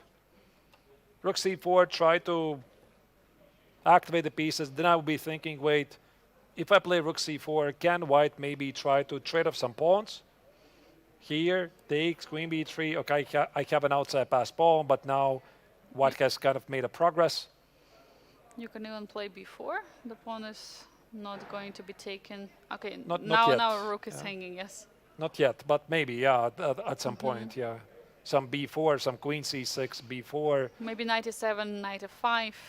Yeah, knight e7, knight f5 is the move. So she's thinking like, what's the best way? Like maybe knight e7 looks very, very reasonable. Like it cannot be a mistake. And now if you play b3, the rook is not under attack, and maybe there's is there some b4? That's a question. Can you go for it? b4? And then in case you take on b4, Oh, it's a what do silly you idea. want to do? I had some silly idea. It doesn't matter. I didn't notice my knight is under attack. I wanted to double attack it, take the pawn on b3, but yeah, there's bishop e7. Okay, you have to cover the knight on e7. Now knight c3, jumping in. Yeah, actually that's a good point, because the other knight is kind of waiting for the knight on d5 to move, and now pawn on b3 is being pinned to the queen. And now you can probably take on take on d4. I mean, these are all ideas. I don't know how accurate they are, but Now you have to calculate all the checks, like can there's white a take check. something? no perpetual check. The No king at h7. perpetuals. Yeah. The king is feeling safe. So Alexandra, she's trying to be super, super careful here. Also, by the way, I was thinking maybe there's some sort of a king's attack. If you get the queen, you see the white king is quite exposed. Maybe at the right moment there's an opportunity to explore some knight f4 ideas. Maybe queen c6, take over the c file, knight f4, or maybe she's just enjoying the position here. She's very enjoying the position, but definitely she was also enjoying yesterday rest day that the players had. Alexandra was one of the players who joined. We went on this very nice Omega museum, the watch factory museum, the watch one of the main watches here in Biel. Biel is very famous for watchmaking. Of course, Biel is famous for many places, also Switzerland overall. The what is it? The chocolate, cheese, wine, watches. What else? I think you named it all. Yeah, like these are the big three. Yeah. Apparently not football. Yeah, because like I was talking with Paul, the tournament director, the other day, and I told him that this was before Switzerland was playing in the FIFA World Cup quarterfinal, and I said, "Are you going to cheer for Switzerland?" Then he asked me, "Is Switzerland in the quarterfinal?" I was like, "Okay, that's all I needed to know." Yeah, people are not sometimes following, but yeah, definitely. And Alexandra is also representing Switzerland. She will be representing for the next Olympiad, which will happen in Uzbekistan in September. And also, she was enjoying the visit, making some photos of very nice watches. We have also tested players on their ability to react in exact amount of seconds. So there was this kind of simulation of this Apollo 13 accident where the watch, which was made by Omega, helped to exactly count this 14.00 second in order to let the crew go, go down on Earth. And if it would be like a little bit more, so it will be like half a second more, half a second less, it would be either too late or too early. And everyone was trying their luck. Artus, how was your experience in that? Actually, I have a bit larger story than this. So yeah, we did press the button. So you have to press the button in exactly 14.00 seconds. And if you do that, you have a stardom. Everybody is envying you. There was huge applause and everything. So we were competing yesterday. Aydin Soleimanli did with his only third try.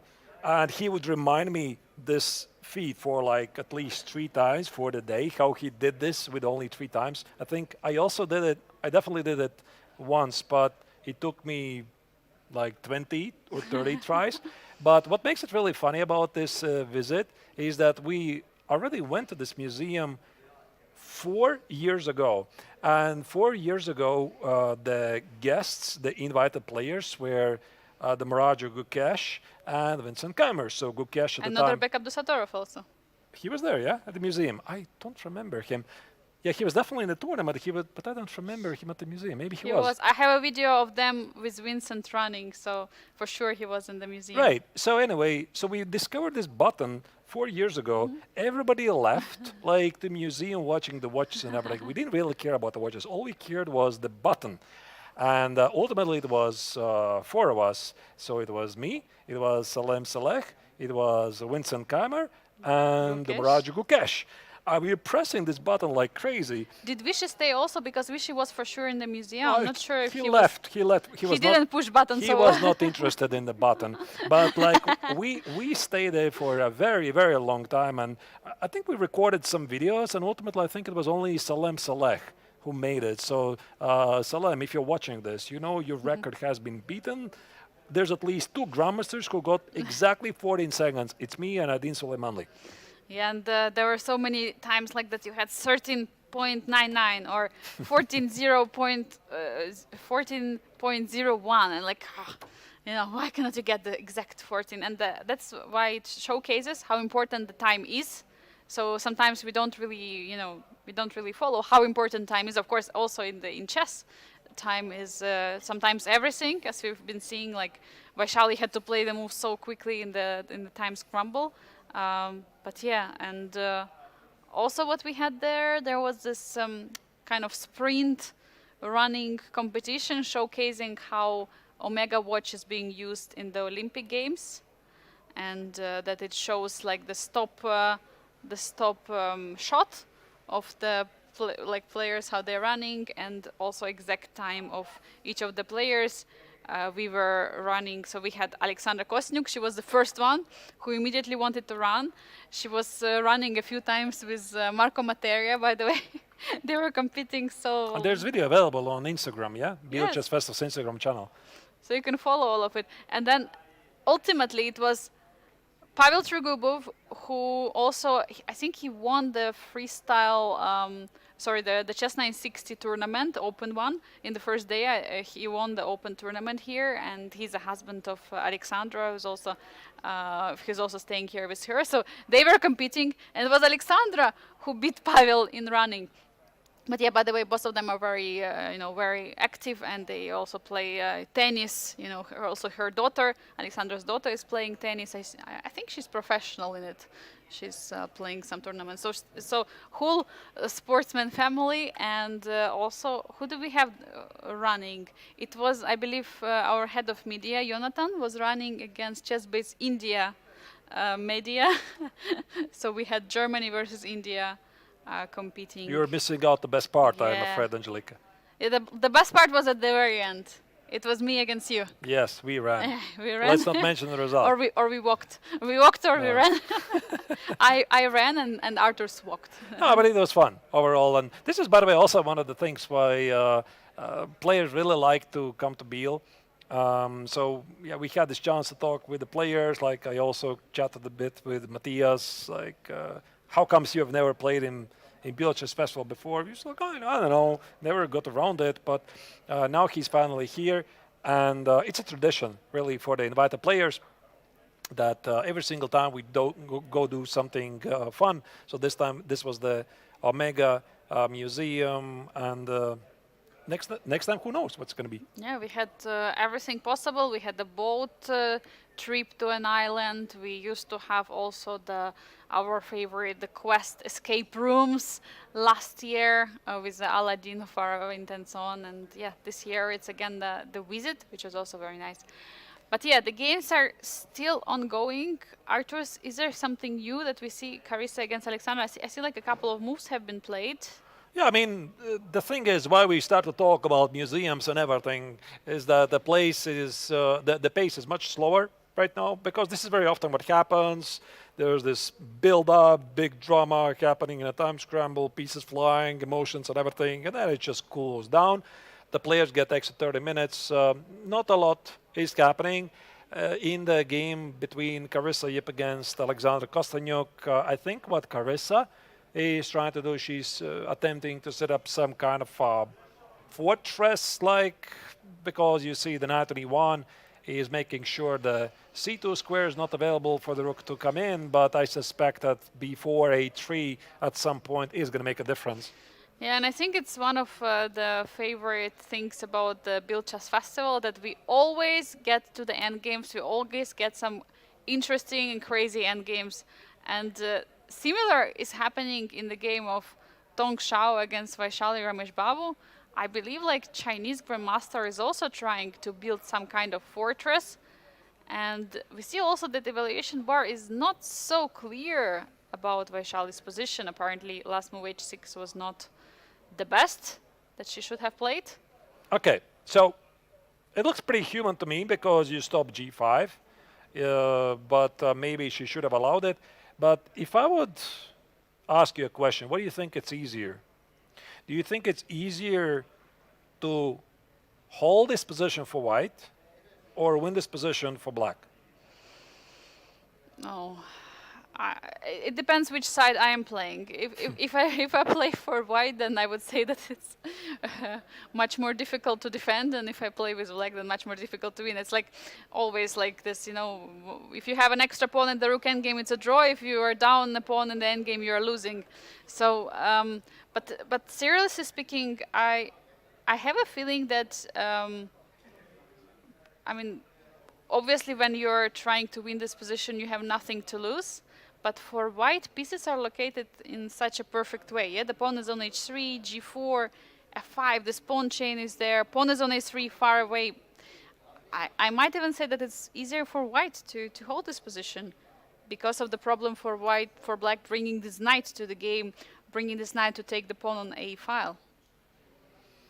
Probably, yeah. I think I agree that it's kind of a bit easier to play for white. The only thing I think here white needs to figure out, is he going to go for h4, g5? Or is he going to stand and do nothing? By the way, king e4 is a missed opportunity. I'm not sure that really matters at this stage. And we're going to maybe check very quickly with an engine What does our dearest friend Stockfish says? I have suggestion, but after h6, I had a suggestion to play h4 and g5. So my Yeah. idea is to trade the pawns as fast as possible. Because it's usually, if your pawns are standing like in a way of like diagonally, g7, h6, it allows some pawn trades. It's a very logical idea. The thing is, I suspect that White was not really sure about what happens after rook b5 and maybe h5, that you might have some problems to keep the pawns together. Like, I want to play h5, destroy your coordination of the pawns, take on g4, play knight f6, disconnect the pawns, and then take them one by one. And if you play king e4, what about, let's say, knight f6? Okay, there's already a problem. Whatever, yeah, king f4 is knight e5 and king f3, h5, and this is how you lose the game. Oh, and that's how you lose it. Wow. So you have to be extremely careful in this position. So let's go back, see what was the problem with the h6 or before h6. What was the best move here to play for black? Apparently not to touch the h pawn at all. So the most human move is this. But I think she just played king f7 one move before. Yeah, to bring the king. No, it was already on... yeah, that's what I'm saying. Here, yeah? that in this position. Ah, they repeated the position. I see what you're saying. I see what you're saying. So But in okay, this... it's logical, yeah. Yeah, in this position... King f7 here. Not so clear. No, it's not clear at all. So, okay, rook b7. If you play h4, rook a7, put the rook in front of the pawn. If you play g5, rook a4. Actually, it's very instructive. And then you play h5, trying to get to these pawns. Rook g4, rook h4. Okay, I mean, this part I can understand, right? So rook b7, let's say I do nothing. King e4, if it can be called nothing. Rook a7, king d5, king f6, king c6, sorry, wrong move. Here,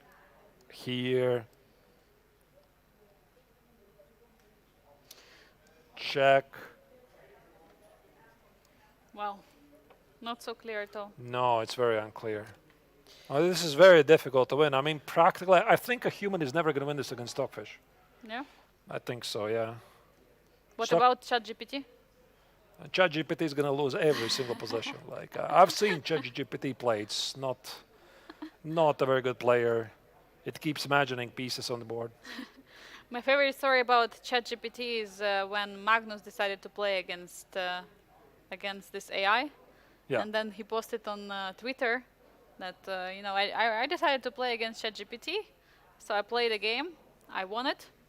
And then I asked to evaluate, which rating do I have according to the game which I just played. And ChatGPT said, yeah, you're playing pretty well. You're 1800. Magnus posted it. Yeah, thank you very much. 1800. Yeah. The highest rated player in the world. Yeah. I've seen some exhibition matches between ChatGPT and some players where it keeps making illegal moves, putting the pieces on the board, etc. So right now AI is not really so good in chess. Obviously things will change, but yeah, we're talking about Stockfish.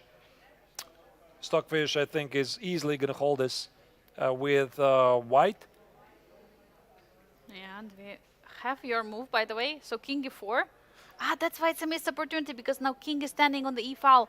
King is perfect on e7. There is no check rook e3 as it was earlier possible to kick that king. What about king d5? I go forward. Like, you try to shoulder the black king. I'm not sure about... Yeah, there you go. King d5 was played. I'm not entirely sure about the supposed mistake of h6, but I am speculating that maybe in some lines White might have some counterplay against his pawn on g7. I mean, it's a very human move. I think I also would have played h6 myself if I was black. So probably somewhere in some lines, yeah? Somewhere there is something very concrete which makes this h6 not the best choice for black and weakens the g7 square. I mean, definitely it's possible. And also, let's not forget, it's 2 pawns for the knight. And 1 pawn is on the a file, so it's so far away. It is going to be very tough for Vaishali to try to win the game. But while the players, the players are trying, it feels like it's a bit slow in this position. But okay, rook e3 is already a threat, as you're mentioning, Arturs. But something is going on in Carissa against Alexandra Kostyniuk. Yeah, let's go there has there. been attack ongoing on the king side as well as on the queen side. So the big question is, who is faster? Carissa pushed g4, h4. Alexandra pushed a4, b4. Arturs, who is faster in this position without looking at the evolution bar? It's not even a race, I'm afraid, because White has no attack here, meaning g5, you just weaken the light squares. But you got to do something. Otherwise, you're just sitting there and doing nothing, and black is simply finding the right moment to push forward the a pawn. So Carissa is trying to organize some sort of a counterplay. Most likely, the next moves will be something like knight f3, king h2, rook g1, g5, something. But it's so slow that I just do not buy this. But it's the best thing she can do. How high would you put the chances for Carissa to hold in comparison to Tong Shao, so the game we just saw? Because apparently in these 2 final games what we have, it's all about some kind of fortress. The way the games have been ongoing, my best guess would be that Kostyniuk will win this, because like she's playing textbook control of the light squares. Her position is becoming better and better by the minute. And of course, this is where Carissa plays king h2. She's preparing this rook g1 and trying to go for some counterattack. Okay, maybe things could dramatically change in a time scramble, but black does have 30 minutes to figure things out. About the other game, Tong Shao against Vaishali, I would say draw. Looks quite likely, because White, the Chinese Grandmaster is playing pretty quickly. For Vaishali, she has some difficulties to figure out the plan, and White has more time also. So Yeah, I fully agree in this position. And looking at the clock, Alexander feels very comfortable, fully occupying the c file, pushing those pawns on the queen side. Just now, the last move was king h2. What does Carissa want to do with it, or she's just stepping away from something? But b3 is immediately played. yeah, she wants to have some counterplay there. And b3, that's a great move. Fixing the pawn here on b2 as a weakness. At some right moment, a3 will be incoming. Also, I think black at some point can play h5, knight f5, try to sacrifice the pawn, gain access to the f5 square. Another idea is to play knight g6, knight f4. Maybe even rook c2 is going to be a thing at the right moment. Yeah, probably this is the only downside of the black's position, is the knight on e7. So the knights are kind of waiting for each other. Knight on d5 is amazing, but you would also love to have the knight on e7. Great, but h5 is being played, so no knight g6 anymore. But can you try to break those pawn chain, or do you want at least to do anything there on the king side as black? Maybe you just don't want to push anything. Not anymore, because if Kostyniuk wanted to play h5, she had to do it right now. Like, I was thinking about this. h5, if you take it, this looks pretty bad, because there's no counterplay. The knight holds everything. There's an attack. Find a way to transfer the queen to the king side, and that's going to be it. But I think that Alexandra felt that why should she touch the king side? It just complicates things.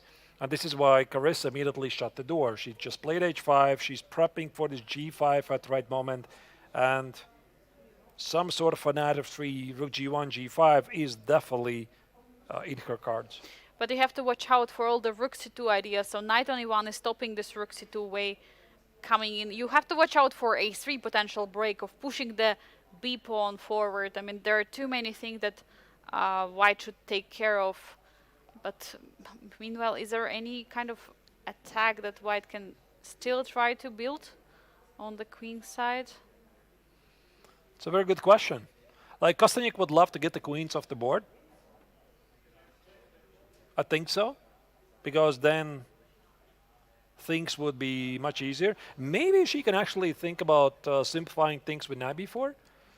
Perhaps this is not so silly idea at all to give the other knight access to the d5 square, try to force things. For example, I'm not sure if white's going to take at this point. Like takes. Now it's very clear that there's no attack. Knight e5 is incoming. I think if I was white, I would never trade on b4 at this point. And I would probably go for some queen g3, try to keep things complicated. But I have a feeling that there's going to be some queen e4. And it kind of feels like Limle playing with the black color, how he outplayed today. Martinez completely dominating white's pieces. Yeah, like the pieces are like octopus, you know, just squeezing and squeezing white's pieces. Also, it looks like for example, knight on e1 is pinned to its position to stop any rook c2 option. Also, queen on d3 in the current position.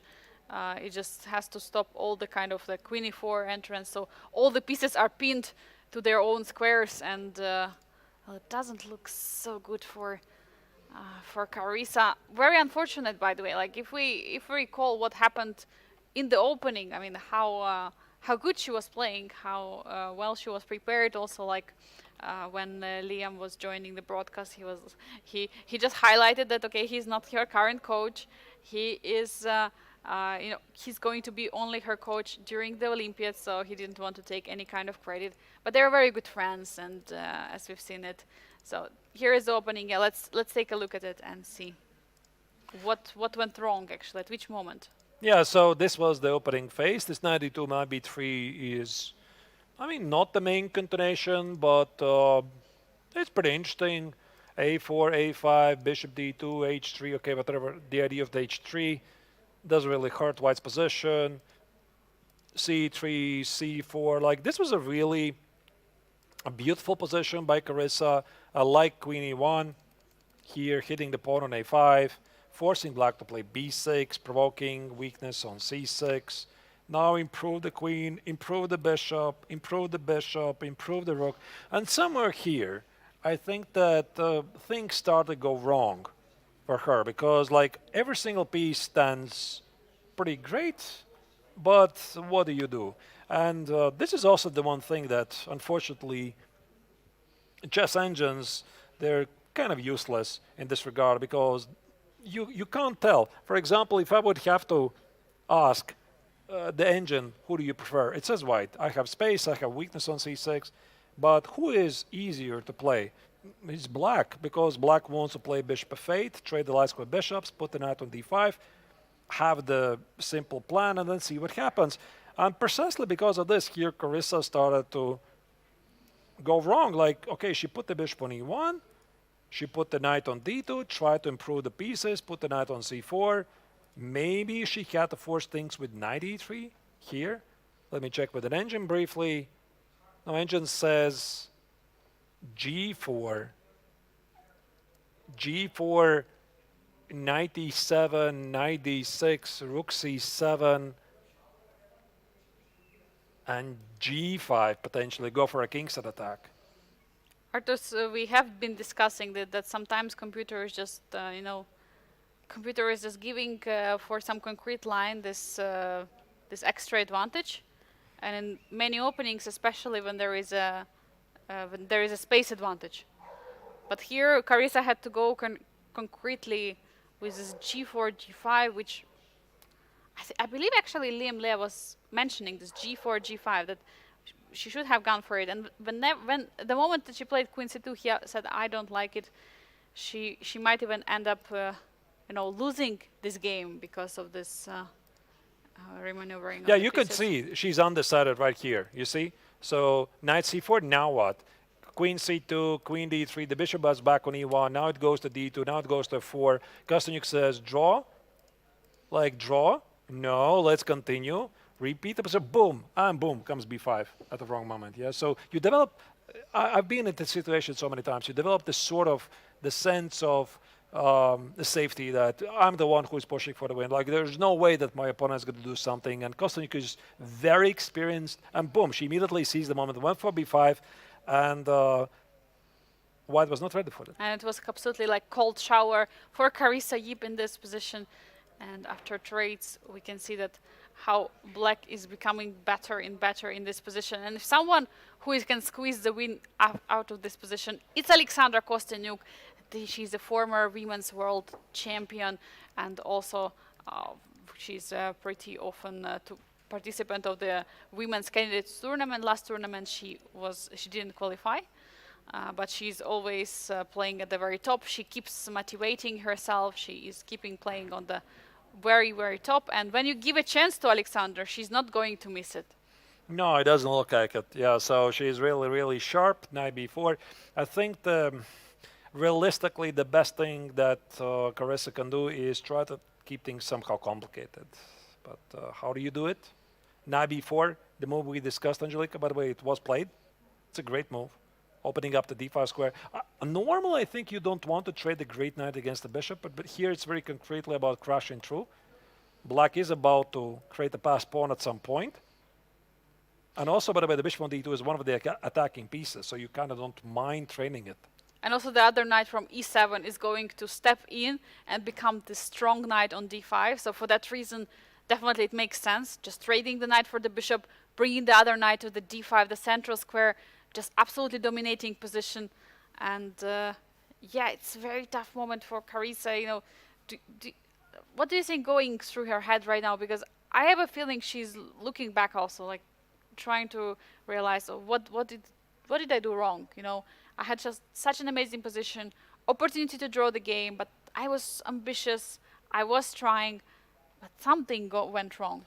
I think she already passed that stage, to be honest. Definitely, she had this feeling right after or before the first time control, when Black was able to get the knight on d5, establish a pass pawn. Right now, she's just working with the situation that she has. She knows she's in trouble, but maybe there's still some hope. Try to escape, and we just saw there was a capture on b4. A couple of pieces are off the board. This is, I think, good news for Kostyuk, because now her king is also feeling much safer, and Carissa is struggling.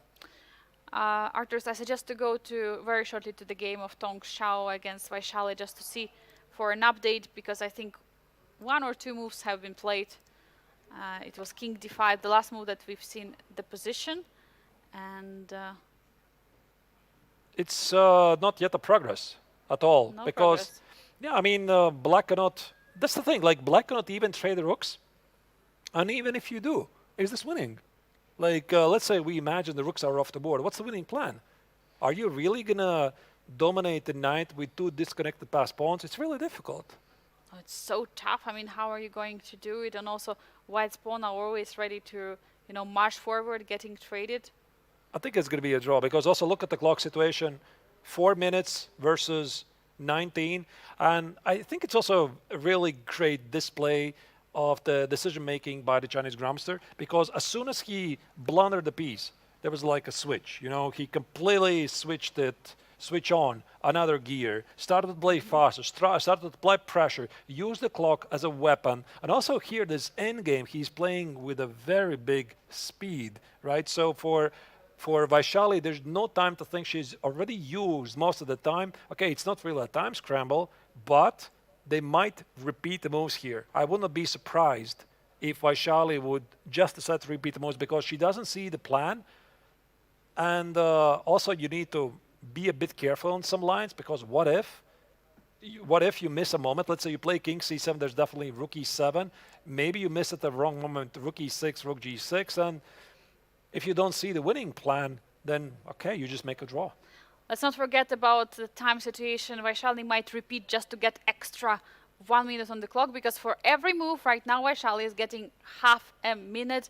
And if we see Tong Xiao has almost 20 minutes on the clock, that's quite a lot against only 3 minutes. So she might have repeated a couple of times to get extra time. But looking at her body language, look at her hands, by the way. I mean, it looks like she's very, very uncertain about her position. she's unclear, and also maybe she's realizing, well, she had such a big win in chesses earlier.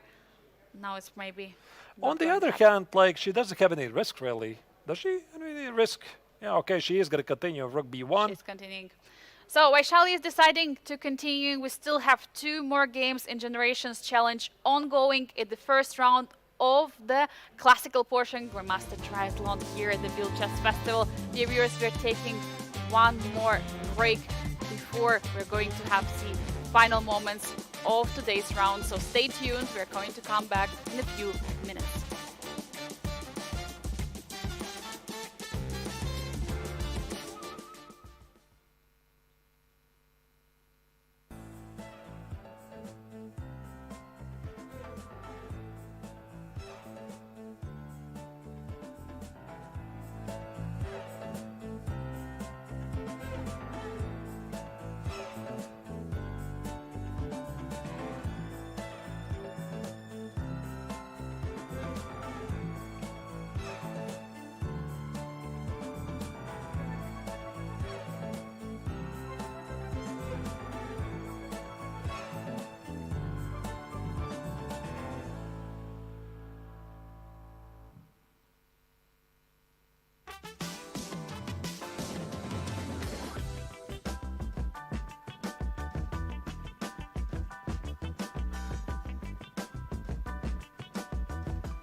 For nearly 60 years, the Biel International Chess Festival has brought together the best chess players and chess lovers from all the continents. Next year, we celebrate our 60th anniversary. Help us make it unforgettable.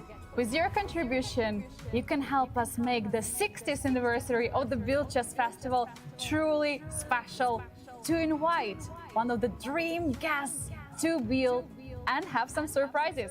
See you next year.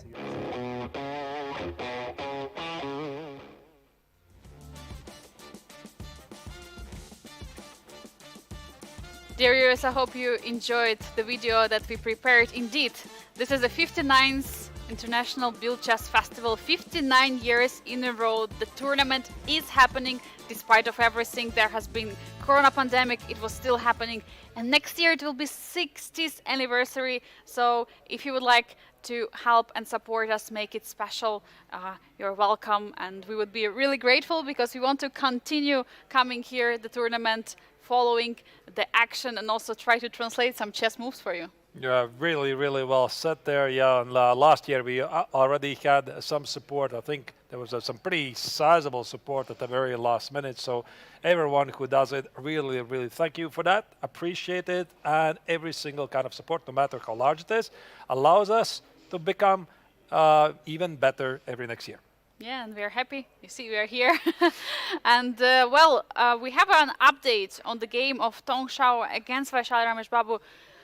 The Chinese Grandmaster managed to save into a draw in that crazy endgame roller coaster game that we've had, and it was a draw. So one more game remaining in the Challenger Generation Challenge tournament. Carissa Yup against Alexandra Kostyniuk, and Alexandra is fully winning, but I see that Carissa is still trying, pushing her pawns on the king side. I mean, you gotta do something, and I think the last moves also we could show them on the screen. We left it after a bishop takes on b4, knight takes on b4, and f4. Okay, g5 is not working, so you try to get more pawns to help the attack. Alexandra played rook c4, bringing back the rook to the c file. f5, knight e5, queen d2 first, and a3. Here comes the breakthrough, and I have a feeling that b takes on a3 is simply not doing anything because this pawn doesn't matter. Black has a very strong pass pawn, like maybe rook c3, queen c4, slowly you crash in. And that's why here Carissa played f6, Kostyniuk played a2, and now this pawn is a monster. Wow, okay, any kind of endgame is winning here because of this a2 pawn. Is defended by the b3. First you have to capture this b3 pawn, but yeah, this one is unbeatable, definitely. You have always to keep an eye on this a1 square and also on c1 square, because whenever your queen moves away from defending the c1 square, then rook c1 will slide in immediately and the pawn will be promoted. So it's super tough task for Carissa also, who is right now is below 4 minutes on the clock. I mean, maybe take on g7 with some g5 ideas or play g5 immediately. Okay, king g3. I'm not sure why. King g3, perhaps just to confuse the opponent. And if I was black, I would be thinking, how do I promote this pawn immediately? Either queen a6 or queen a8 or rook a4. All of these moves look good to me. I'm also thinking there could be a room for, okay, probably this is a bit too much complicated, rook c2 and queen c2. I think it's possible, right? Then there's going to be like 2 pawns. All right, let me show sacrifice. you. Yeah, let me show you. It's not our post. No, it's not my rook anyway, yeah? So let me do this. It's a bit ridiculous, I don't have to do this, but I kind of want to prove the point. That takes it, I wanted to take with a queen. Queen takes on c2. The point is I want to trade the queens, promote the pawn, put the knight on b4, put the knight on c2. I think this part is very clear. So let's say you take it. Here, the knight is still heading to b4. And Knight is not, king is not in time to defend. yeah, I don't think you can do anything here. Knight b4. Oh. There's no moves because knight a3 is incoming and this pawn is advancing. I think it's very clean. This rook c2. Maybe it's unnecessary because perhaps white can. What can white do actually? But Nothing. actually, Alexandra made up her mind and she went for Queen A4. So it's another winning opportunity. And Knight F3. See, Carissa is trying to do still something on the king side, and this is the current position. Oh, Queen A4, of course, was cleaner. Threatening A1 queen and rook takes on D4. Yes, of course. So, yeah, there's another queen on the board. I think this game is about to wrap up.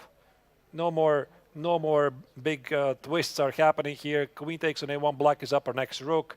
White is trying to go for some counterattack. F takes on G7, queen takes on H6. All of this is not enough. Simple king takes on G7 is a good move here, but you don't have to take, anyways. actually. You can even like keep like this. I mean, there is a threat, like you want to play queen yes, H6. Queen H6. Yeah, so there are some threats. King G7 looks good, but after G5, black is not obliged to take. Yeah, King G7, G5, ignore the pawn, and maybe something like Queen F1, Queen F5 looks easy. There's also Queen C1 move. No take of the pawn on G6, offering a trade Oh, of the queens. that's. I think that's it actually.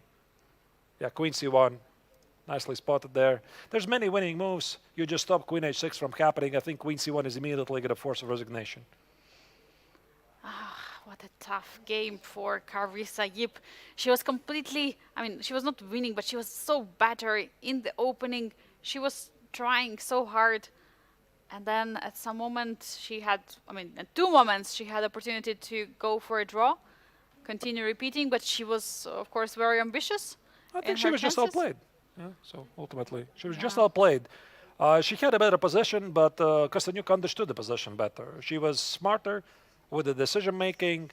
Let Carissa let her guard down, and you can also see the body language of Carissa right now. She's waiting for this final move. King takes, okay, king takes on G7, then Queen C1 or Queen B1 doesn't really matter. And typically when you're about to resign, you try to recollect the game where things went wrong. Sometimes players like to look at the score sheet, try to pinpoint the exact moment, like you try to take away something from this game so that the next time it doesn't happen. But unfortunately, I mean, these lessons are in the thousands. Like every single time you learn something new, how you shouldn't have done. Yeah, absolutely. And of course, with this comes an experience, and experience which Alexandra has. I mean, it's enormous. As Alexandra was laughing about the name of the tournament, the Generations Challenge, you know, that she's the only one representative of the older generation, and she's going to be challenged by all these youngsters. Carissa Yup, one of them, very strong female player, 4-time US champion. And here we have Queen C1 move. If you take on H6, just King H7. King It's H7, Queen D3 check, and then King H6 or King H8. Yeah, that is very clear. Precise. That's it. The game doesn't continue from here because Queen F4 is incoming. Carissa knows, like these last moves were not really a try to do anything, but when the black queen gets on the 4, the rook comes on C2, the game is over here. So it's all about the acceptance. The game is about to finish, I think, right here. Yeah, at this moment, I think Carissa has to accept this game is over, and we might see a handshake very soon. But yeah, the extra rook is way too much, you know, to try to fight, and there is no real attack happening on the king side. Rook is also sliding in. There will be a lot of things happening. And by the way, after Queen D3, you can also just play Queen C2 again. You can do anything. You can do anything that you want, and okay, At this Carissa point. realizes it. I really like how Alexandra is super focused. There's the resignation. Carissa resigns and Alexandra Kosteniuk wins. But Alexandra was super, super focused until the very end. You never let your guard down. Yeah, you never have to relax. And with that, we have the results of the round number 1. And we have 2 decisive games in the Masters. It was Lim Le, the 3-time Biel Grandmaster Triathlon champion, who scored a victory against Jose Martinez. Incredible preparation. The rest of the games on the Masters were draw, but some adventures, because Matthias Levon was better against Jezer Dogmush. Then Jezer Dogmush was winning, but it finished as a draw. And Aydin Soliman Le against Levon Ryan, it was quite a short draw. What happened, Generations Challenge, Arturs? Yeah, probably the most bizarre game of the round was the battle between two leaders, Marco Matera against Václav Finek. The players already shook pretty much their hands at move 27, but then the arbiter came and said, you don't do this in Biel. You gotta play until move 40. This was something I'd never seen before. The game resumed. They played until move 40. It did finish in a draw. Anyway, the other game, Vaishali against Xiaotong, the Chinese Grandmaster blundered a piece in the middle game, but he managed to fight back and escape with a draw. And we also just saw Alexander Kosteniuk, also known as the Chess Queen, outplaying Carissa Yip in a very nice technical manner. And what does it mean for our overall rankings? In the Masters, we have Levon Aronian still leading the event after his incredible performance in the rapid and draw today. 10.5 points. 2.5 points behind him is Limle already. I mean, so close to Levon Aronian after winning the first round. Aydin Suleiman Lee, 0.5 point behind.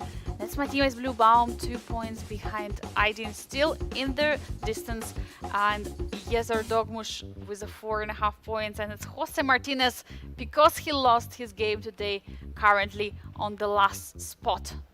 And in the meantime, in the Generations Challenge, Václav Finek still remains the sole leader, keeping his 1 point lead over Marco Materia. Also, Xiaotong is very close because he managed to miraculously save his game today against Vaishali. Alexandra Kosteniuk, because of her very important victory, now stands at 7 points within the striking distance. For Vaishali and Carissa, there's still chances in the upcoming rounds. What an exciting round one has it been. First of all, Artur's question to you, which game would you highlight as the game of the day for today from the Grandmaster Triathlon? Because there have been so many ups and downs, so many roller coaster, but which one stands out to you the most? I already know which one I'm going to pick, because right after this broadcast, I'm going to record a recap.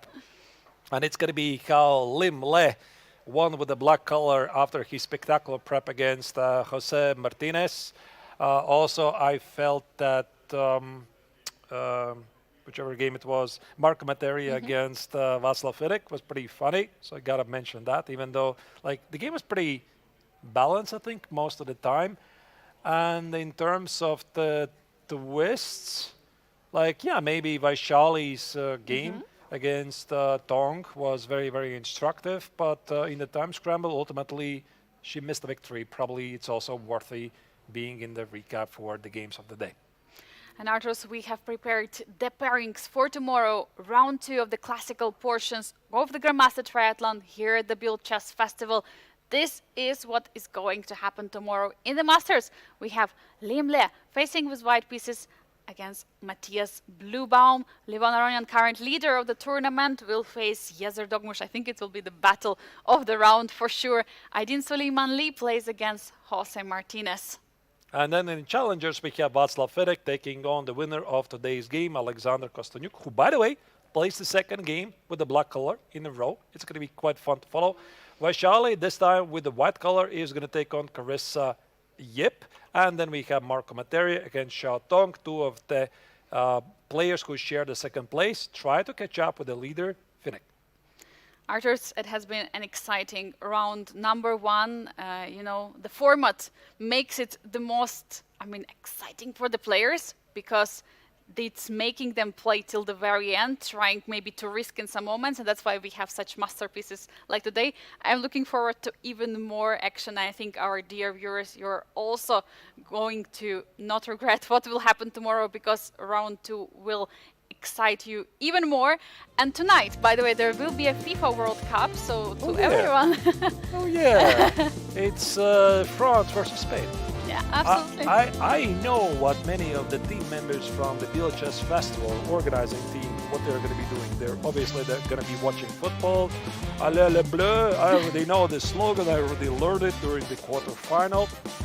We have to learn it. It's a must for the team. I already learned it, so I don't think there's any Spanish in the organizing team. So yeah, at least the organizing team probably is going to be cheering for Team France. As for me, I'll be just enjoying some good football, and hopefully it's going to be a great evening. And hopefully very long match.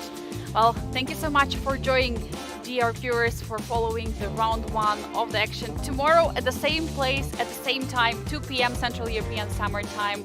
Have a good evening, enjoy your match, and see you tomorrow.